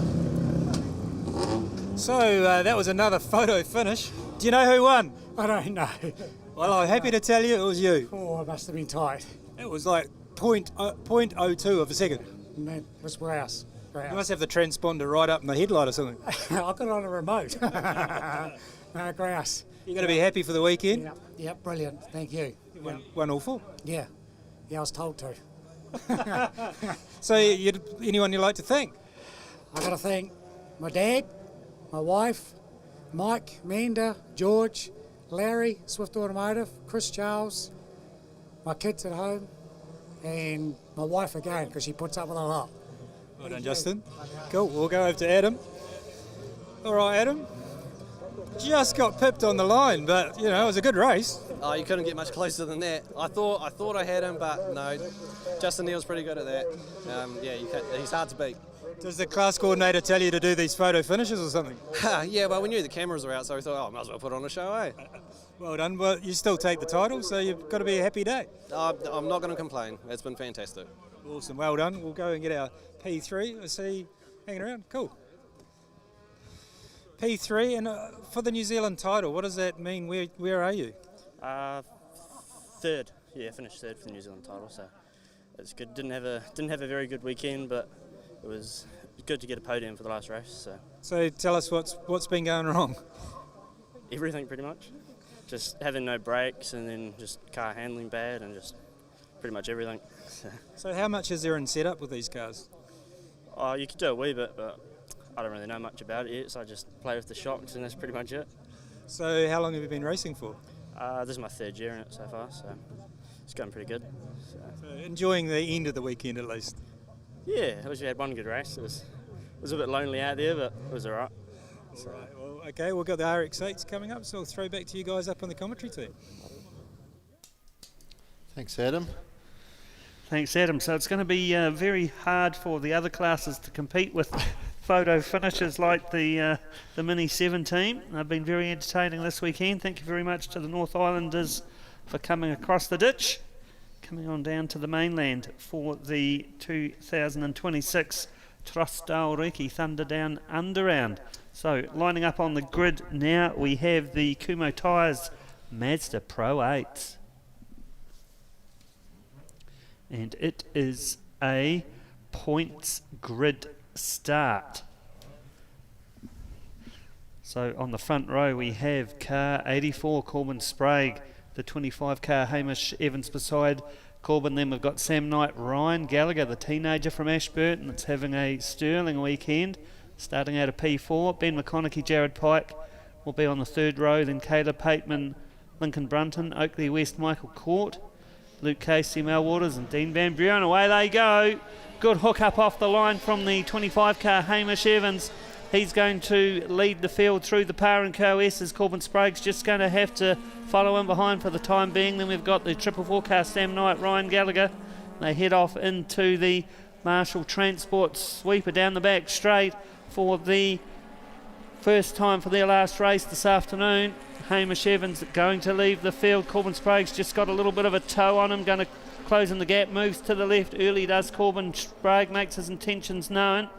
Sticks him behind though as they go through the left-hander John Jones Steele, cross the short straight at the stop of the circuit. Look at Corbin Sprague, he's just gone up the inside of Hamish Evans to take the lead. Nice smooth move. So made that look once again easy. I'm sure it wasn't, but it looked good.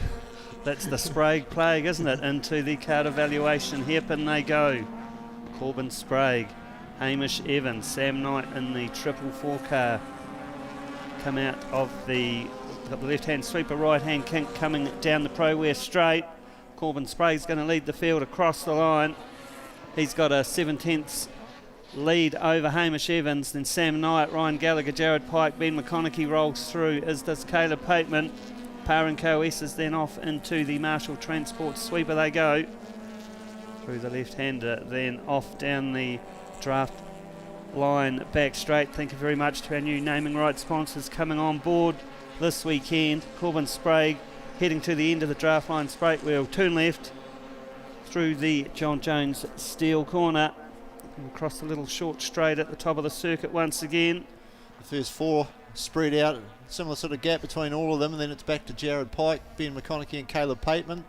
A little battle pack going on there. Jared Pike was up on the back of Ryan Gallagher, but just seems to have dropped back slightly. So Caleb Pateman in the 84 car through the card evaluation here, and then he's got the left-hand sweeper. He comes through the right-hand kink once again down the Pro-Wear front straight. Will be 6 laps to go for Corbin as he crosses the stripe. He had a 7/10 of a second lead last time, now at over 2 seconds over Hamish Evans and Sam Knight. Ryan Gallagher. Lincoln Brunton just goes through car 97. He's holding out 8th over other young gun Oakley West. Into the... So no positional changes that last lap. All running fairly, what would you say, gappy at the moment. No one's close enough to force anything. Although 97... It's Oakley West just hanging out on the outside of Lincoln Brunton, goes round the outside. The 2 local Timaru youngsters battling it out. Yep, into the braking zone. Oakley West takes the position over Lincoln Brunton. So where does he sit his car? Right on the inside, going through the McKissick curve. Lincoln Brunton on his tail. 2 quite different lines there from the 2 of them. One tight, one slightly wider. So head around the card evaluations headpin. And you can see Lincoln Bruntley takes a wide line into the card evaluation hairpin so can get a good launch out of it. Then we go on back to Michael Court, Luke Casey. Court just makes that pass stick there. So coming down through the Par and Co S's, Sam Knight chasing Hamish Evans. Corbin Sprague's already gapped it to a certain degree. Off down the draft line back straight goes race leader Corbin Sprague. Just looking at Ryan Gallagher. Yeah, he's still holding down 4th place as the Ashburton teenager. Yeah, Jared Pike, number 1, just creeping up behind him. Nobody likes someone creeping up behind them. So Corbin Sprague had a 3-second lead when he crossed the stripe that time. There is a 2nd place man, Hamish Evans. He's got his mirrors full of Sam Knight, the 444 machine. And we get back to Ryan Gallagher, who's now got Jared Pike on his tail. Looking to go around the outside and try and get that inside line for the next corner. Not quite up far enough, tucks that back in behind Gallagher, does Pike. So Corbin Sprague just taking it easy now. He's not under any pressure. Went under the lap record time 3 times yesterday, and it was his own lap record, so he wasn't that cut up about it. No. Into the Par and Co S's. So can Ryan Gallagher hold Jared Pike at bay through the Marshall Transport sweeper? Get a good run out of here. Carry that speed all the way down the draft line back straight. See if he can pull off something going into John Jones Steel. Just coming down the front straight now, we've got the 66 car. It's Dean Van Buren, our rookie for the weekend, out there circulating around and staying out of trouble and doing himself proud. So Hamish Evans still got Sam Knight all over his bumper, going through McKissick curve. And they have the little right-hand kink before they head into the card evaluation hairpin.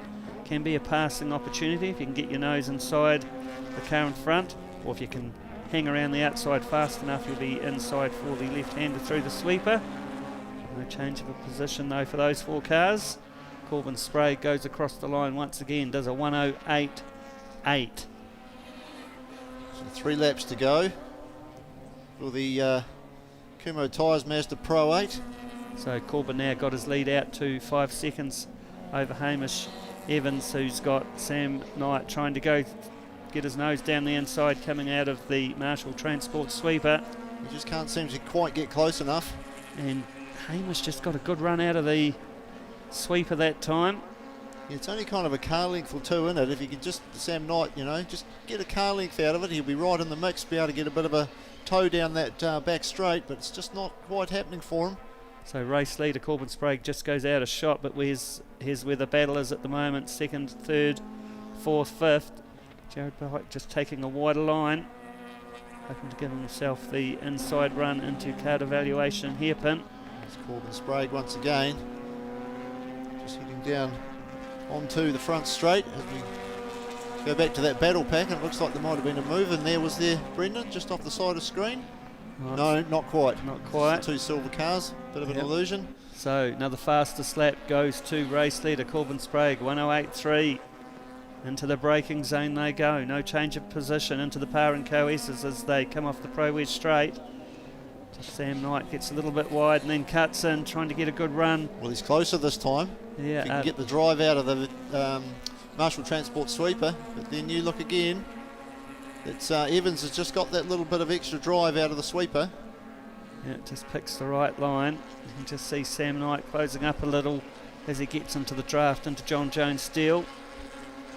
Not close enough to pull off anything exciting. Now through across the short straight at the top of the circuit. Just got the 66 car, Dean Van Buren, going across the start-finish straight. So line astern for the first 4, similar gap between all 4 of them. Into the card evaluation hairpin. Just bunching up a little bit there, coming through the hairpin. A little bit of pressure on young Ryan Gallagher from Jared Pike. He's caught up onto his bumper as we see Corbin Sprague cutting a lonely figure there, coming through turn 1. Yeah, the chasing pack. Another fastest lap for Corbin Sprague. He's going to be time to change over his Taylor Swift CD as he cruises round on the last lap. He's got nearly 8 seconds over Hamish Evans as he heads down the draft line back straight. Just watching the chasing pack though coming out of the Marshall Transport sweeper. Sam Knight still trying to do something about Hamish Evans. Well, he's closer now than he has been in the last 3 or 4 laps, but still not close enough, I don't think. He looks like he's just going to have a little sniff, but he's not close enough to get either side. Can he get his nose up the inside coming into the McKissick curve? Not this time. Looks like Jared Pike's out in the grass. Ryan Gallagher doing a very good job keeping Jared Pike at bay. There he is, Corbin Sprague coming around the final couple of corners onto the front straight. Okay, there's the chasing pack. Sam Knight gets a little bit out of shape. That's going to take the pressure off Hamish Evans. Checkered flag for Corbin Sprague once again. That Sprague play continues on. Hamish Evans will take second, Sam Knight third, and it'll be another great drive from Ryan Gallagher for fourth, Jared Pike fifth. There we go, Caleb Pateman rolls through.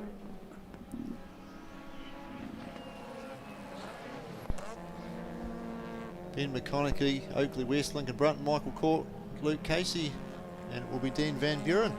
So we'll just wait for the official results to come up on our timing screen. Once again, good racing there from the Kumho Tyres Mazda Pro 8's. Convincing win to Corbin Sprague in car 84.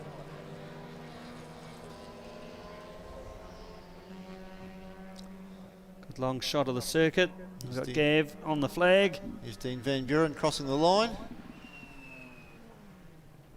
In car 66. Mel Waters, car 45, was a did not start. Yeah, he did. He He started, did he? but no, did not finish. Did not finish. Oh no, 4 laps completed. Oh, a lot of smoke out of the Mazda, says Paul Lancaster, that's done a little bit of a reconnaissance run. Alrighty, Corbin Sprague, Hamish Evans, Sam Knight, Ryan Gallagher, Jared Pike, Caleb Pateman, Ben McConaughey, Oakley West, Lincoln Brunton and Michael Court. That's the top 10. Then we've got Luke Casey and Dean Van Buren. Mel Waters, 4 laps not completed. So congratulations to race winner Corbin Sprague. Got a thumbs up there as he rolls down the ASAP car transport pit lane. Adam will be waiting for our place getters in the pits. Car 25, Hamish Evans pulls in behind him.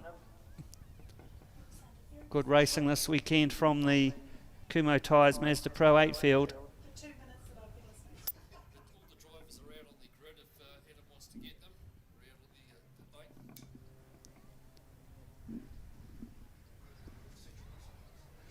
There we go, we can look down, we can see the Mazda RX-8 Whisperer, Jared Parmenter sitting in there. Oakley West bringing the Marshall Transport Livery 85 car into the pit lane.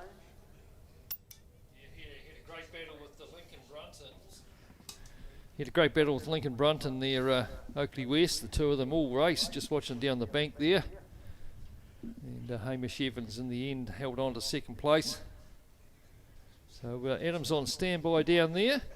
He's going to have a quick yarn with the young Oakley West. So we'll cross over to you, Adam. We'll let him get his hat off. He's only about 12 years old, weighs probably about 22 kgs. But we'll flick you over to Adam and Oakley West. Just getting his helmet off here, so just give him a second. How you feeling? Pretty good. Happy with that result, especially coming from the mid-pack. So, yeah, pretty solid weekend.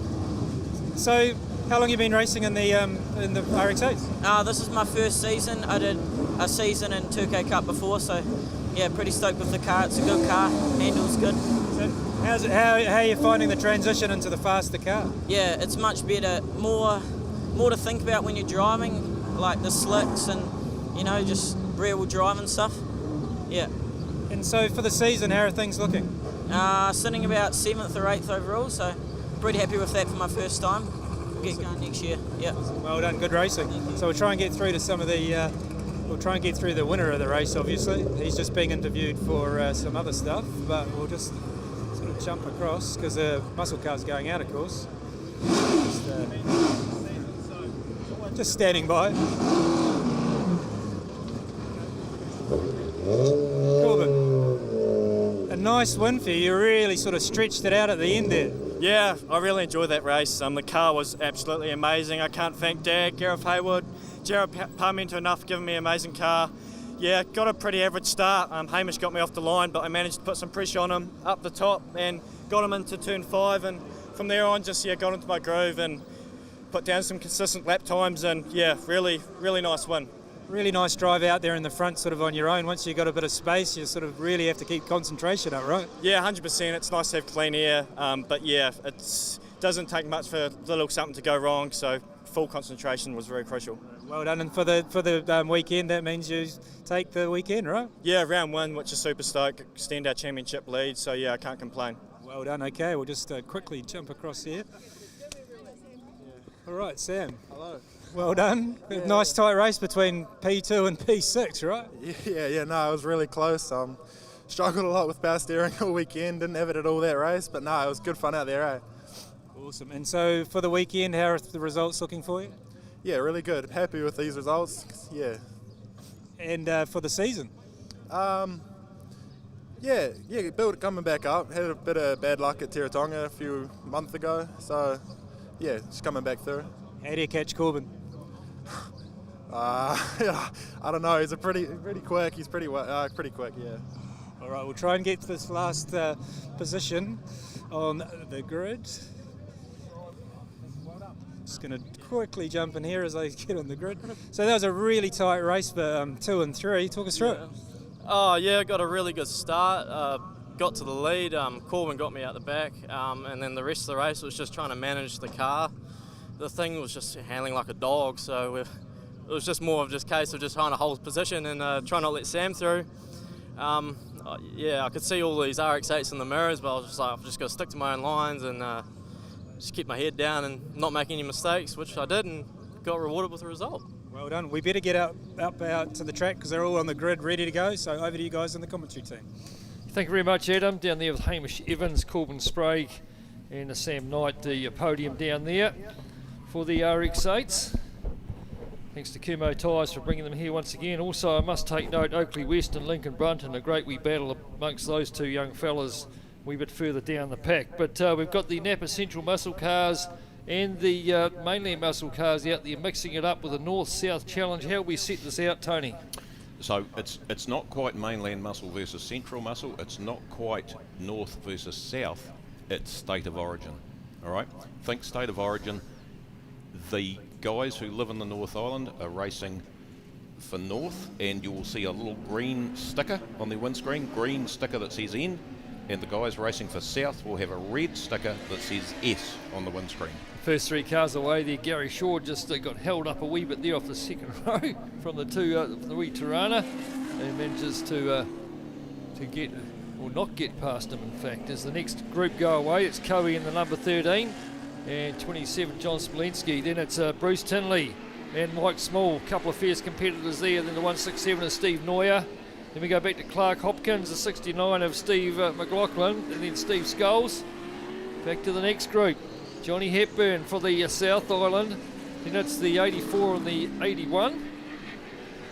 So Nick Ross as well got the Plymouth underway, obviously North Island, and then here we've got a North-South with obviously Andy Knight being from Christchurch, so he's in the South Island team, so we'll claim him this time as they all wind themselves down the back straight.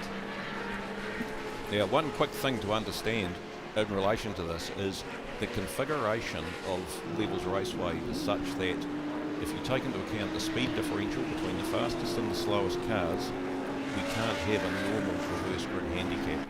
You've seen it, but in fact the very fastest cars at the back need an even bigger handicap than what we're able to provide. So what you're going to see during the course of the race, and this will be between lap 2 and lap 7, will be a drive-through handicap, not a drive-through penalty, but a drive-through handicap for 5 of the 5 fastest cars. Right. Those 5 fastest cars, just to let you know, keep an eye out for them. You'll see them duck into the pits. They are Andy Knight in the number 5 Camaro, Johnny Hepburn in the red number 52 Monaro. Craig Boot just on his way in now, just had 2 wheels on the grass there, just about locked it up coming into the pits. There we go, so there's their first one in. Craig Boot in the 07 Mustang. The remaining 2 that you're going to see coming in is Rod Heyman, number 56, white Camaro, and Nick Ross in the white Challenger number 700. So that's the 5 you'll see doing a drive-through handicap. Righto, so at the moment at the front, Sandra Eden, the number 12 car. She's leading the way. She doesn't have to come into the pits. So she's doing a good job for the South Island. So that's interesting, eh? Craig Boot getting it out of the way as quick as he can. Yeah. And it gives them fresh air, right? These guys will have thought about that. If possibly puts them in a really good position if they can. I did sit in on the driver's briefing there at lunchtime with the North-South guys, and they were getting explained that this is just a demonstration race, but a lot of them did take it. They were asking a lot of questions. Look, what we were trying to achieve... Oh, we've got a spinner up there. I think it's Rod Heyman, is it?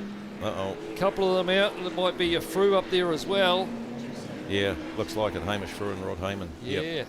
Hopefully they both managed to do that on their own. So we've got coming through the pits now, Johnny Hepburn in the 52 car, Nick Ross and Andy Knight and Angus Frog all following each other in. That's the cars that have to do their drive-through. Doesn't look like Rod's moving up there. So that's it, Paul. That's all the drive-through handicaps done. Yeah, so we're just going to see a normal handicap race from now. Hamish Frew coming into the pits with a bit of damage on the front of that car. In fact, the big hit on the right-hand front of Hamish Frew. The old guard's torn up a bit. Yeah. And this is exactly what we didn't want, Yep. what they were explained to. So. Yep. So look, the whole purpose of this was just to try and get as many muscle cars on the grid as we could for the spectators. Surely we've got a safety car coming out. Doesn't look like Rod's going anywhere. Parked on the inside there. They might just have the double wave yellows up there through that section of the track. Sandra Eden though, the number 12, she's heading down the back straight, followed by Gary Shaw in the 44 car. So it's a South Island, first North Island car is the 13 HQ, sitting there in third place. Smolensky's in fourth. So you got South Island fifth at sixth, and Tinley's going to have a look up the inside of Mike Small as he is no way through there.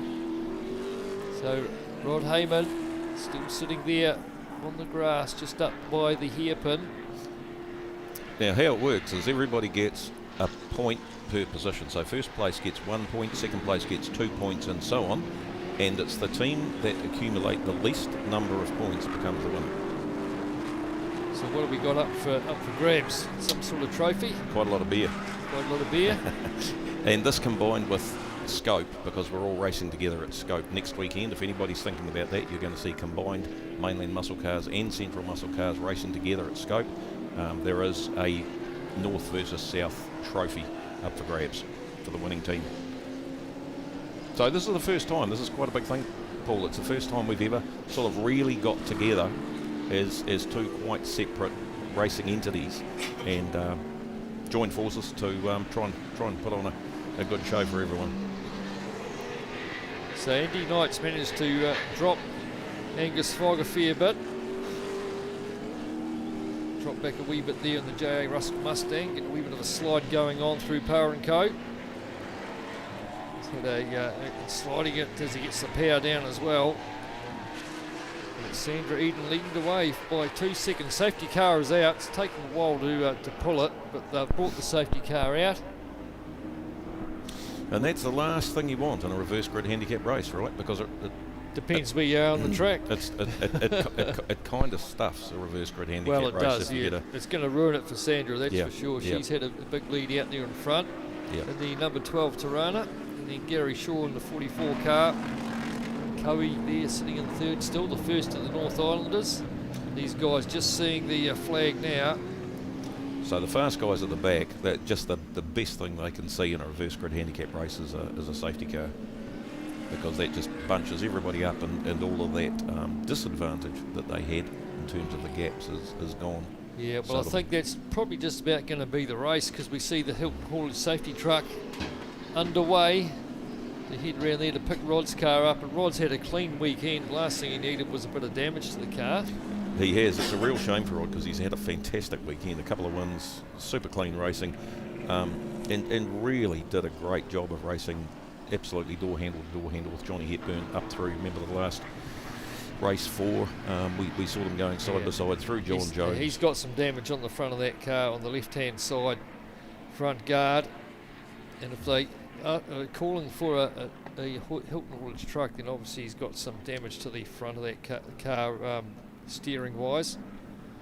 So that's a real shame for Rod, because no doubt he'd be heading up to Scope next weekend as well. Yeah, he was. Hopefully he still is, and same for Hamish Frew. So we're 5 laps into an 8-lap race, right? So 3 laps to go. You're dead right, Paul. It's pretty unlikely that. Pretty unlikely we'll see any more action. Yeah. For this race, that's for sure. Yeah, right. So it's going to, well, let's not speak too soon, but if it does finish under a safety car, which is highly probable, that's going to give Sandra Eden the win. Yeah, when you look at the South Island cars there. A lot of South Island cars up in the first. Yeah. So looking pretty good. Steve Scholes there in 33. He's the South Island. So actually, what we all want as South Islanders, we all actually want this to finish under safety, right? Because the South Islanders going to win hands down. Looks that way. If we get a couple of laps of racing in, it might be a different story. I don't think we're going to take a wee bit of time to get that truck onto the back, the car on the back of the truck. Took a couple of laps to call the safety car. I thought maybe if they left it that long, leave it another couple of laps just to run some double yellows up there. But somebody must have decided it wasn't in a safe place after all.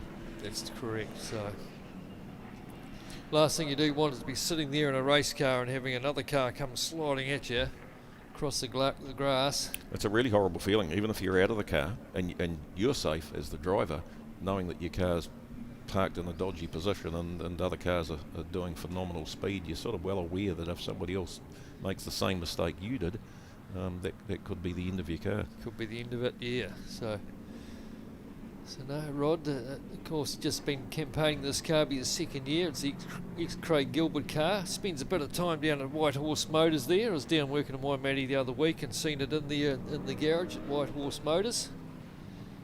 Well, whoever's looking after it's doing a good job, because, gee, it's been reliable and incredibly fast in Rod's hands. So, still in behind the Timaru Motors safety ute. Sandra Eden, the number 12. Of course, the wife of Mike Eden, who's not out there today, as he had the problem with the... Yeah, the cooling system problems that have been plaguing him for a while, but I'm sure he's close to getting it sorted. It's just a alignment problem between the drive belts, and as soon as they get on top of that, it'll be fine.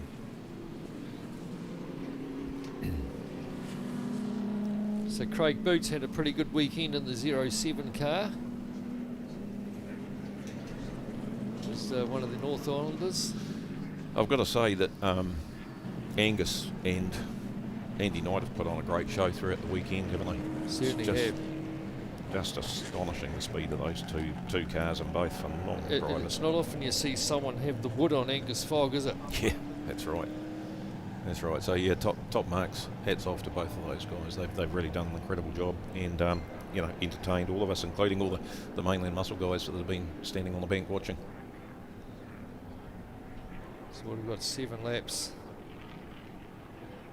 Given the 10-lap race of they, or 8 laps. There was a bit of a 8, yeah, bit of controversy about that at lunchtime too. How many laps are we doing? Yeah, 8. So it's an 8-lap race. So I've done 7. So this is it. Last time through will be checkered flag, and it looks like the lights have gone out on the safety truck. So she might be a 1-lap dash. Still haven't got that Hilton haulage truck off there. They haven't got the last lap board out, have they? No, the lights had gone out on the truck, so that's made me think that they were... Yep, your man's got the checkered flag. Checkered flag is out, so they're going to finish under safety. Sandra Eden will take the race win from Gary Shaw. Cowie will take third, Mike Small fourth. So it's South Island, North Island, South Island, South Island, South Island, North Island, South Island, North Island. So it looks like it's pretty much a South Island wind, I think. Well, that's good, but a good race would have been better, huh? That's right. It's a real shame. So hopefully there's not too much damage on that car for Rod. As I say, it looks like one of the guards was sticking up a wee bit from the TV shot. So Sandra Eden takes the race win for the muscle cars North versus South. Gary Shaw second, then it's Cowie, Mike Small, John Smolinski, Bruce Tinley, Steve McLaughlin, Steve Scholes, Lance Hughes, Steve Neuer, doesn't really matter, Clark Hopkins, Johnny Hepburn, David King, Andy Knight, Craig Boot, Angus Fogg, Rod Heyman down there at 18th, Hamish Frew, and Ian Easton. Thank you very much, Tony Johnson, for your comments throughout the weekend, and we'll catch up with you next time. And very soon we will cross down to Adam, who's busy down there in the pit lane, trying to sort out probably Sandra Eden, no doubt. So a bit of an anticlimax there at the end for the North-South Challenge. But still got one big race to go, and it's the Super Trucks Jim Thickett Memorial 6-lap race, rolling reverse grid, and the development drivers should be behind the wheel. It'll be interesting to see who will be behind the wheel of which truck.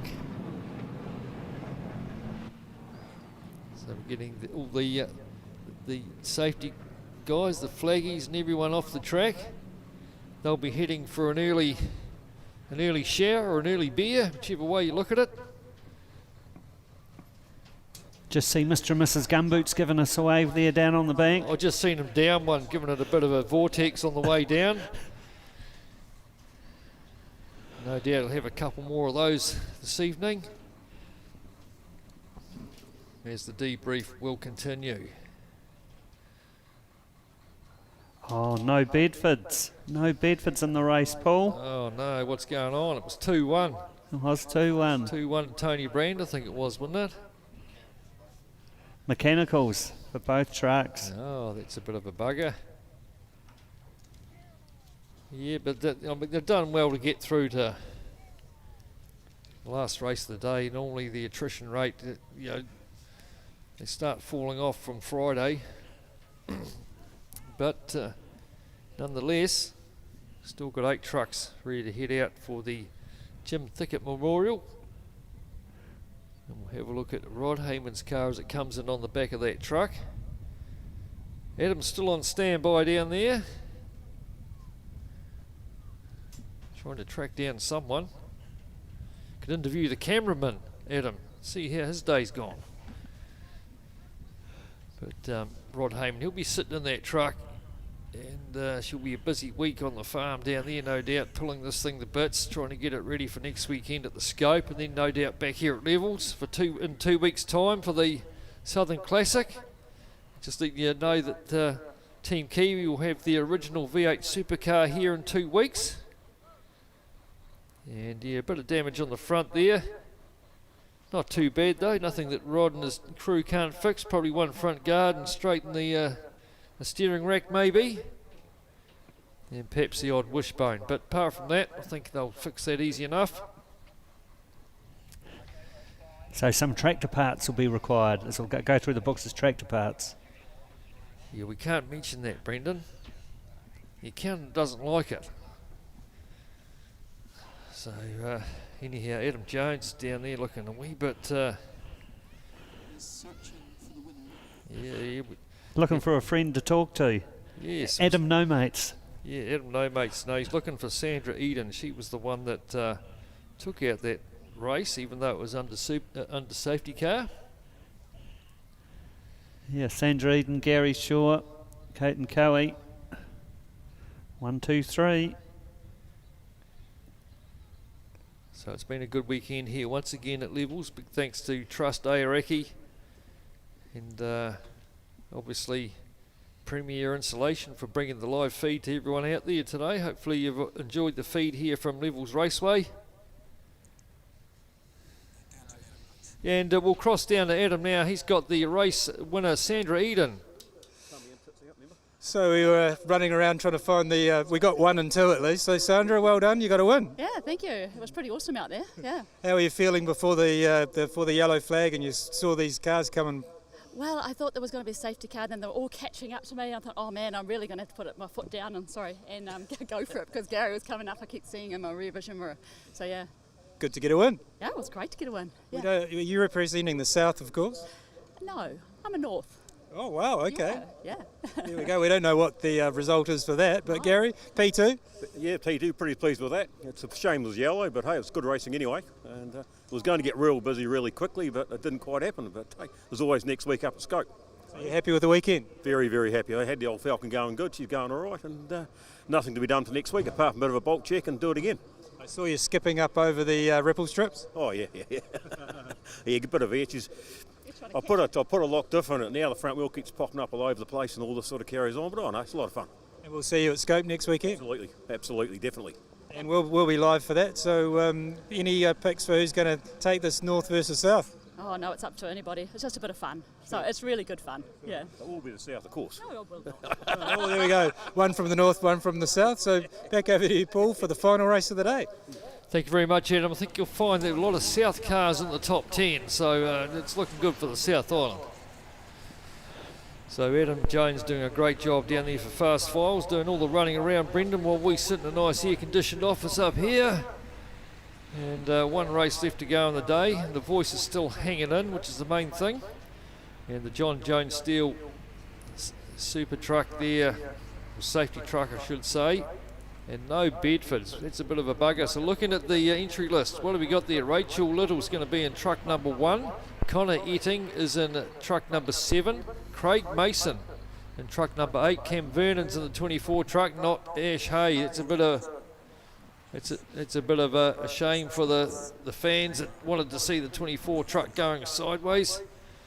Peter Bartlett will be in the 44 truck, which is Bones Collins' truck. Ricky West's back in the old man's truck. Pricey Price, Gary Price, good to see him back. He'll be in the 63 truck. Tim Wheeler in the number 28. Alex Little, well, it looks like he's going to go out there in the number 25 truck. But number 8 obviously is one of the Craig Mason is one of the Bedfords, which is not going to be out there, so no Craig Mason.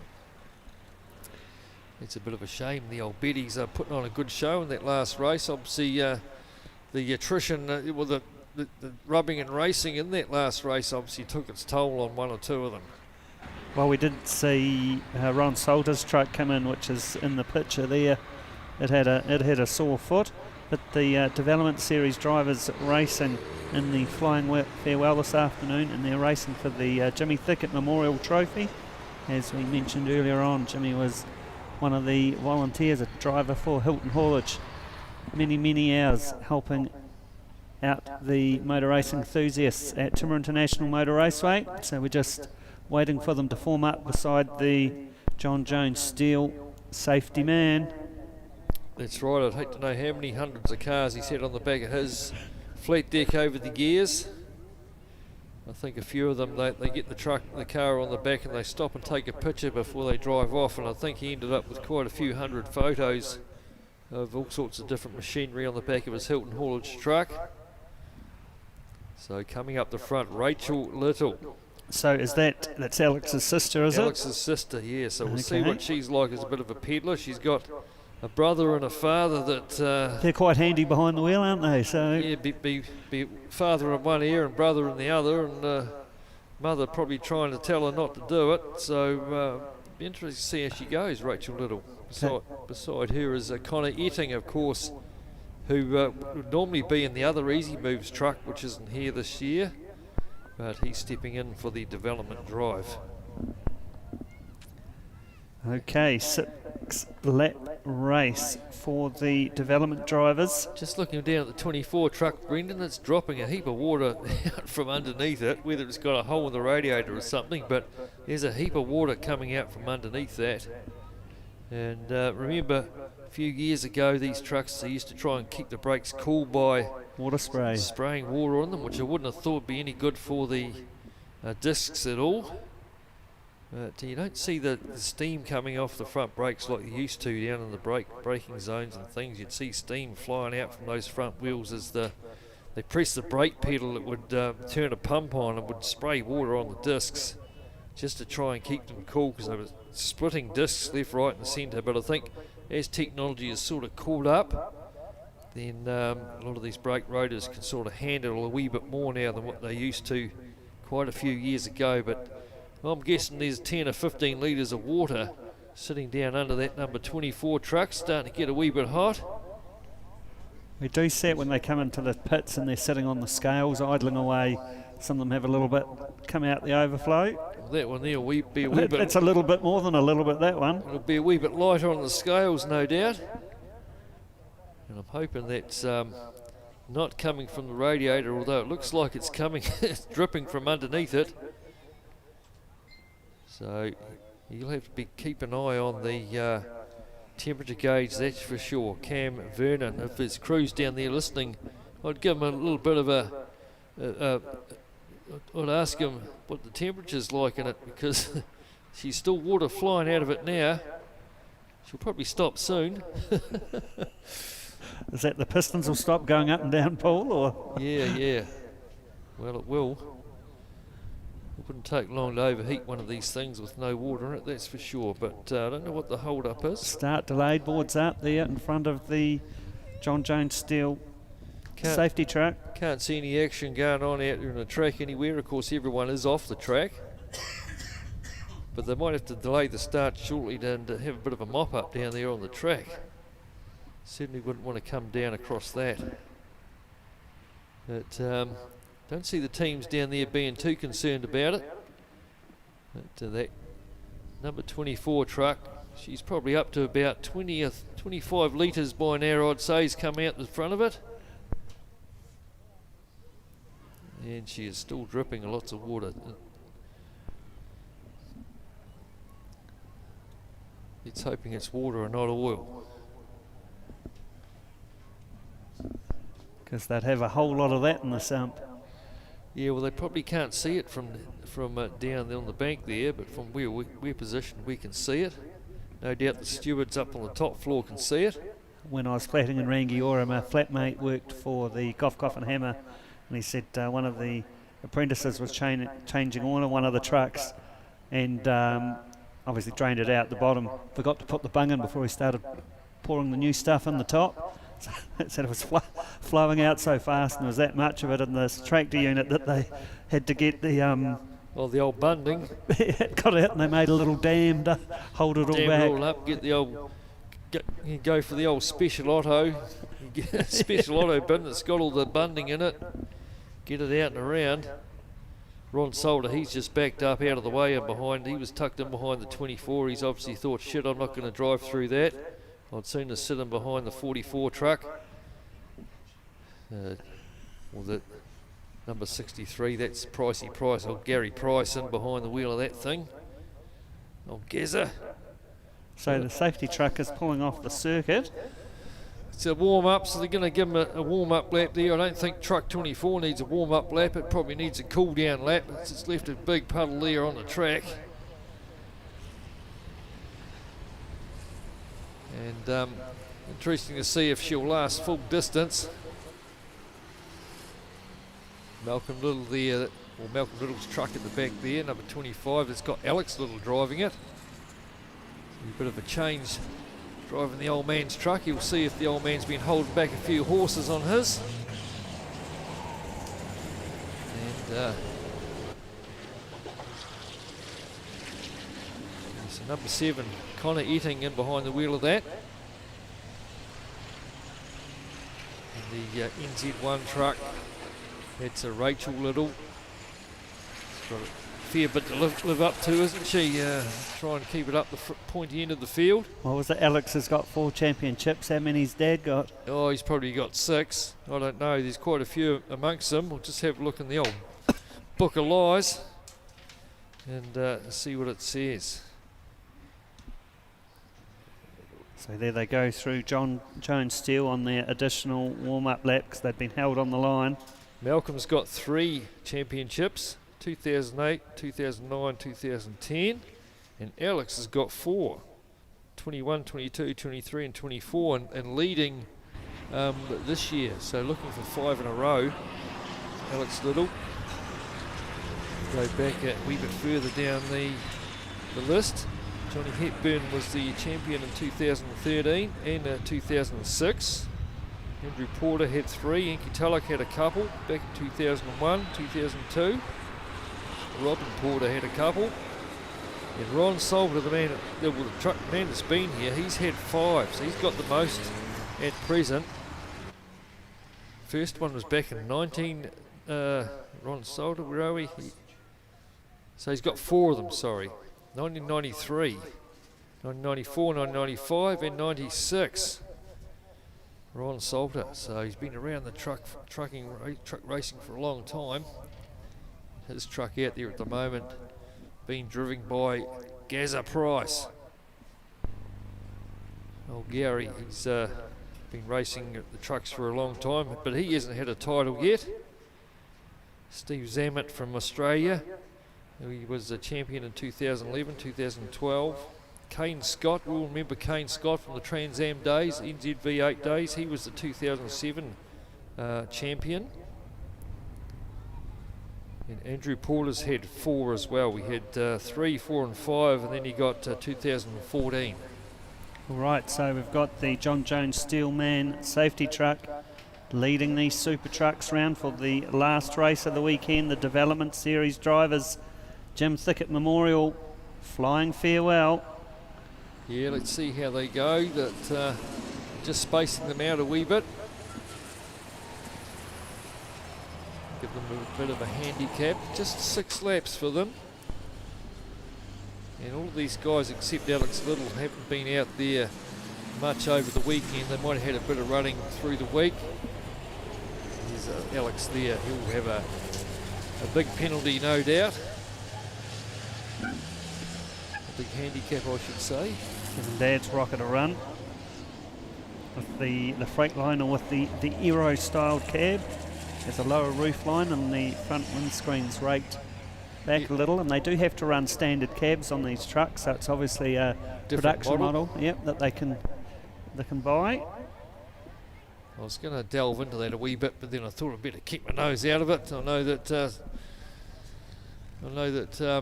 there's been other trucks in the past that have come under the guise of scrutineers and things. So. Right, so there's the main pack going through John Jones Steel. Well, we should see the lights go out on the John Jones Steel truck, which it just has. So it will pull off, and it will be that number 7, Connor Etting and Rachel Little will be the first 2 trucks to come down. Safety truck is off. So we are under the lights. We've got the lights up on the screen here, the red at the moment. They will change to green any second now as these 2 trucks come down onto the front straight. There they go, they've been given the green light. And down goes the hammer. Connor Etting in the Easy Moves number 7 is already cleared out from Rachel Little. Down into the Par & Co S's, nice and tidy. Here's the rest of them. Price there, and also the 24 of Cam Vernon. That truck has dropped all that water on there. He's got the West truck in behind him, Ricky West. And it's the 28 of Tim Wheeler driving the old man's Freightliner Century as they put the hammer down. He goes West, just about getting a wheelie out the grass. Ricky West as he goes around the outside of Cam Vernon. Tim Wheeler's going to try and have a look too, but they're all sitting at 100 mile an hour. There's no way through there. Can't go 3 wide down the back straight in these things. And round through John Jones Steel they go, and the truck at the back, number 63, Pricey Price. And looking to see where Alex Little is. He's already got through on Price. And race leader coming into the hairpin. Looks like he's going reasonably slow too there, Connor Etting. You know, this truck did have a problem with that last race. Already, where's Rachel Little gone? She's disappeared somewhere. There she is. And the 3 little trucks are now in a row. 3 big little trucks. The 3 big little trucks. So Connor Eating goes through. And we've got Westy up for second. Then to Cam Vernon. Sitting there in third place. Tim Wheeler. Then we go back to the 25 truck, which is Alex Little. So he's up to 4th already. So Rachel Little. Yeah, she's putting the truck into the ASAP car transport. No, that's Peter Bartlett. That's not Rachel is it? Little. Yeah, so she's the number 1 truck. So Peter Bartlett and the 2 Bedford's not out there, so just the 7 trucks. Connor Eating though, through John Jones still he goes, leading the way from Ricky West. Then it's Cam Vernon, Tim Wheeler. Then back to Alex Little in the 25 truck. And then the Pricey Price in the 63 Scania. Rachel Little at the back. Circulating.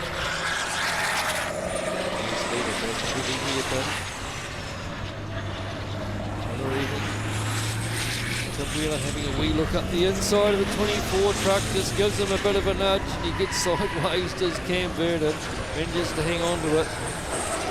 But, a good slide going on, that's for sure. Connor Eating getting a wee bit out of shape, coming down through the kink. Just gets a bit of a wobble on the truck. West still hanging on to second. Cam Vernon now coming under pressure from Tim Wheeler, has a wee dive up the inside, but no way through there. Down through Par & Co S's.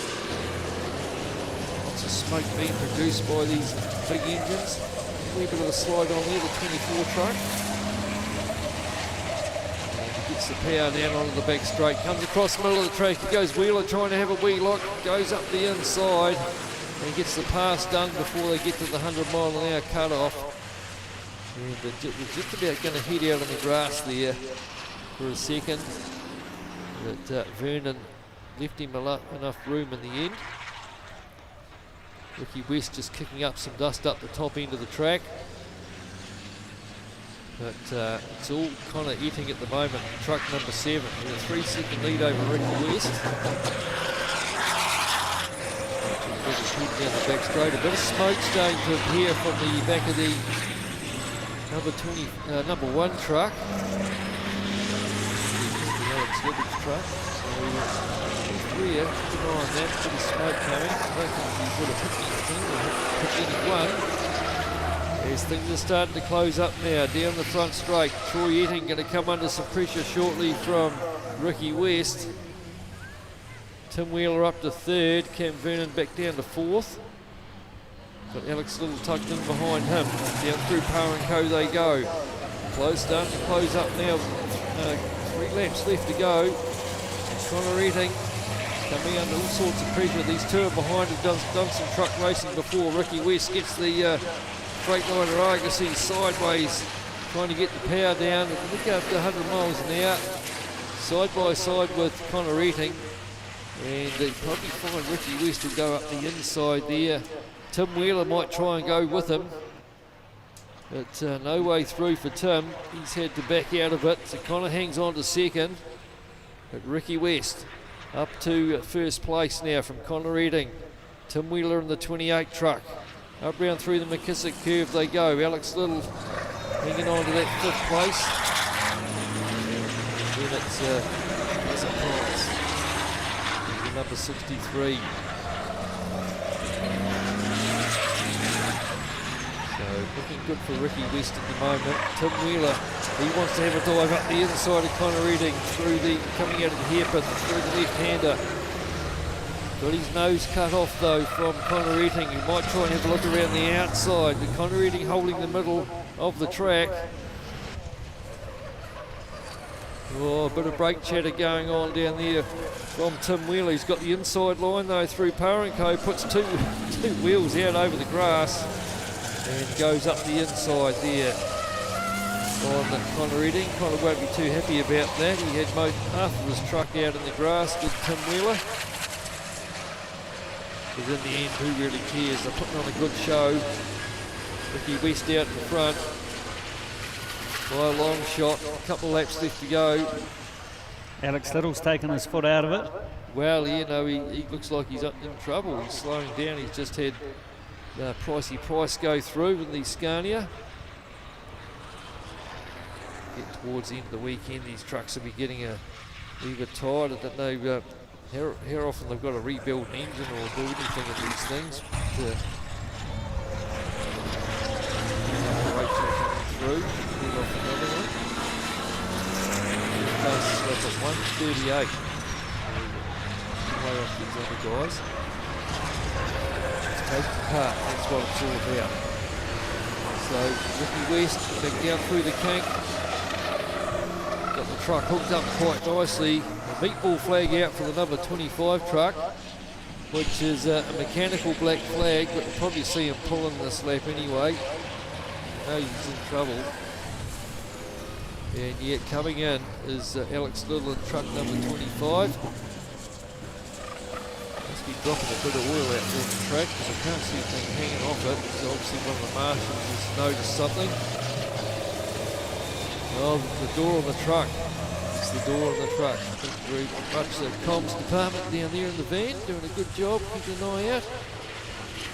But the driver's door will not shut. That's probably the reason behind that. So Alex Little out of the race. Down to these 6 trucks. So Ricky West, race leader, truck 26, is on the last lap. Yeah, looking like he's doing it pretty good at the moment. Being chased hard though by Tim Wheeler.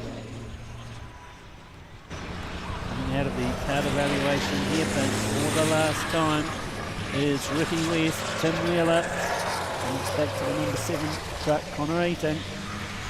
Down through the kink onto the front straight for Ricky West. He's going to come down and take the race win. Ticket flag is out. He probably missed it, but it just come out the last minute. Tim Wheeler takes second. Connor Eating will take third for the Easy Moves team. And then it'll be Gazza Price in the left-hand drive Scania.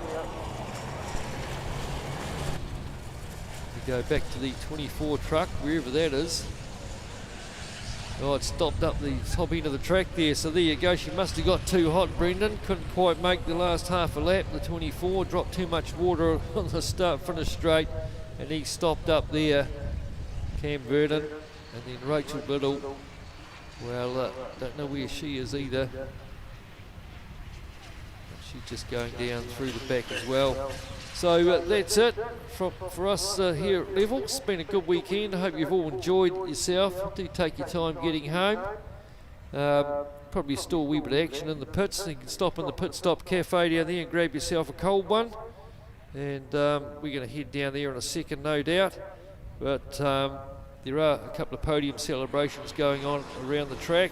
But thank you very much everyone for coming. It's a fantastic weekend. To my co-commentators Brendan Nichols and Brendan Cooney, doing a great job. The Fast Files team down there, Adam Jones, Tristan and all the crew down there. A lovely lady who's been cooped up inside the V-Dub van down there all weekend.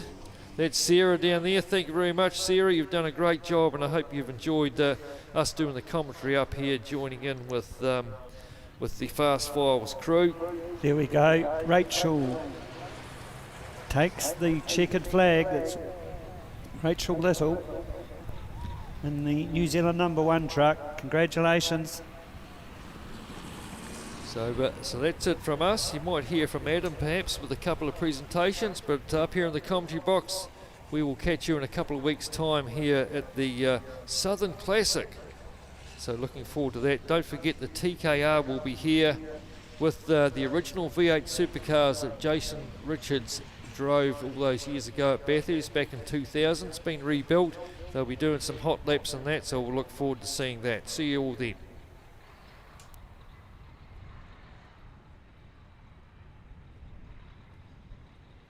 W, who is the coordinator for SS Cup. So I'm going to hand over to her to do the presentation for the weekend. Thank you. Hi there. So in third place today we have Richard Simpson. Richard, please stand. Come on. Thank you. And a sash. Well done. I feel like a horse. Sorry. And in second place we have Dave McLean. There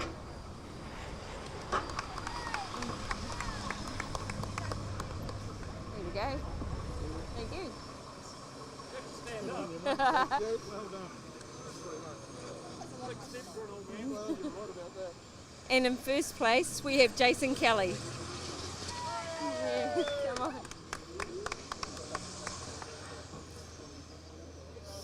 You're going to have to bend it. Well done. Good on you. There we go. Here we go.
Okay, so a little bit unusual here. We don't have the class coordinator, so what I'm going to do is going to throw to Corbin Sprague, who won the round, to introduce the 2 and 3, and then he's going to jump up and take P1. All right, so in third place for the weekend in the Mazda Pride New Zealand Championship is Sam Knight.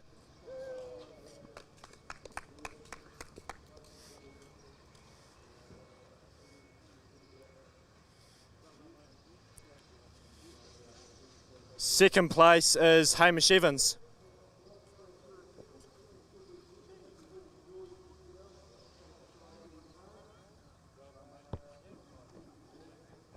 And of course, in first place, we've got Corbin Sprague.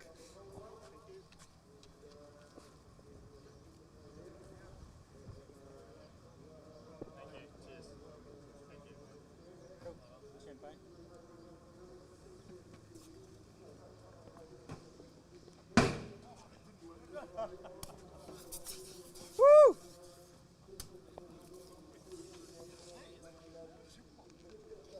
Okay, so what we'll do is... Okay, and I've got the winner, Ricky West. So once we get it sorted... Okay, you probably want to cut away.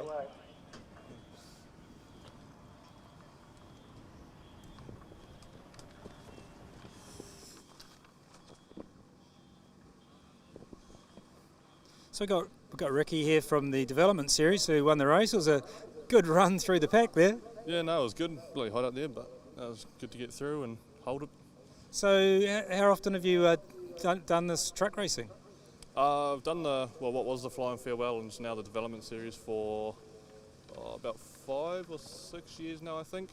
So, yeah.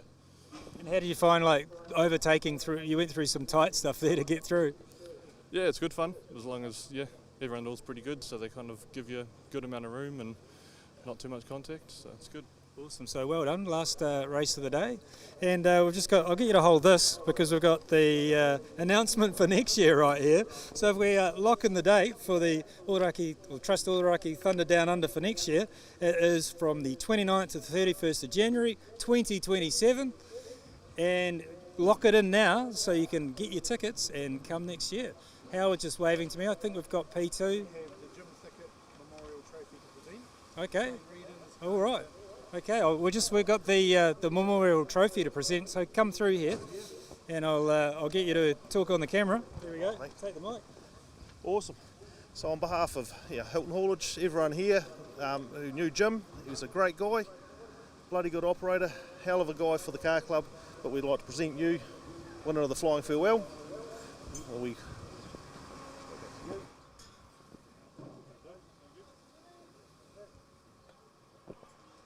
Awesome. So that's a wrap. Hope everyone enjoyed the stream. We did 2 days, we did a whole lot of racing, we met a whole lot of people, we had a lot of fun. So hopefully we can come back next year in 2027 and do it all again. Thanks everyone.